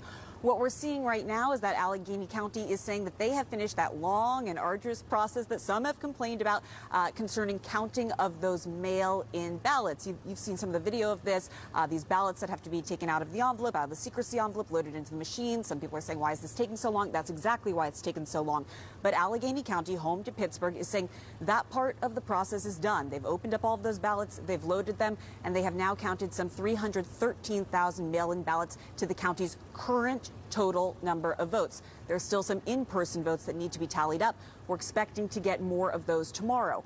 What are we learning from these mail-in ballots? Well, what we're seeing here in Pittsburgh is a trend that you guys have been tracking across the state. The in-person votes tended to err toward Donald Trump in Allegheny County. The mail-in ballots that have been received have overwhelmingly gone to former Vice President Joe Biden. That's the trend here. The number that I just told you about, Chris, that 313,000, that is what is currently being factored into the total number of votes in the county. But the county has also let us know that there's another pool of ballots that they received in the mail, about 35,000, and those need to be subject to hand review. They believe that the bulk of those ballots may have been some of the 29,000 ballots that the county incorrectly sent out. The county sent them out with errors. The county then went about working weeks before the election to give voters new ballots, but they believe that they may have potentially received some of those old ballots as well as the new and updated ballots. So that's something they've got to sort out. They've also got to look at a few thousand ballots that they weren't able to put through the machines that do need to be reviewed by hand because of certain areas. How do we look at this in total? Well, it's showing us a trend, again, that you see across the state, that the large metro areas were expected to go for Biden, and that seems to be exactly what is shaping up here. But more importantly, it should get us closer to understanding exactly how much vote there is left to chase in Pennsylvania. Chris? Appreciate it. Thank you for the download, Alexandra. So let's go over the magic wall with Phil Mattingly. 313,000.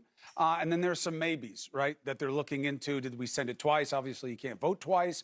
And they'll go through all of that. We don't know when, maybe sometime tomorrow. How does this fit into your reckoning?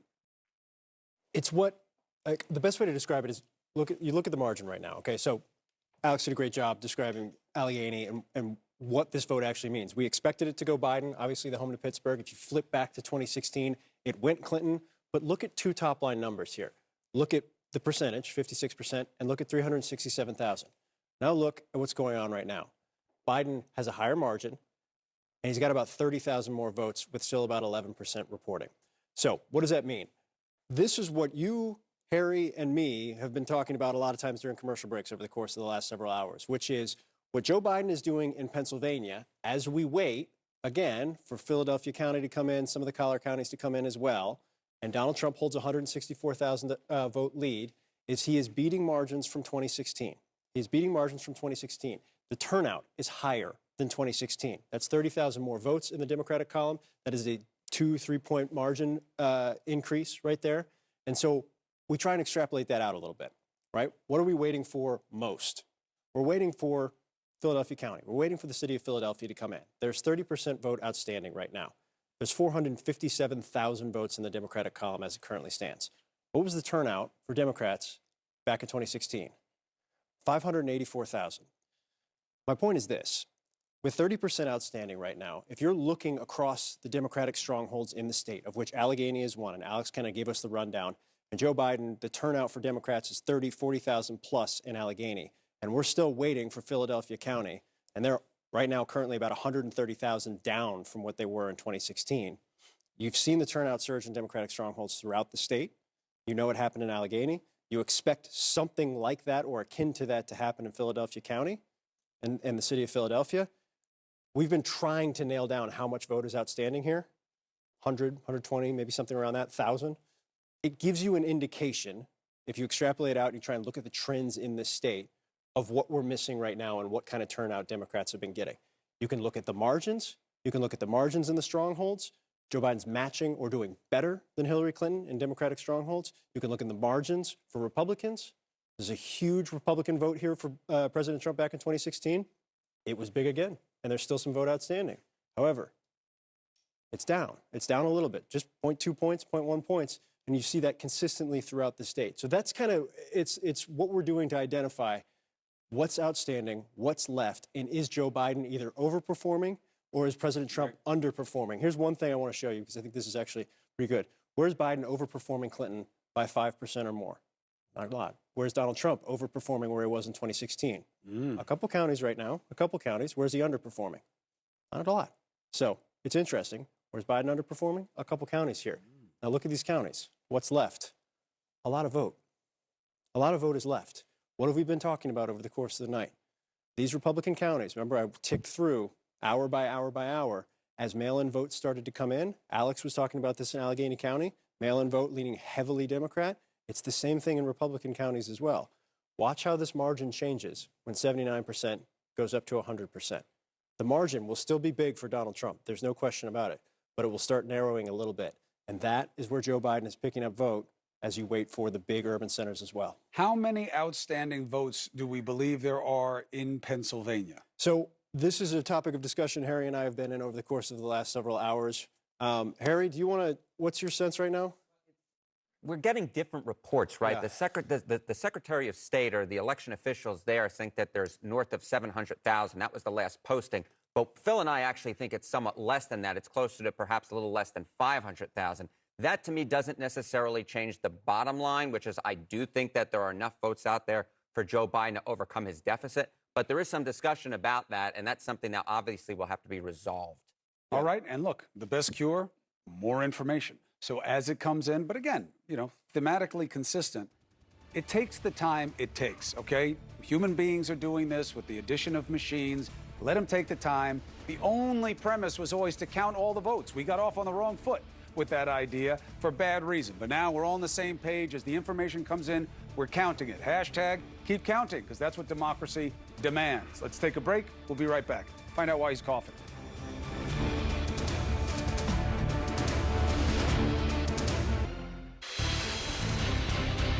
I like to say that we're up so that you won't have to be up, but we're up because you're up and you're watching us, and we know that you want to know what's going on with this election. So let's bring in some folks who are up because they want to inform you, and that is Bakari Sellers, Ryan Lizza, and Alice Stewart.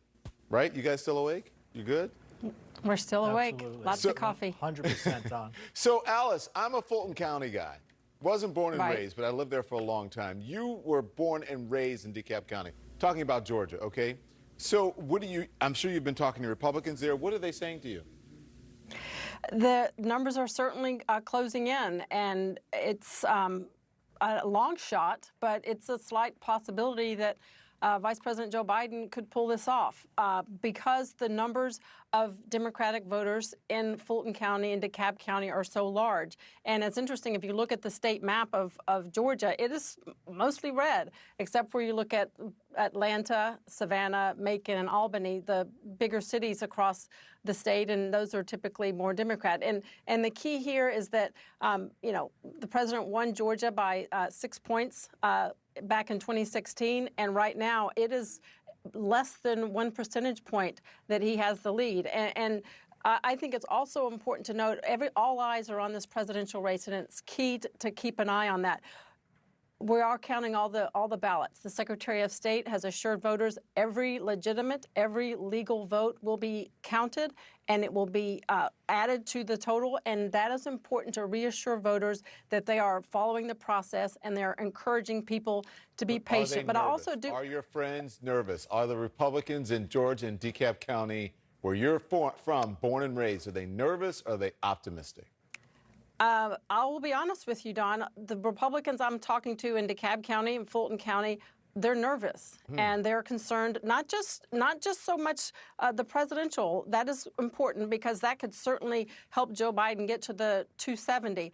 They're also concerned about that Senate race. And Boris outlined it very well earlier in the hour, talking about the 2 Senate races. We already have one that is going to go to a runoff in January. We have the Republican didn't get the 50% threshold. We now have Senator David Perdue potentially could not stay at the 50% threshold. He would also go into a runoff with John Ossoff in January. That would lead to potentially 2 Republican-held Senate seats in Georgia. Both of them could potentially go Democrat. Yeah. And Okay. I will tell you what, they're concerned about the president, but the Senate as well. Yeah, and so Reverend Ralph Warnock is in one of those races. Ryan, I got to ask you, and we got to move it along because there may be getting some more vote totals coming in here. Well, there's a major election headline here, and that is Democrats did not bring it for the House and the Senate, as Alice was just talking about the Senate races. But you say even Biden, if Biden can pull this off, that he's screwed. Why do you say that? Well, I don't write the headlines, but no. Look, if Biden wins and they're going to have a reduced, Democrats will have reduced numbers in the House. That's not as meaningful. They'll still be able to pass stuff through the House. But in the Senate, the only case for the Senate right now is those 2 seats in Georgia, right? Or that's the best case for the Senate right now is those 2 seats in Georgia go to a runoff, and in January the Democrats win them both. You'll have a tie Senate with Kamala Harris breaking the ties. In the more likely scenario, where you have a Biden presidency and Mitch McConnell and Republicans running the Senate, we're going to be back to the situation that Obama experienced for a good chunk of his term. Mitch McConnell will have to make a decision based on his members and how much they want to cut deals with Biden. I think Biden personally will be interested in cutting deals. A lot of liberal Democrats will not be, and you're going to have. You're going to have half a dozen Republican senators running for president in 2024 under that scenario, and they're going to have no incentive to give Joe Biden any victories. And I hate to be, grim. I know you're going to have deadlock in Washington under that scenario. Bakari, you remember it. I'm going to make Barack Obama a one-term president. That's my job. That's what Mitch McConnell said. Do you think Mitch McConnell might be more open to working with a Joe Biden who he knows in years past and doesn't happen to be the first black president? Do you think he may be more open and he's going to want to make Joe Biden a one-term president and not work with him? I think that Joe Biden is going to come in and be able to do more things than Barack Obama was able to do, but I agree with Ryan. I mean, it's a pretty dead-end situation having to go through a Republican Senate because not only do the Republicans sparing what may happen in Georgia, not only do the Republicans control the Senate, but they also control the courts, which is also very important. I want to piggyback on one thing that was said earlier, though, and I want to remind people that we still have yet a ways to go, and Democrats are going to have to hold out hope. Last night, Democrats went through this spiral where we were going downhill. Now we're all worn out. We're tired. We're looking at the screen. We're trying to figure out what's going on in Arizona and Nevada. But Democrats still can actually win the Senate. It's tough, but we will get the golden ticket, which is the White House. All right, Bakari. Bakari, you're glass half full, and you're right. It's so hard. It just started hitting me. It's so hard to keep a train of thought when we have been up for 4 o'clock in the morning. It's 4 o'clock in the morning. I'm trying to run some things together here, and I'm doing the best I can do. I'm with you, my brother. Same thing. I'm like, where am I? What? Read what? Okay. Thank you all. I'll see you soon. Get some rest. All right. Thanks, Don. Thanks, Don. We're watching the votes come in. Don't go anywhere.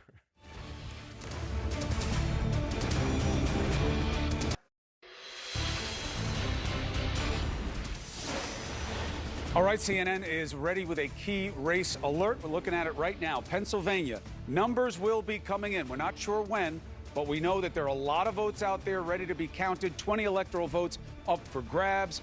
89% of that vote estimated to be in. But remember, that's an estimate. There are hundreds of thousands of votes still to come in. Mathematically, Joe Biden could meet or even beat Donald Trump in the state of Pennsylvania. We're watching it very closely overnight. Georgia, 16 electoral votes, 95% of the estimate. Again, where the vote hasn't come in are big, potentially blue areas. And we're looking at that in Georgia. The president holding on to a lead of 23,009 votes. 49.6% to 49.1. Just on our watch, it has narrowed almost 10,000 votes. So as it comes in, we'll give it to you.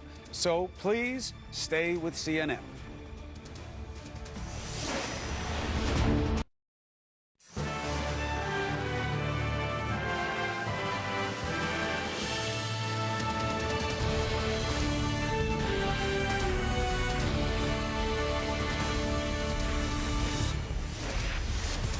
Great to be with you here at 4 a.m. Eastern. Election night in America continues. I'm Chris Cuomo with the man, Don Lemon. Winner yet? Nope. But people are counting all over the country, and we're getting closer, my brother. We certainly are. And you know things are serious, Chris, when you hear that theme music. It means it's going down. And we have new results have come in from the battleground of Arizona, from the most populous county there, with Maricopa County we're talking about. Biden's lead has narrowed by just over 10,000 votes. Trump making gains, though, but Biden still holding on. So, Chris, you never know what can happen. It all matters so much, but we have to enjoy the process. We had beautiful turnout. Congratulations to us for wanting a hand in our future. You remember the XTC song, 1, 2, 3, 4, 5? No. Census working overtime? No, you missed a good one. I We're know watching 1, 2, 3, 4. states. Come on, baby, say you love me. That's about as much as I know. But that song's in your head 24/7. You don't even know who sang it. So look, we're watching 5 states here, okay? And some of them we're looking at specific action. Georgia and Arizona, we've gotten some number changes for. We'll take you through it. So let's do the key race alerts and show where the 5 key races stand right now, okay? So let's take a look as they come up. Got a little electoral map action there. Now we'll go. Pennsylvania, 20 electoral votes. Very important. We were just told before the break, hundreds of thousands of votes in some key counties that could play to Biden's advantage still to come in. The tale of this tape here is there are the votes outstanding for Joe Biden to meet or beat Donald Trump in Pennsylvania, despite the yawning lead that he once had there. Remember, Trump used Pennsylvania as proof positive that this election should be over. Imagine if he were to get caught there. 50.7 to 48.1 right now. 164,000 votes is the margin. 89% of the estimated vote. Just an estimate, often a misleading number, because it's also about where that vote comes from. Okay, next state. Georgia, 16 electoral votes. 95% of the vote estimated in there. Same caveat. 23,009 votes is the spread, 49.6 to 49.1. One thing you may look forward to here, depending on what happens with the overall election, is a recount request there because of the small margin. Still vote outstanding in places that could play for Biden, a little bit different picture than Pennsylvania. Next. Arizona, very big. Watching tonight, new numbers. Trump is chasing down Joe Biden here. He is overperforming Donald Trump in a way that he needs to in the all-important Maricopa County. That lead now, 68,390. We've watched it get cut on our watch. 11 big electoral votes. If Donald Trump is able to win Arizona, things start to change for him, and quickly. Next.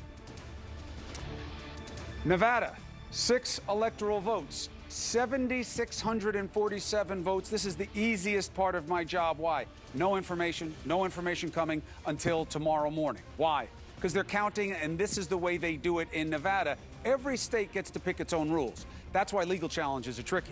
As long as the state legislated its own rule, you don't just get to jump to federal court and say you don't like it. They want all the results in before they offer any of them. So we're supposed to get them later this morning. That's Nevada. Next, North Carolina. Now, 15 electoral votes, 50.1 to 48.6. Again, 5 to 7% of the votes still to come in there. Where? We're not exactly sure. The margin, 76,000, has held steady for President Trump. That race will probably be called as one of the sooner ones. Now, what is outstanding in these places? How does it play to each candidate's advantage? That's a tricky analysis. We have someone dedicated exactly to it. Kristen Holmes at the voting desk. You're looking at outstanding vote in these key states and mapping out what each needs to do to get the math to make it home. What do you see? That's right, Chris. So let's start in Arizona here. And this is one of the most interesting cases because it is done a little bit differently when it comes to voting. What we've been watching this entire time is mail-in versus in-person voting. And the reason being that because we saw unprecedented amounts of mail-in voting, it really impacted how the election results came in. It also impacted who was voting for what and how we could actually see that. And what I mean by that is that we have learned since the beginning of the pandemic that majority of Biden supporters, they like mail-in voting, whereas Trump supporters like voting in person on Election Day. So comes to Arizona. What's left for mail-in ballots? About 450,000 uncounted mail-in ballots. How do these candidates need to fare within these ballots in order to win the state? Joe Biden would have to have 40 to 42% of those ballots to take the state. Tougher climb here for President Trump. He'd have to have 56 to 58%. Now, if this was yesterday, I would tell you that this would be smooth sailing for Joe Biden. But as we have seen, those margins have gotten tighter. Now, Harry told you that he believes the next batch that's coming in is going to be more Biden Democratic friendly than what we've seen in the last two batches, which have skewed more Republican.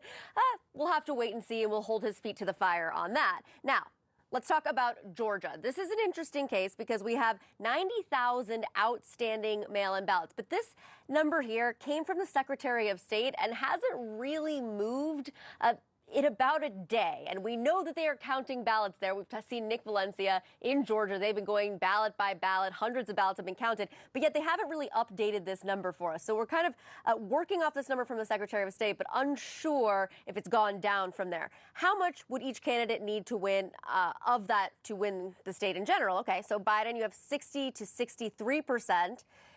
Trump, 35 to 37. So obviously in Georgia, it's a heavier lift for Joe Biden. But as we have talked about, a lot of these ballots are coming in from Democratic strongholds. And again, these are mail-in ballots in a traditional state that we've been looking at in the sense that it skews Democratic. We know that mostly Biden supporters have been voting mail-in ballot here. So that is something we are watching very carefully. It's why we haven't called the race, and we have seen that margin tightening. Last one, Nevada. You said this yourself. No answers until tomorrow. But here's where it stands right now. 200,000 uncounted mail-in ballots. Who needs what to win? Biden, he would have to get 46 to 48% of that vote in order to take the state. Trump, heavier lift, 50% to 52%. And as you said, we saw this tightening margin there, and Trump has been doing better. So it's not out of the realm of possibility. This is a state that Democrats had counted on. They thought it would have been called last night. But of course, here we are today in this tight state. Now, the last one, of course, it's not on my tablet, but we are talking a lot about it, is Pennsylvania. And the interesting thing there is that we also have questions about the number of outstanding ballots. They have not been updating their website on Pennsylvania. So they've been telling us basically for a day that there are 760 some odd mail-in ballots that haven't been counted. But we know several counties have come in. So we're trying to get those answers for you so we can get a more accurate read of what this vote is going to look like coming in. Chris? Very well laid out. And thank you, Ms. Holmes. We'll be back to you. If you have anything that you're hearing us do there's a calculation could be helpful, let me know. We'll come right back to you. So how does that help? So let's go through the states, and I'll try and work through Kristen's numbers and tell you what you're looking for. So we'll start with Nevada. We haven't talked a ton about it tonight. You laid out why. We're not going to get new information until this morning in a couple of hours. What we're looking for, Kristen said there's about 200,000 votes outstanding. They are mostly vote by mail, if not all. And Donald Trump needs to win between 50 and 52% of what comes in. This has narrowed. It narrowed over the course of the day down to 7,647 votes, threatening a Democratic stronghold, or at least a Democratic hold. Hillary Clinton won this state. Here's what we're watching when the data comes in tomorrow morning. We are watching Clark County. It is the crucial county in the state. 72% of the population is here. This is traditionally a Democratic stronghold. And if you're a Democrat, you look right now at this margin and you say, that's not good. Right now, Democrats usually want this to be somewhere around 10 or 11%. As you see, it has shrunk down. And so that's the question of the 200,000 ballots that are coming in. If Clark County is a Democratic stronghold, if Clark County is leaning Biden, does President Trump, in those 200,000 votes, actually even have an opportunity to hit 50 or 52%, right, that threshold? That seemed to be his magic number almost everywhere, that the president needs to split, he has to get 50% or better everywhere that she just went through to make a little bit north, right? Like I would think, given the makeup of the outstanding mail-in ballots kind of across the country, and given the makeup of Clark, 52% is probably a little bit more likely than 50 in terms of what he's going to have to hit. So we'll have to see what he does there. But this is what we're going to be watching. We're going to be watching Clark County tomorrow morning when those results come in. I want to tick down to Arizona. Kristen was laying out that here, President Trump needs to do somewhere between 56 and 58%. So do even better. But we've seen over the course of the last couple of batches that margin narrow down to 68,000 votes. We're obviously keeping the closest eye. Maricopa County, largest county in the state, 60% of the population. And you have seen this narrow a little bit over the course of the last several hours. However, keep in mind, back in 2016, this was a county that Donald Trump won. Why is it narrowing? Just because Democrats are leading this county right now does not mean it is a purely Democratic county. It is pretty evenly split right now. It is moved towards Democrats. There are Republican voters in here. What we have been trying to figure out is what the actual makeup of this outstanding vote is in this state. Can President Trump hit 56 to 58%? He has hit that the last two batches. There is some thought right now that what's going to be coming in because of how it was submitted or because of how it was cast is going to be a little bit more favorable to Biden. Not that he's going to win the vote, but it'll at least be even, and we'll be able to hold on to the margin both in Maricopa and overall. But now we know President Trump needs somewhere between 56 and 58% in the 400,000 votes that are still outstanding. Let's move over to Georgia, because this is fascinating because of how little vote is still out there and how close this is right now. 95% reporting. We've been talking about Fulton County. Nick Valencia has been giving us great reports from there all night. I think right now down to about 13,000 ballots here. This is going to break 80-20. What did Joe Biden need? 62%. He's going to get it with what's left in Fulton County. The question is, when you look at the top line margin right now at 23,000 votes ahead, so maybe that nets him 10, 11,000 votes. What does he get from what's left outstanding in DeKalb? Only 5% left. What does he get if you move up here to Gwinnett? Only 5% left. What does he get if you even come down here into Savannah? There's a lot left in Savannah right now, a little bit closer margins than we're seeing in the Atlanta metro area. What does he get with what's outstanding there? Not can he hit 80%? That would be great. I think the Biden campaign would be thrilled if he could hit 80 across the board. But can, on net, he hit 62, 63% in what's outstanding? The answer, based on where the vote is outstanding, is there's a pathway there. The question is how much Republican vote is outstanding to try and weigh that out as we look at what's coming in. And I think the final question, Kristen made clear, we're trying to get a better sense. You, Harry, me, have been trying to talk through what's outstanding in Pennsylvania right now. We know it's hundreds of thousands of votes. We know there is plenty of vote out there for Joe Biden to make up the 164,000 votes that he's trailing President Trump by right now. We know that Democratic strongholds like Philadelphia County, over here, Philadelphia County, still 30% outstanding, huge margin, huge vote left outstanding right now. That's going to come in, and it's going to come in heavily Democrat. The question is, when is it going to come in? What's the composition of it? And how much more beyond Philadelphia County are we waiting for? We had Alexander Field walk through Pittsburgh area, Allegheny County, another Democratic stronghold. She said there were 300 plus thousand. That are in. Yeah. They're in. And so that's what we're waiting for right now. And so I think we've gone through this for the last couple of hours. There's a lot of outstanding questions right now, but I think the value of what Kristen just gave us is you know what the targets are. You know what the targets are. She didn't give us a target for Pennsylvania. I think for a lot of the day, we're thinking probably 62, 63% is what Joe Biden is going to hit. He's been hitting that. We haven't gotten any new vote in a while. He's been hitting that, and there's every possibility he will certainly hit it here in Philadelphia County, which will be a couple 100,000, maybe 100,000 votes, 120,000 votes. So the opportunity is there. The pathway is there. We'll see if they hit those margins when the vote actually starts to come in. Now, let's offer our hourly public service announcement. We started off on the wrong foot with our collective, well, not our, but the audience understanding of why the flow of votes was going the way it has been going in this race. Now, a big reason for that was the president, at a minimum, was misleading and wanted to paint the picture that I was winning. I'm up 600,000, and they just stopped. That is not true, okay? There is nothing going wrong. We have had no reports of any type of material problems with processes anywhere. There are monitors all over the place. There are legal teams all over the place, okay? And any legit challenges will be put in, measured by the court, and covered by us for your consumption. Here's what you have to understand. The way it worked was all of these states that are in play counted day of votes first, correct? For the most part, yeah. So you saw those votes come in. Donald Trump did very well. Mail-in votes or drop-off votes are every bit as legal and legitimate. We have a lot more of them than we ever anticipated. Why? It was a formative method of activism. It was pushed very hard by the Democrats. It was actually discounted very heavily by President Trump. He discouraged people from doing it. And we're in the middle of a pandemic. I know we don't like to talk about it. I know we want to pitch the idea that it's going away if you're a Trump supporter, but that's a lie. And that's what this has been. So yes, he wanted to end the race when it looked good for him, but that was about convenience, not conscience. It wasn't about any certitude. This was always going to happen in terms of the process of vote counting. Now the question is, and in not really a lot of time, I mean, this count's going pretty quickly, to be honest. Even by 2016 standards, we had problems in Arizona, not problems, it took time. Michigan took weeks for the Senate race when we were there in 2018. And in 2016, it took us days to deliver Michigan for President Trump. So here, it's not wrong that this count is going the way it is. It's not wrong that he started off high. It was a different metric. They did day of voting first. So the question is, are there enough votes for Joe Biden to catch Donald Trump if it breaks in his own range of vote of somewhere around, what, 70%? You could go lower, probably 62%, somewhere around there. 60%. And the answer to that question is yes. Without question. There are enough votes. Yes. Can he win at that percentage? And that brings in different variables. Yep. All right?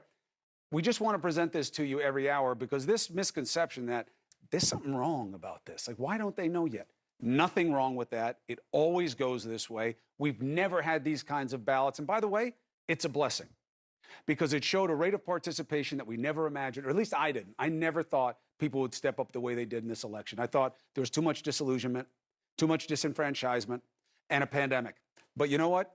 We met and beat our own expectations. And now we got to count them. That's what we're doing. Thank you for listening. Thank you for listening. Let's take a break. But now you understand this is not a problem.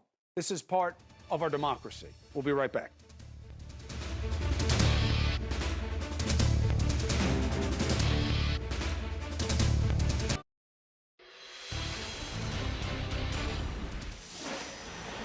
What brings us together as Americans is so much stronger than anything that can tear us apart.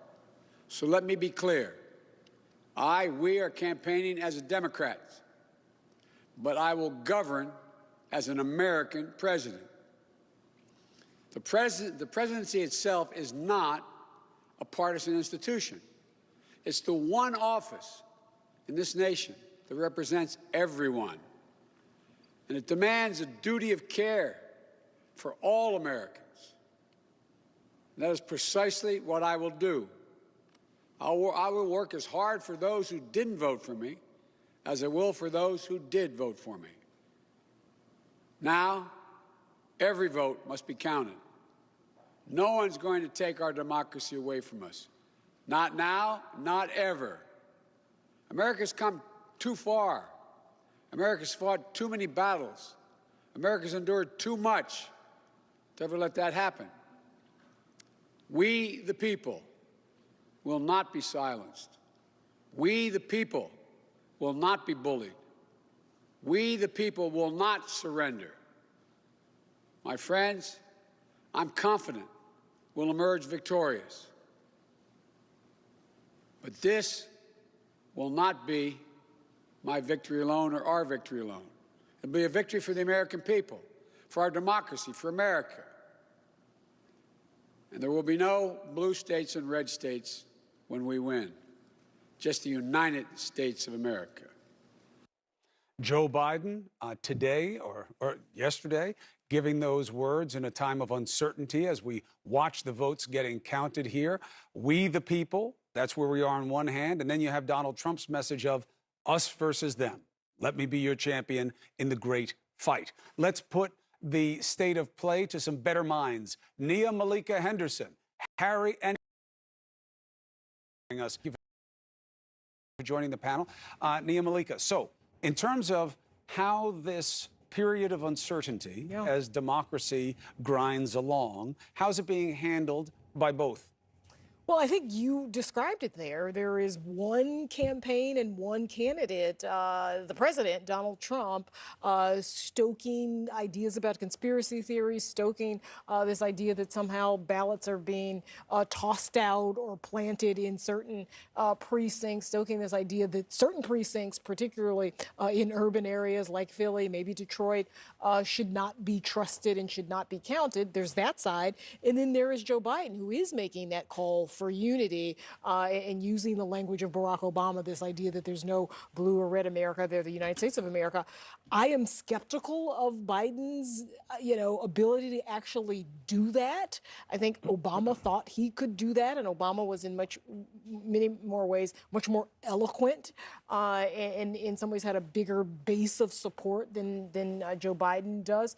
So we'll see what he's able to do. But it is true that people who voted for him thought that bringing the country together in unity was something that they wanted to see, working across the aisle.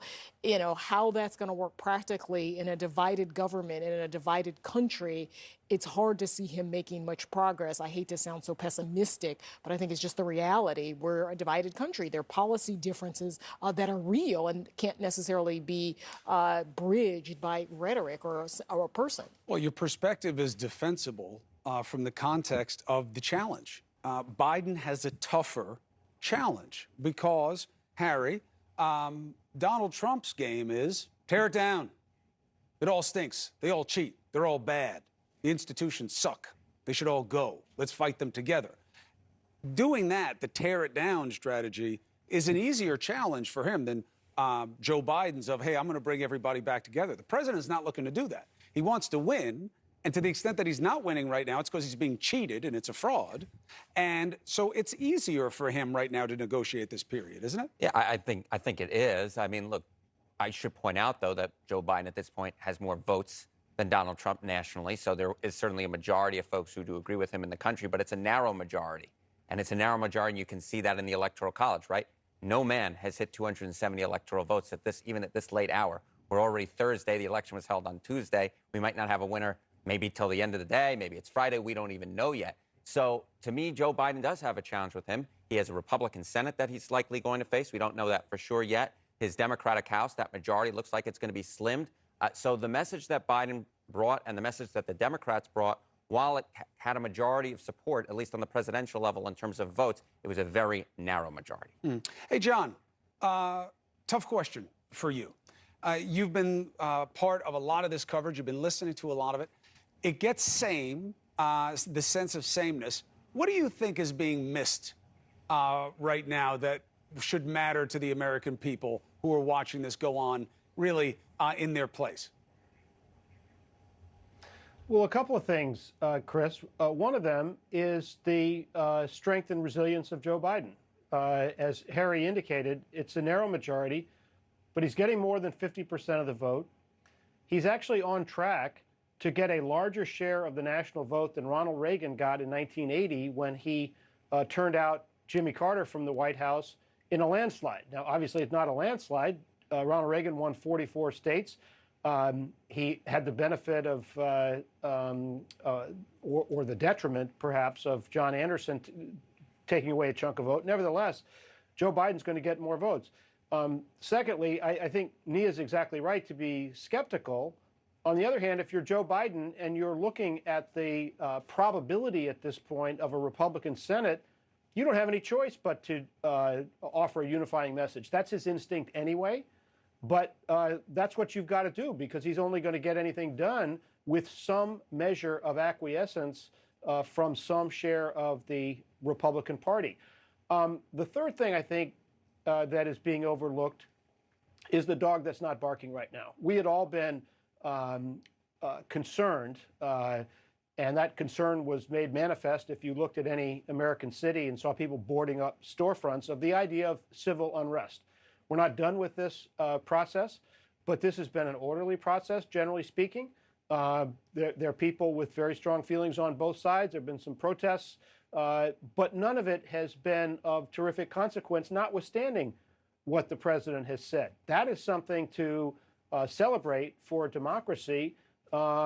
We've talked for a long time about the centrality of peaceful transfer of power in the American experiment. And so far, we have seen that play out now. We haven't had a transfer of power, but people have been observing this process with a measure of calmness that I think some people did not expect. No, those are good points, John. Thank you very much. So, Nia, let's play on the heels of that. You think the hardest days are to come? That's the big question, because there hasn't been a winner who's declared at this point. The president has been tweeting. His folks have been dispatched to Pennsylvania. I think Corey Lewandowski's there, and Rudy Giuliani. I think Lara Trump was there as well. So I think there possibly some tougher days to come if this doesn't go Donald Trump's way, because he has so sown this idea that if he doesn't win, it's been stolen by the left, stolen by Democrats, stolen by folks in cities. And we saw some of this flare up already in Arizona with those armed folks who were outside the facility where people were counting ballots. And we just don't know what Donald Trump is going to do. He's very unpredictable. We don't know what he's going to do if he loses in a lame duck. So I like John's optimism that nothing's happened in these 2 days, and that's great. He's right. The only thing we've seen is the Trump folk at the Maricopa County place, which just doesn't make, I don't know why they were there. They need Arizona. They may win Arizona. They need the count to go as well as it can. Why intimidate the people who are inside doing what you want them to be doing? Harry, the idea of, well, it'll be okay because the result will stand for itself. It's hard for a thin margin to stand in an environment of uncertainty, right? People have a lot of misgivings about the way our elections work to start with. Sure, although I will point out that 4 years ago you had a thin margin, even thinner margin it may end up being than the one we have this year, and the country did stand, right? There were obviously protests that took place after Donald Trump was inaugurated as the President of the United States, but there wasn't like civil unrest to such a great degree that there was violence in the streets and stuff like that. Although I will point out that now we have the background of a global pandemic, right? That adds an extra variable to this. And now we have Donald Trump, who is obviously prone to volatile statements on Twitter, to say the least, who may be flaming or burning the flames a little bit. So we're going to have to wait and see on that, wait and see what the ultimate result is. If it goes in the direction it looks like it's going in, let's see how the current president reacts to potentially losing an election. I don't know how it's necessarily going to go, but at this point, at least, as John was pointing out, it's been mostly peaceful since the votes have been cast. John Horwood had a good phrase there. He said, the dog that's not barking. You know, now part of that is also how much attention do you give the dog when they do bark. Right now, I, as one of the anchors in the mix, I'm making a definite choice to ignore the noise. And yes, you can all come at me and say you should have been doing this all along. I don't agree with that. I think that this is a dynamic that you have to engage. But right now, idle threats and attacks on a system that are baseless in proof, they'll be made manifest by litigation. And when that happens, we'll cover it. What will change, though, is you won't be able to silence the president. What he will say about this process is going to wind up having a heavy hand in how his followers judge it. So we will wait and see, just like every other level of this. Right now, I want to take a break. But first, I thank John Harwood. I thank Harry Enton and Nia Malika Henderson. Thank you for helping us talk through what we're all living together.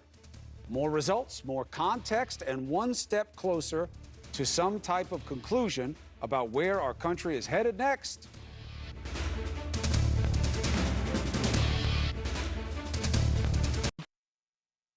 I'm Kyung Law in Arizona, and this is CNN. I want you guys to pay attention to this because it's very telling. It's very illustrative. One of the ironies about the vote fallout is Trump is trying to get states to stop counting where he's winning and keep counting where he's losing. And there's video of his supporters chanting, "Stop the vote." This is in Michigan as Biden was gaining more votes. Listen to this. Stop the vote! Stop the vote! Stop the vote! Stop the vote! Okay, but then there's Arizona. In Arizona, where new votes were coming in for Trump, cutting into Biden's lead. We heard Trump supporters protesting, shouting, "Count that vote." Count their votes! Count their votes! Count their votes!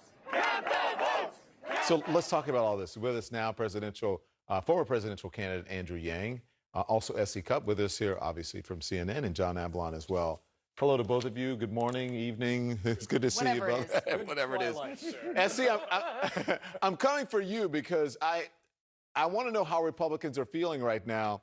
Well, there's sort of a whiplash kind of like, what do we do? It depends on what's favoring us, stop or go, keep counting. Well, yeah, I mean, a lack of intellectual consistency has marked this entire 4 years. That's not new. But what is remarkable is this feat that Trump has managed to pull off. It's tragic, but it's also really remarkable. He has so distorted the idea of what democracy means. He has gotten a not insignificant number of Americans to believe that stopping the vote count is democracy. I am old enough to remember when Republicans believed that America was the greatest country on earth. It was the Toby Keith era of American exceptionalism. And wow, that was Sean Hannity last night on Fox News was asking if you believe in free and fair elections anymore. He was asking if you will support this sham election. I mean, it's not just whiplash. It is a total repackaging of what democracy means, and a lot of people have bought it. My question is, what next? We don't know who's going to win tonight, today, tomorrow, this week. We don't yet know. This year. But, right, we hope this year. But if Donald Trump is out, well, you have walked a lot of people, his supporters, to the precipice of a cliff off of which democracy doesn't exist anymore. Or true. When he is gone to tell you what to do next, where do you go with that? What becomes of our ideas of what democracy means? They used to be steadfast. Now they're whatever Trump said last. Look, we're going to need to rebuild and reunite as a nation and restore a sense of democracy as a bedrock that isn't about situational ethics and lying loudly, which is what we've seen. I mean, last night, in addition to these crowds yelling discordant things, and the only flow through is whatever's better for my team at this moment, which is the opposite idea of democracy and bedrock principles in a democratic republic. I was stunned when all the different minions in the Trump orbit started bleeding at the same time via social media.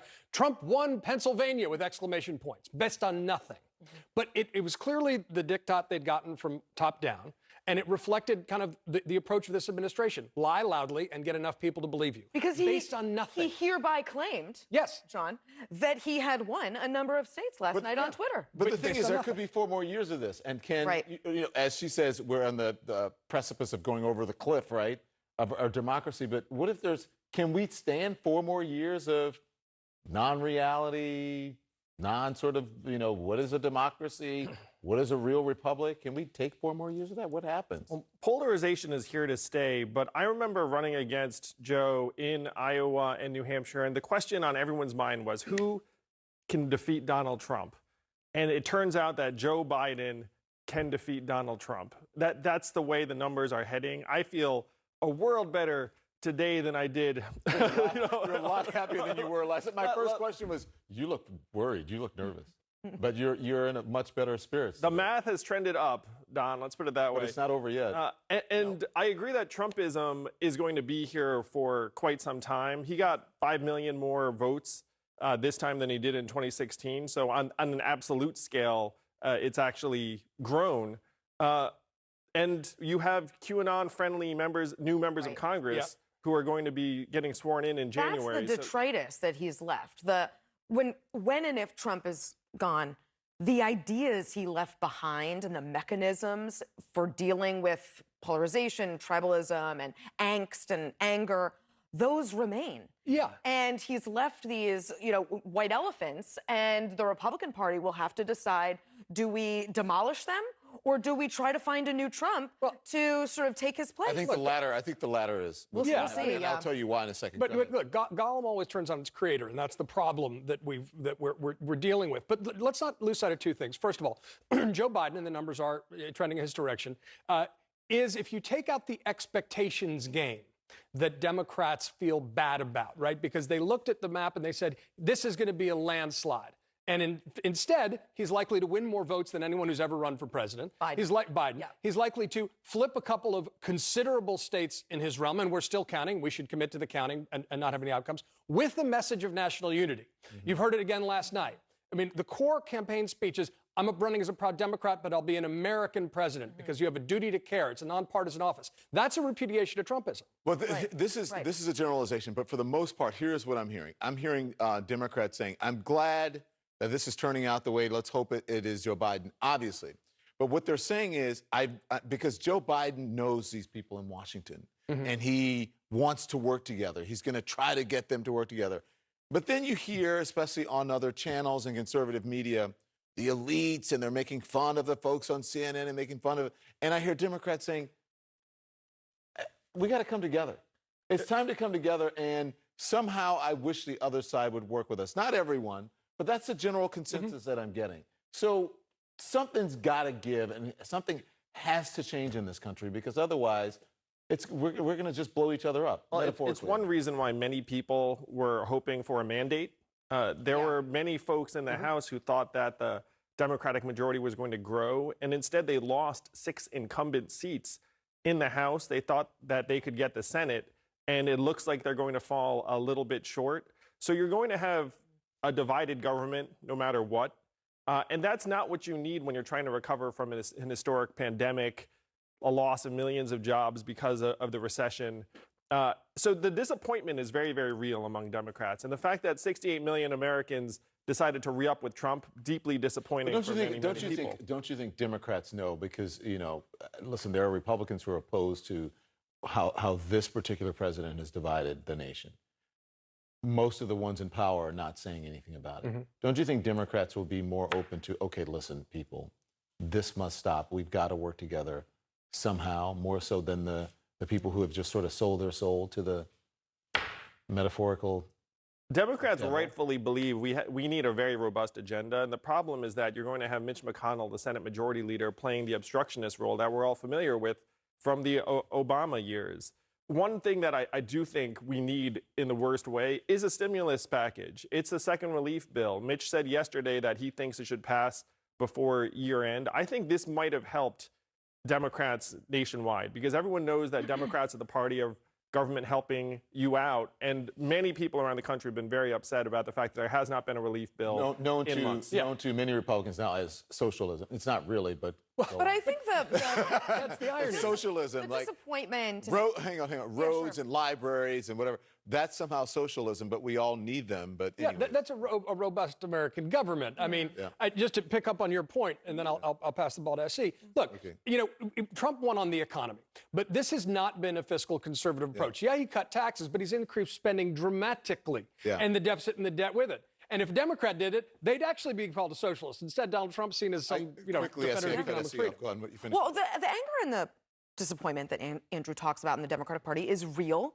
And I think that the message that Joe Biden had about looking at our opponents politically, not as enemies, is just as much for Republicans as it is for Democrats. I think he truly does want to unify the country. And I think we saw over the course of the Democratic primary, some Democrats did. Other Democrats running for president wanted to make people pay. And that divide between wanting to make people, punish people, and wanting to bring the country together will be, under a potential Joe Biden administration, I think a struggle. Yep. You guys are here for a lot longer. We're hanging. So we'll continue this conversation. The numbers are changing, and we are watching all of it, so don't go anywhere. We got you covered.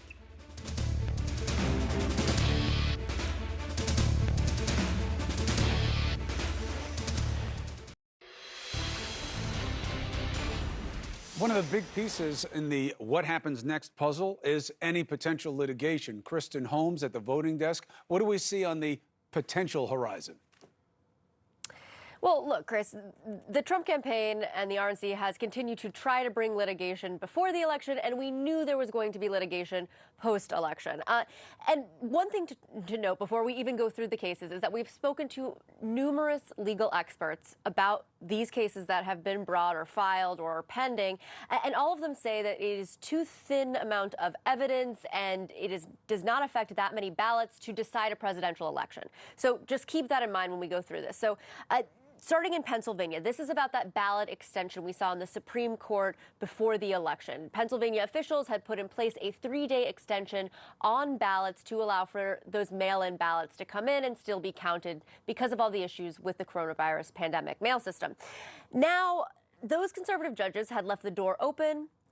The Trump campaign is going back to the Supreme Court to see if there is any way to deal with these ballots. Now, if the margin in Pennsylvania gets so slim that this amount of ballots that comes after the election is in play, this might be an issue. But right now, the Supreme Court is just deciding whether or not to take this up. And there's no indication that the margin will be that narrow. So take a look in Michigan. Now, the Trump campaign, the RNC, Republican officials, filed a suit to halt the counting of votes statewide. Of course, we know that part of this was because we saw Biden's lead growing because of those mail-in ballots. They wanted access to observe the mail-in ballot processing. They said that they wanted to be there to be able to challenge anything that was going on as these votes were being counted. Another one in Nevada. Okay, this one's interesting because it's actually been shot down twice, but they're bringing it again. They sued Clark County, that is Las Vegas, the big Democratic stronghold here, to stop counting because they wanted to look at the software that they were using to match signatures. Now, a judge already shot this down, and then another judge shot this down. Now they're having a hearing on this on Thursday, but again, they're just trying to stop the counting here.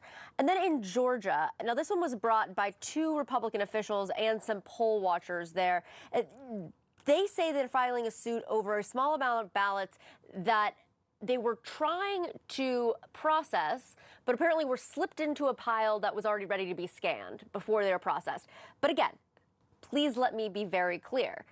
Every legal expert that we talk to says that these are not enough to actually impact the election in any way. They could stop voting temporarily or cause chaos or sow distrust.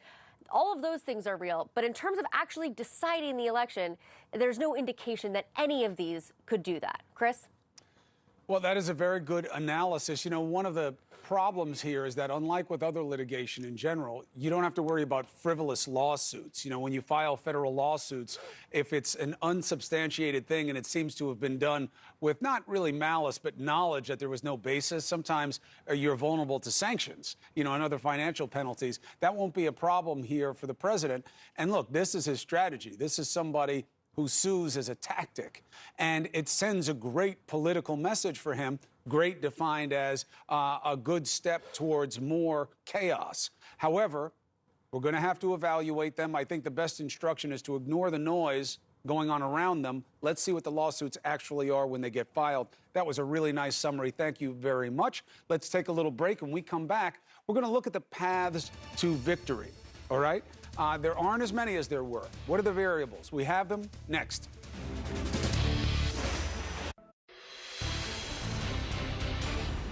A reminder here of our key race alert, what we are tracking right now in real time. Pennsylvania, 20 electoral votes. The margin, 164,000 votes between Donald Trump and Joe Biden. This number has been moving down. There are enough votes outstanding for Biden to meet or beat the president in this all-important state. One of the reasons the president has been targeting it. Will stay on it. Still about 10% of the vote out to be counted. Georgia, 16 electoral votes, about 5% of the vote still outstanding. The president holding a 23,009 vote lead. This race, a likely candidate for recount, depending on the outcome of the election. So we will keep counting in real time and giving you context of what is shaping this race in real time. You see there, electoral votes, 253 to 213. No man is really that close yet, at least a couple moves away. Stay with CNN. We'll get you through.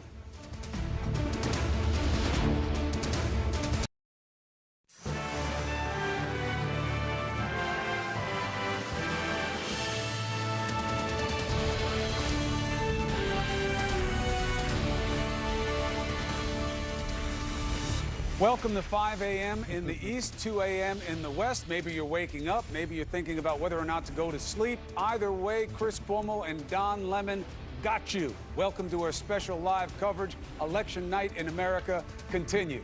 You may as well just hang with us. It is a good time. We always will show you a good time. Because you know what? We're on count watch here on CNN in the wee hours in the morning. New numbers, Chris, coming in overnight, and we're expecting even more from those very key battleground states that are still out and still in question. Arizona shifted just a little bit. Biden's lead in the biggest county there, narrowing by just over, what, 10,000 votes? That's getting close. Just on our watch, just less than 10,000 votes traded hands in Arizona. And look, there are a lot of different states going through a lot of different permutations. There are a lot of ballots out there, and it really is all good because it's all a reflection of tremendous turnout at the polls for people to have a hand in their own political destiny. So it's a blessing, but you got to deal with it now. So let's give you the latest results for you in a key race alert. All right, here are the main races that we've been watching. You have Pennsylvania, of course, 20 electoral votes. Right now, you have 164,000 vote margin. This is the big number in play. There's no question about it, but it keeps getting smaller. And the latest calculations suggest that there are enough votes outstanding for former VP Joe Biden to meet or beat Donald Trump in this all-important state. The president was right to pick this one to say is a potential problem and potential for all these bad things that he has no proof about. He was right that it would come down to this state, and it may well do that. About 10% of the vote still outstanding. A lot happening there as well in Georgia. 16 electoral votes, 5% of the vote outstanding there. 23,009 votes separate the two gentlemen. Are there enough outstanding votes to make a difference? Yes, with a couple of caveats. We'll take you through it. One big thing to know about Georgia is it could be a candidate for a recount depending on the outcome of the overall election. Arizona, Joe Biden still ahead. His number has been going down wide. Donald Trump has been overperforming in all important Maricopa County. This state is a little bit of an inverse effect from what we're seeing in the other four of the other 5 states that we're following, which is that Donald Trump is the one overperforming. Donald Trump is the one who likely has enough votes to meet or beat Biden if he keeps overperforming. Will he? We don't know. Those are going to be a very important 11 electoral votes. Nevada, 6 electoral votes, still a chunk of vote to come in.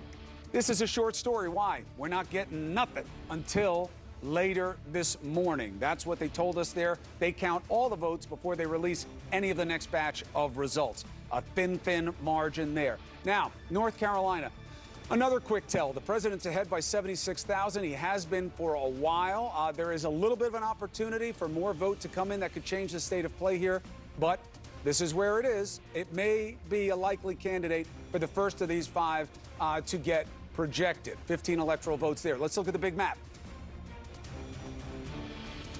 Big map, 253 to 213. Joe Biden a couple of moves away from getting to 270. Donald Trump a more narrow path, but still there. So let's discuss what it means. There's a lot that's happened since Tuesday night. Let's go to Stephanie Elam right now for a sense of the big picture out there, doing what she does best, bringing us a good understanding of what's happening in our country. Good morning. Very nice to be sharing a moment in history with you. Very nice to hear you at this hour of the night, morning, day, wherever we are right now. Chris, I know there's a lot of people who are insomniacs right now because of the fact that you're looking at these races tightening around the country. And we knew that it was going to take a long time to get to the counts being done. Still, it doesn't make it any less tedious for everyone watching all of these races.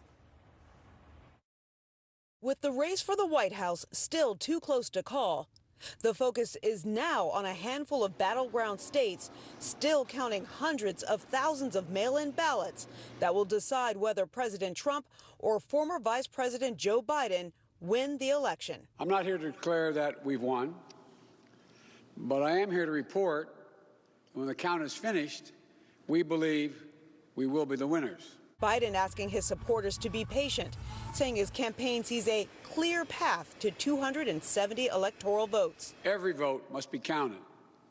No one's going to take our democracy away from us.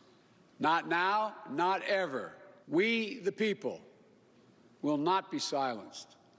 We, the people, will not be bullied. We, the people, will not surrender. The former vice president making this address before adding projected victories in Michigan and Wisconsin. The state's crucial to help rebuild the blue wall Trump painted red in 2016. Now the Trump campaign is trying to sow unfounded doubt over the election results after the president falsely declared victory early Wednesday morning. As far as I'm concerned, we already have won it. The president's team is also taking legal action in Michigan and Georgia and saying they will request a recount in Wisconsin, which CNN projects Biden has narrowly won by less than 1%. The Trump campaign is planning to sue in Pennsylvania, where Biden could narrow the president's lead. It's a shame that we have to do that. It's the last thing that we wanted to do. State officials condemning Trump's baseless allegations that the Biden campaign is adding votes to their tally. Representatives watching every step of that process, it's just not happening. There's no evidence of anything like what was alleged. Meanwhile, in Nevada and Arizona, where the president believes he can catch up with Biden, they want ballot counting to continue. Count the votes! Count the votes! Trump supporters protesting just that in Phoenix, with dozens surrounding the Maricopa County Elections Department as poll workers tallied votes inside. But in Detroit, they stormed into this ballot counting center demanding them to stop. Count your vote! Count, count your vote! With tension growing, protests emerging across the country, many calling for a fair tally of all votes. One state official defending the process despite expected efforts like the president's to call into question the integrity of elections. We always knew we'd be here from when the polls closed as we went through that tabulation. We've always had a lot of faith in the truth underneath our work, which everyone can see for itself as one that has been meticulous, it has been accurate, it has been secure, and it's been something that we're quite proud of here in our state. And you take a look at the electoral votes where we stand right now, and you see Joe Biden is just 17 electoral votes away. Arizona carries 11 electoral votes. So that's why everyone cares so much about what is happening here. Maricopa County, where I'm standing, the most populous county in this state. We are now looking after the numbers that we got in last night, that here in the county, there's some 300,000 more than that, just over that in Maricopa County that still need to be counted. And we're likely not going to hear anything about those numbers until later in the day. So more waiting for everyone all around. Chris? Hey, better to wait than to get it wrong. Stephanie, thank you so much. Appreciate it. Phil Mattingly here at the Magic Wall holding forth. Paths to 270. Let's start with Joe Biden. Let's stipulate something out front, which is both candidates still have pathways to 270. Absolutely. Right? We've been talking about this all night, but if you're just waking up, this race is not over. There are still pathways for both Joe Biden and President Trump. And let's walk through. What you see here on the map, if it's red, we've called it for President Trump. If it's blue, we have called it for Vice President Biden. We'll go ahead and fill in. Chris, you were just going through North Carolina. Pretty solid lead for the president there. We'll go ahead and make that red. Alaska as well, still waiting for some count there, but the expectation is that will go red. So what does that leave? That leaves Pennsylvania, Georgia, Nevada, or Arizona, and Nevada. All right, well, here's some pathways. Right now, the vice president is leading here in Arizona, and he's leading here in Nevada. He wins those two. It's over. It's over. However, and this is key, right now, as Stephanie was just laying out, Arizona has tightened. Very a lot. competitive. Very competitive. And we're going to have to wait a little bit for the results to come in. This was his one flip. This was his one flip. This was his one flip until he moved through the blue wall. Also, Nevada, only 7,000 votes separate the president and Donald Trump. We expect Clark County, the most populous county there, to report at some point this morning. So what happens if the president catches up and flips Arizona? What happens if the president catches up and flips Nevada? Here is the reality no matter what you're looking at on the map right now. If Joe Biden wins the state of Pennsylvania, he is at 270. He's at 270 with Arizona, with Nevada, without Arizona, without Nevada, without Georgia. Pennsylvania, for the Biden campaign, is everything. It is the ball game. Now, they can get to 270 without Pennsylvania, but with Pennsylvania, particularly given that Pennsylvania is probably going to start picking up their count pretty soon, Pennsylvania ends it, no matter what else happens in the rest of the race. Now, so play it through if he doesn't win Pennsylvania. So if you give President Trump Pennsylvania, right now he's leading by 160,000 votes. Perhaps it holds. Perhaps they find other vote as they continue to count. Right now, President Trump, if he leads in Pennsylvania, what you have to have is a combination of things. Say Joe Biden ends up holding on. Clark County comes in, most populous county, leans Democrat. and Joe Biden holds on to Nevada, President Trump would have to win Arizona, President Trump would have to win North Carolina, and President Trump would have to win Georgia to go above 270 electoral votes. So it's some combination of Pennsylvania and 3 other states is President Trump's pathway right now. Here's the problem for the Trump campaign. Arizona right now narrowed the margin in terms of the 400,000 votes that are outstanding. The expectation is he's going to have to get somewhere between 55 and 57% of those votes in order to overtake Joe Biden. Right now, the expectation is he may fall a little bit shy of that. We'll see. Georgia, right now, the outstanding vote, there's not a ton of it, about 5% left. The outstanding vote is mostly in Democratic strongholds, Fulton County, DeKalb County. There's an Atlanta metro area that has been trending heavily Democrat over the course of the night. It's also mail-in ballots. We'll probably hear from Nick Valencia shortly with more about that.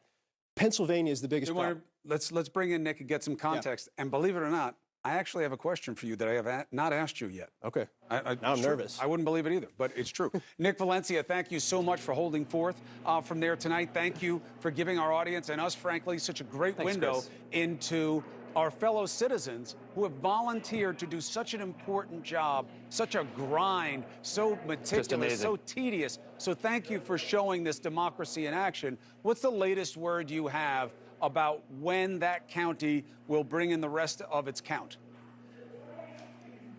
So just to give you an estimate here and just to give you a sense of what we've been dealing with since this morning, at midnight here in Fulton County, the state's largest county, we had 20,000 absentee ballots, mail-in ballots that still were outstanding, that had not been counted. An hour later, that figure went down to 17,000, and the last update we got from the Secretary of State's office came at 2 a.m., showing a 23,000 vote lead for President Trump. Now, here's where it gets complicated. Here in Fulton County, although you could see the work behind me here, let me step out of the way so you could see it happen live in front of your eyes. They are continuing to count ballots. They are continuing to process them, continuing to adjudicate them. I mentioned that 20,000 number, Chris, at midnight. That number is now down to 7,500, around 7,500 absentee ballots remaining to be counted. What we don't know, though, is the raw data. Who those ballots are helping. Are they benefiting Joe Biden? Are they benefiting President Trump? The reason we don't know is because the Secretary of State went home for the night in these overnight hours, and we won't see the figures that are happening here, the work that is being done here, reflected in the overall numbers until the Secretary of State gets back into his office later this morning. We are expecting a gaggle to happen from the elections supervisor here, the elections director. We've been hearing from him throughout the morning. Rick Barron, he says he's waiting to see his team here at Fulton County if they will update the figures on their website. We might get some raw data there. But the Secretary of State, that's what really matters. That gives you an overall sense of what's going on in the state. Earlier, Chris, we were told that there was 90,000 absentee ballots across the state. So, you know, really, there's a lot of confusion still with the math, who these votes are benefiting. When we get those details, we will bring them to you. I mentioned Rick Barron. He's anticipating holding a gaggle in a little bit. Secretary of State's expected to give a press conference later this morning at 10:30 a.m. Eastern. So still a lot left to count. It's still too close to call here in Georgia. Chris? So, for those who've been following along, or even if they haven't, we've been talking to you since midnight Eastern Time. The 2 women over your right-hand shoulder have been working at a fever pace every time we've seen them. It is so impressive that they have that level of dedication. I don't want to mess with them, but if you can just turn over your shoulder and just say to them, hey, everybody says thank you for what you've been doing. It is amazing. I watched them. We don't want to interrupt your work, but America thanks you very much for everything you're doing. We see you guys. Give us a wave here. This is Democracy in Action. Chris Cuomo, our anchor here. Very impressed with all you guys that you're doing this. The spotlight's on you guys. We don't want to interrupt them too much more because they're working hard here, Chris. But you're right. They've been at it since very early. Some of them have been here since 8:30 yesterday morning. I mean, it is just amazing. I remember you were speaking earlier to the supervisor there, and he said, yeah, a number of these people are going to stay with us overnight, volunteering to do it all the time. I mean, I just think it's such a beautiful demonstration of who we are at our best, and the fact that they have such a long and hard job is more proof of us at our best. What amazing turnout we're seeing in this country. Maybe the biggest vote total we've seen in 100 years. Chris, go ahead. The atmosphere here is very optimistic. You know, they just brought in coffee and donuts about an hour ago. That lifted a lot of spirits. The crowd has thinned out a little bit here. The volunteers, some of them, we spoke to one a couple of hours ago that went home after her shift ended. She said she touched about 1,000 ballots. Just think about that. You know, you have about 20 people in this room here, all of them working at a feverish pace here. They are trying to get these numbers out. We are all waiting with bated breath. We are all really anxiously waiting these results here because we know that it could really mean a big difference in this presidential election in 2020. Chris. All right, Nick, thank you very much. We're going to take a quick break. How amazing is it that even when you have the news guy talking to you, they're barely just like, oh, yeah, great. And they just keep going at it. I mean, the level of dedication, you can't ask for anything better than what we're getting. I mean, that really is us at our best. All right, we are on Count Watch, as Don said, and it's going to continue. We'll be with you all morning. There are shifts. They matter. We'll take you through them next.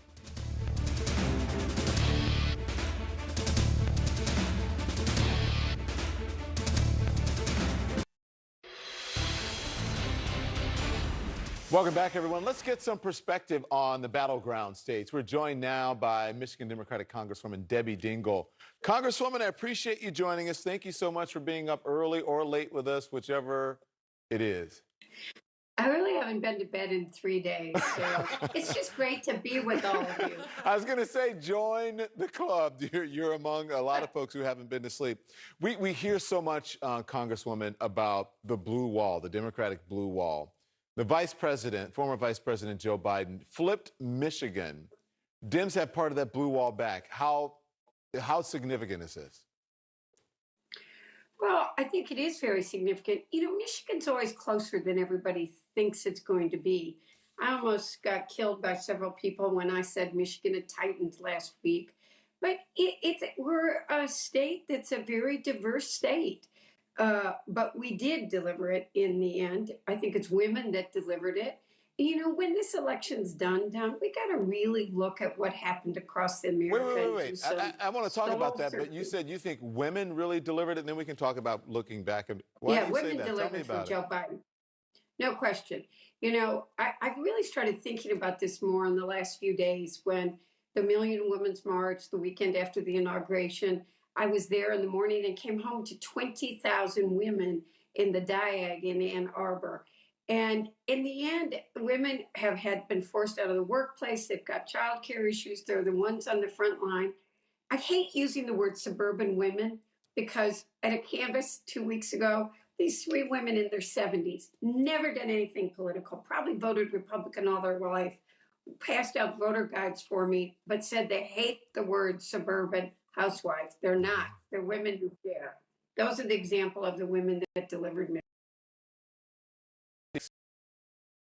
To me, I don't know if she's a suburban mom. I don't know where she is, but I do know that she is a mom, and she is nodding in agreement with everything you're saying. You think women, SE, help to carry this? Well, it's the the white suburban woman, and I am one, so I say that with some affection, is the demographic I've been watching, not just this election, but over the past 4 years, because white suburban women really helped get Trump elected. But Congresswoman, I would love to know, and I'm so glad you're here with us right now. I lived in Oakland County, Michigan.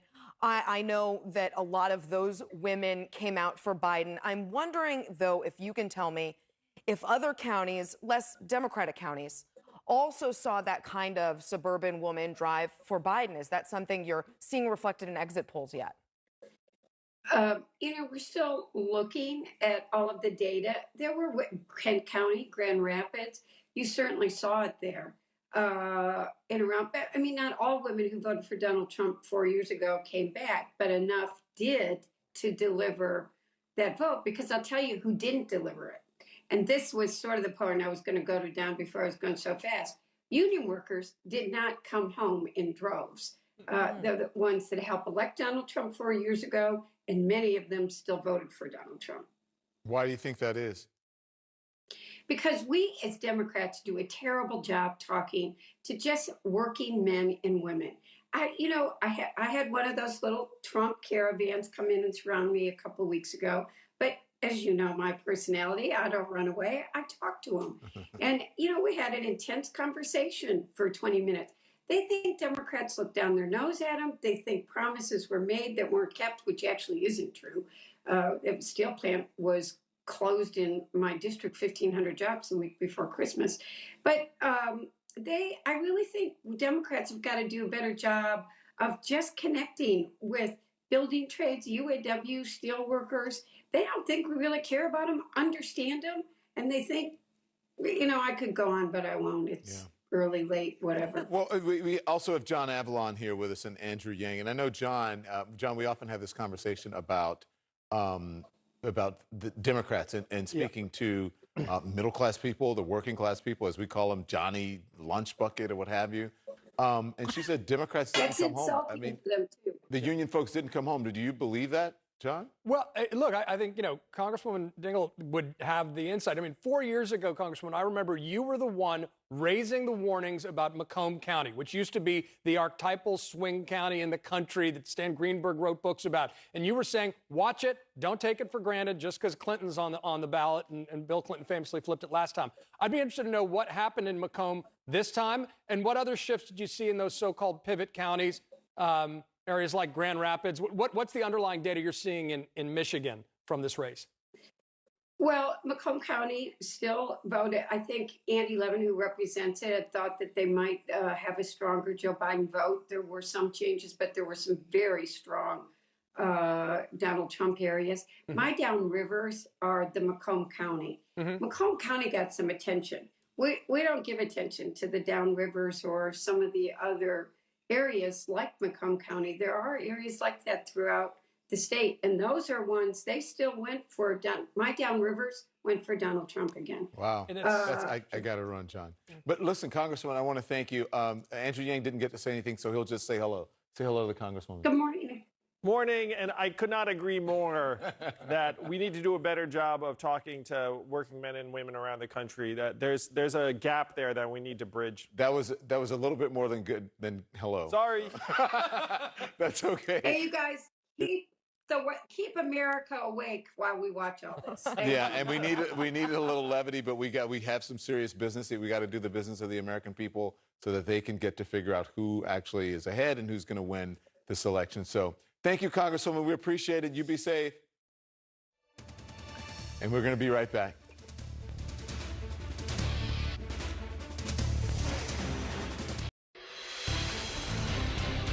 We're watching the count, and we're also continuing the conversation. We're back now with Andrew Yang, S.E. Cupp, and John Avalon.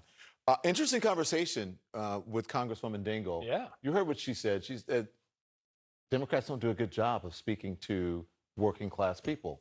What do you say to that? You're supposed to be fixing that. I had that experience countless times on the trail, Don, where I would say, hey, I'm running for president, to a truck driver, retail worker, a waitress in a diner, and they would say, what party? And I'd say Democrat, and they would flinch, like I'd said something really negative, or I just had turned another color or something like that. And there's something deeply wrong when working class Americans have that response to a major party that theoretically is supposed to be fighting for them. So you have to ask yourself, what has the Democratic Party been standing for in their minds? And in their minds, the Democratic Party, unfortunately, has taken on this role of the coastal, urban elites who are more concerned about policing various cultural issues than improving their way of life that has been declining for years. And so if you're in that situation, this to me is a fundamental problem for the Democratic Party, because if they don't figure this out, then this polarization and division will get worse, not better. Is that real, or messaging, or both? It's real. I mean, Debbie just said they lost a plant that had 1,500 workers. And so if you're a laid-off worker from that plant and you look up and say, what is the Democratic Party doing for me? It's unclear. And we can talk about a unifying message from Joe Biden. He's a naturally very unifying figure. But then there's the reality on the ground where their way of life has been disintegrating for years. And if we don't address that, then you're going to see a continued acceleration toward the institutional mistrust that animated the Trump vote and will continue to do so. I've got a whole lot of questions for that. When we say the working class people, what are we really talking about? Because there are working class people who, when you talk about coastal elites, I always take umbrage to that, because I live in New York City, and I grew up in there. I was born in a red state. I've lived in many red states, and I take offense sometimes, because I think it means that when you're talking about working class people, you're talking about white people who live in red states or live in the Midwest. There are working class people who live in New York City. There are working class people who live in Chicago of all different ethnicities. And the Democratic Party may be looking out for them, but they are also part of the electorate, and they deserve a party that's going to look out for them as well. It's one of the many reasons that the way we stereotype our politics dumbs everybody down. There are no red states and blue states, right? Where the real divides in politics historically have been urban and rural. Those divides may be real, but it's like, you know, the idea that anyone's a real American. Everyone's a real American. And especially when you stereotype from the evangelical community to the quote-unquote working class, it doesn't just mean white people. And what I think the conversation that we need to have in a country, and I think Joe Biden, if he wins, could be very well positioned to lead this conversation. If you just look back at like his 1988 presidential campaign, was very focused on defending manufacturing. At that time, Japan seemed to be the big threat. But it's got to be speaking to people in Youngstown and Lordstown and Macomb County and saying, you know what, Democrats care about you. That's true. That's true. But working class people who live in big cities often have it worse than working class people who live in rural areas. It is a hell of a lot more expensive to be a working class person and live in New York City and live in Chicago and live in Los Angeles. You often live in a small apartment, right, with a lot of people. And so I just think it's really unfair to think of working class people as only people who live in the Midwest. The Democratic Party should be doing more for working class people in big cities, in rural communities. Well, you saw this very conversation play out a lot during the Democratic primary. I interviewed candidates like Andrew. To your credit, you would talk about it. Tim Ryan of Ohio, Youngstown, would say, I want to speak to the people who shower after work, not before work. There were great messaging. There was great messaging we heard during the primary and not great messaging. And I think the better messaging won out in Joe Biden's message, although you did see him kind of toggle back and forth, right? Struggle a bit with, the Hyde Amendment, issues like defunding the police, abolishing ICE, stuff like that he knew, I think, fundamentally would alienate a lot of these working class Democratic voters that we're talking about. The question is, if Joe Biden is elected, who does he listen to? But if he's elected, SC, or the people who elected him? Is that a failure for Democrats? So if he's elected, I don't know if he. His message clearly won. The lane he chose will have won if he is elected. I want to question you on that, though, because when you think about everything, we're in the middle of a pandemic. We've had more than 200,000 people dead, millions of people who've become infected by COVID, the economy that's terrible, jobs unemployment, lost, all kinds of things. Is it really Joe Biden's message or the Democrats' message that won, or is it, or the circumstances that we're in right now that they said we have to choose the other thing? Because the messaging from Republicans about Democrats that's working is it's socialism. Somehow paying money so that kids can go to school and have an education. Right. That's socialism. Being able to have roads that aren't broken and bridges that don't cave in. That's socialism. Roads that everybody in the United States drive on. That is somehow socialism. It's not socialism. This is not socialism from Venezuela or a socialist country. But that message has been able to stick to Democrats, especially from Trump. Well, look, Donald Trump blows up a lot of that. You had Republicans running against socialism when Barack Obama was president, and you're absolutely right to point out that actually the basic American social contract is not socialism. We invest in our collective security and strength, and everybody benefits. The bogeyman that's been created by the right-wing ecosystem is not that, however, because Donald Trump spent more and raised deficits and debt more, and it's worked out politically for Republicans, and they haven't said a boo about it. It's about isolating cultural extremes and inflaming culture wars and making Democrats seem answerable to what some protester does that when things turn violent, or some college professor who says some insane thing, and saying that you're responsible for that wing of the party, as opposed to Republicans being on the hook for what the extremes in their party do, and they're in Congress. Well, I think you're right to point out that hypocrisy and intellectual inconsistency. However, it's not just pointing to the protesters to try and make the Democratic Party look like them. It's pointing to presidential candidates like Bernie Sanders and certain Congress persons who do talk about socialism affectionately. Now, that's not the whole of the party, and Republicans mischaracterize the well, party democratic socialism, often. what Bernie Sanders says, I think saying you're a it's not socialist, invented. it's not good messaging to say that to call yourself a democratic socialist, because then people relate it to actual socialist countries. Well, sure, yeah, they believe the problem is that we're coding certain language to separate us into tribes. And I want to go back to what John said about Ohio. Ohio used to be the swing state, and now it's trending red. And you have to ask why. It's because their way of life's been heading the wrong direction. We have not done enough about it. Yeah. Yep. More to come. We're going to talk more. We're waiting a bunch of numbers to come in. We'll be right back. Don't go anywhere.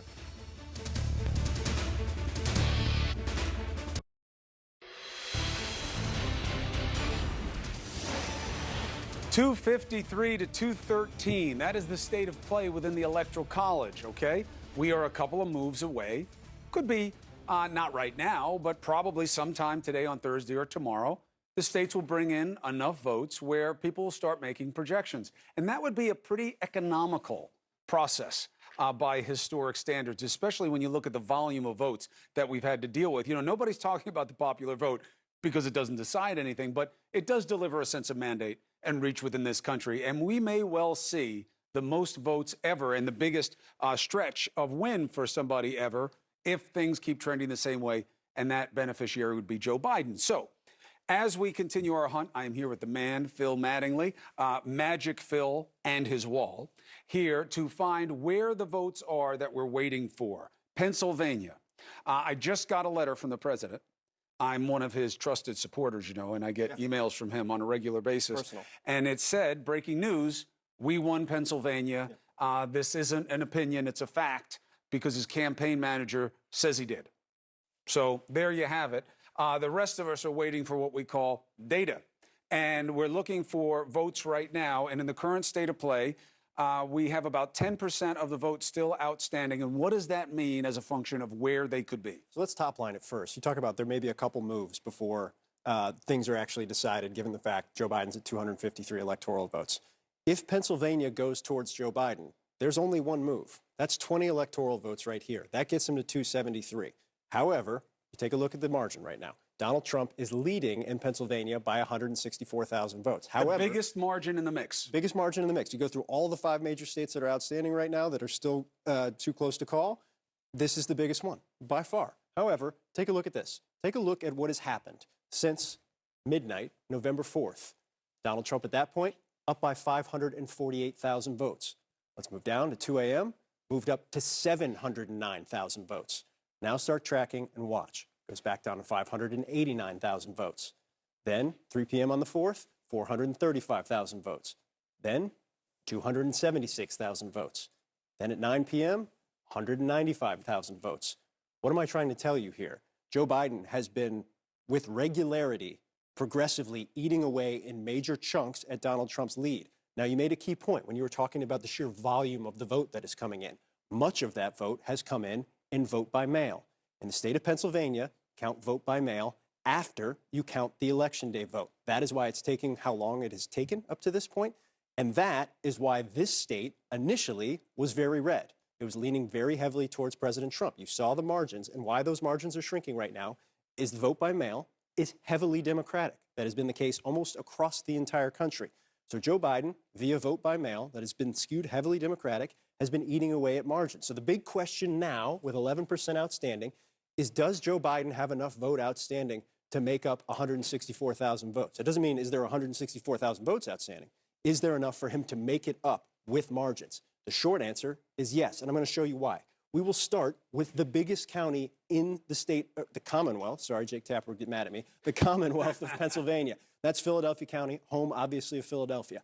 12% of the voting population lives right here. You look at this margin right now, 79% to 19%. You say, all right, that's a big margin. Well, there's still 30% outstanding here. Take a look back at 2016 in this county. Look at two things. Look at the margin. Hillary Clinton had a better margin back in 2016. And look at the top line vote, 584,000 votes. What are you taking away from that? Flip back to 2020.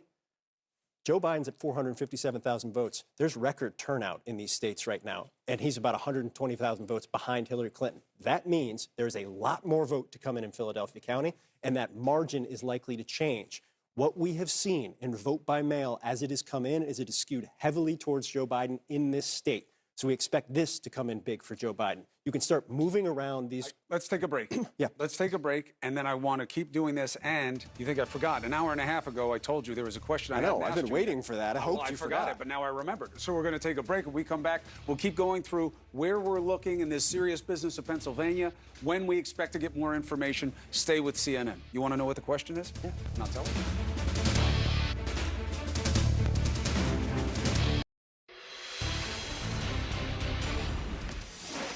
There's a lot of talk of potential litigation. Let's talk about actual litigation. And this is not something that's coming from the president, but it is about the president. A federal judge is slamming the U.S. Postal Service for ignoring his federal order to search for undelivered mail-in ballots. Joining us now is Jessica Huseman, CNN contributor. First, give some context to this. What did the judge ask, and what is his suggestion in terms of inaction? So the judge ordered several postal offices across the country and high population areas to do a sweep of their facilities towards the end of the day. The USPS declined to follow this order in what is, I think, a pretty stunning choice in front of a federal judge, saying that it was too onerous and that they did not have the staff to do that work. And then the judge extended that, forced them to do some sweeps. The USPS has reported that only a handful of ballots were discovered across the country. And that's sort of where we sit. I think that we're still waiting to see if the judge imposes any other remedies. So I think we just need to stay tuned. Is there any third party or outside source that in any way substantiates what number of ballots could be in play? You said only a handful. That's from USPS. Is there any other indication? Well, this is really hard to track. And, you know, yesterday, the number 300,000 made the rounds on social media as the number of ballots that have not been scanned in by the Postal Service. And so some people are saying that this number could be as high as 300,000. But truthfully, there are lots of reasons why ballots might not have been scanned into the system. Some county clerks, for example, pick those up themselves. And so it's just a hard number to know. So next step, and what is potential implication on this? So I think the next step is kind of just waiting as the count goes through and seeing what the post office does and the number of ballots that they continue to deliver. You know, if you look at the way that the delivery rates have gone, we're really not seeing that many complaints from county clerks that lots and lots of mail has yet to be delivered or is substantially delayed. We are certainly seeing that in some isolated places, but this doesn't appear to be a systemic problem. And so I think that while this certainly deserves scrutiny and while the USPS certainly has flouted a lot of its responsibility to do the work that it's assigned to do by the United States Constitution, it may not have that big of an impact on the overall count.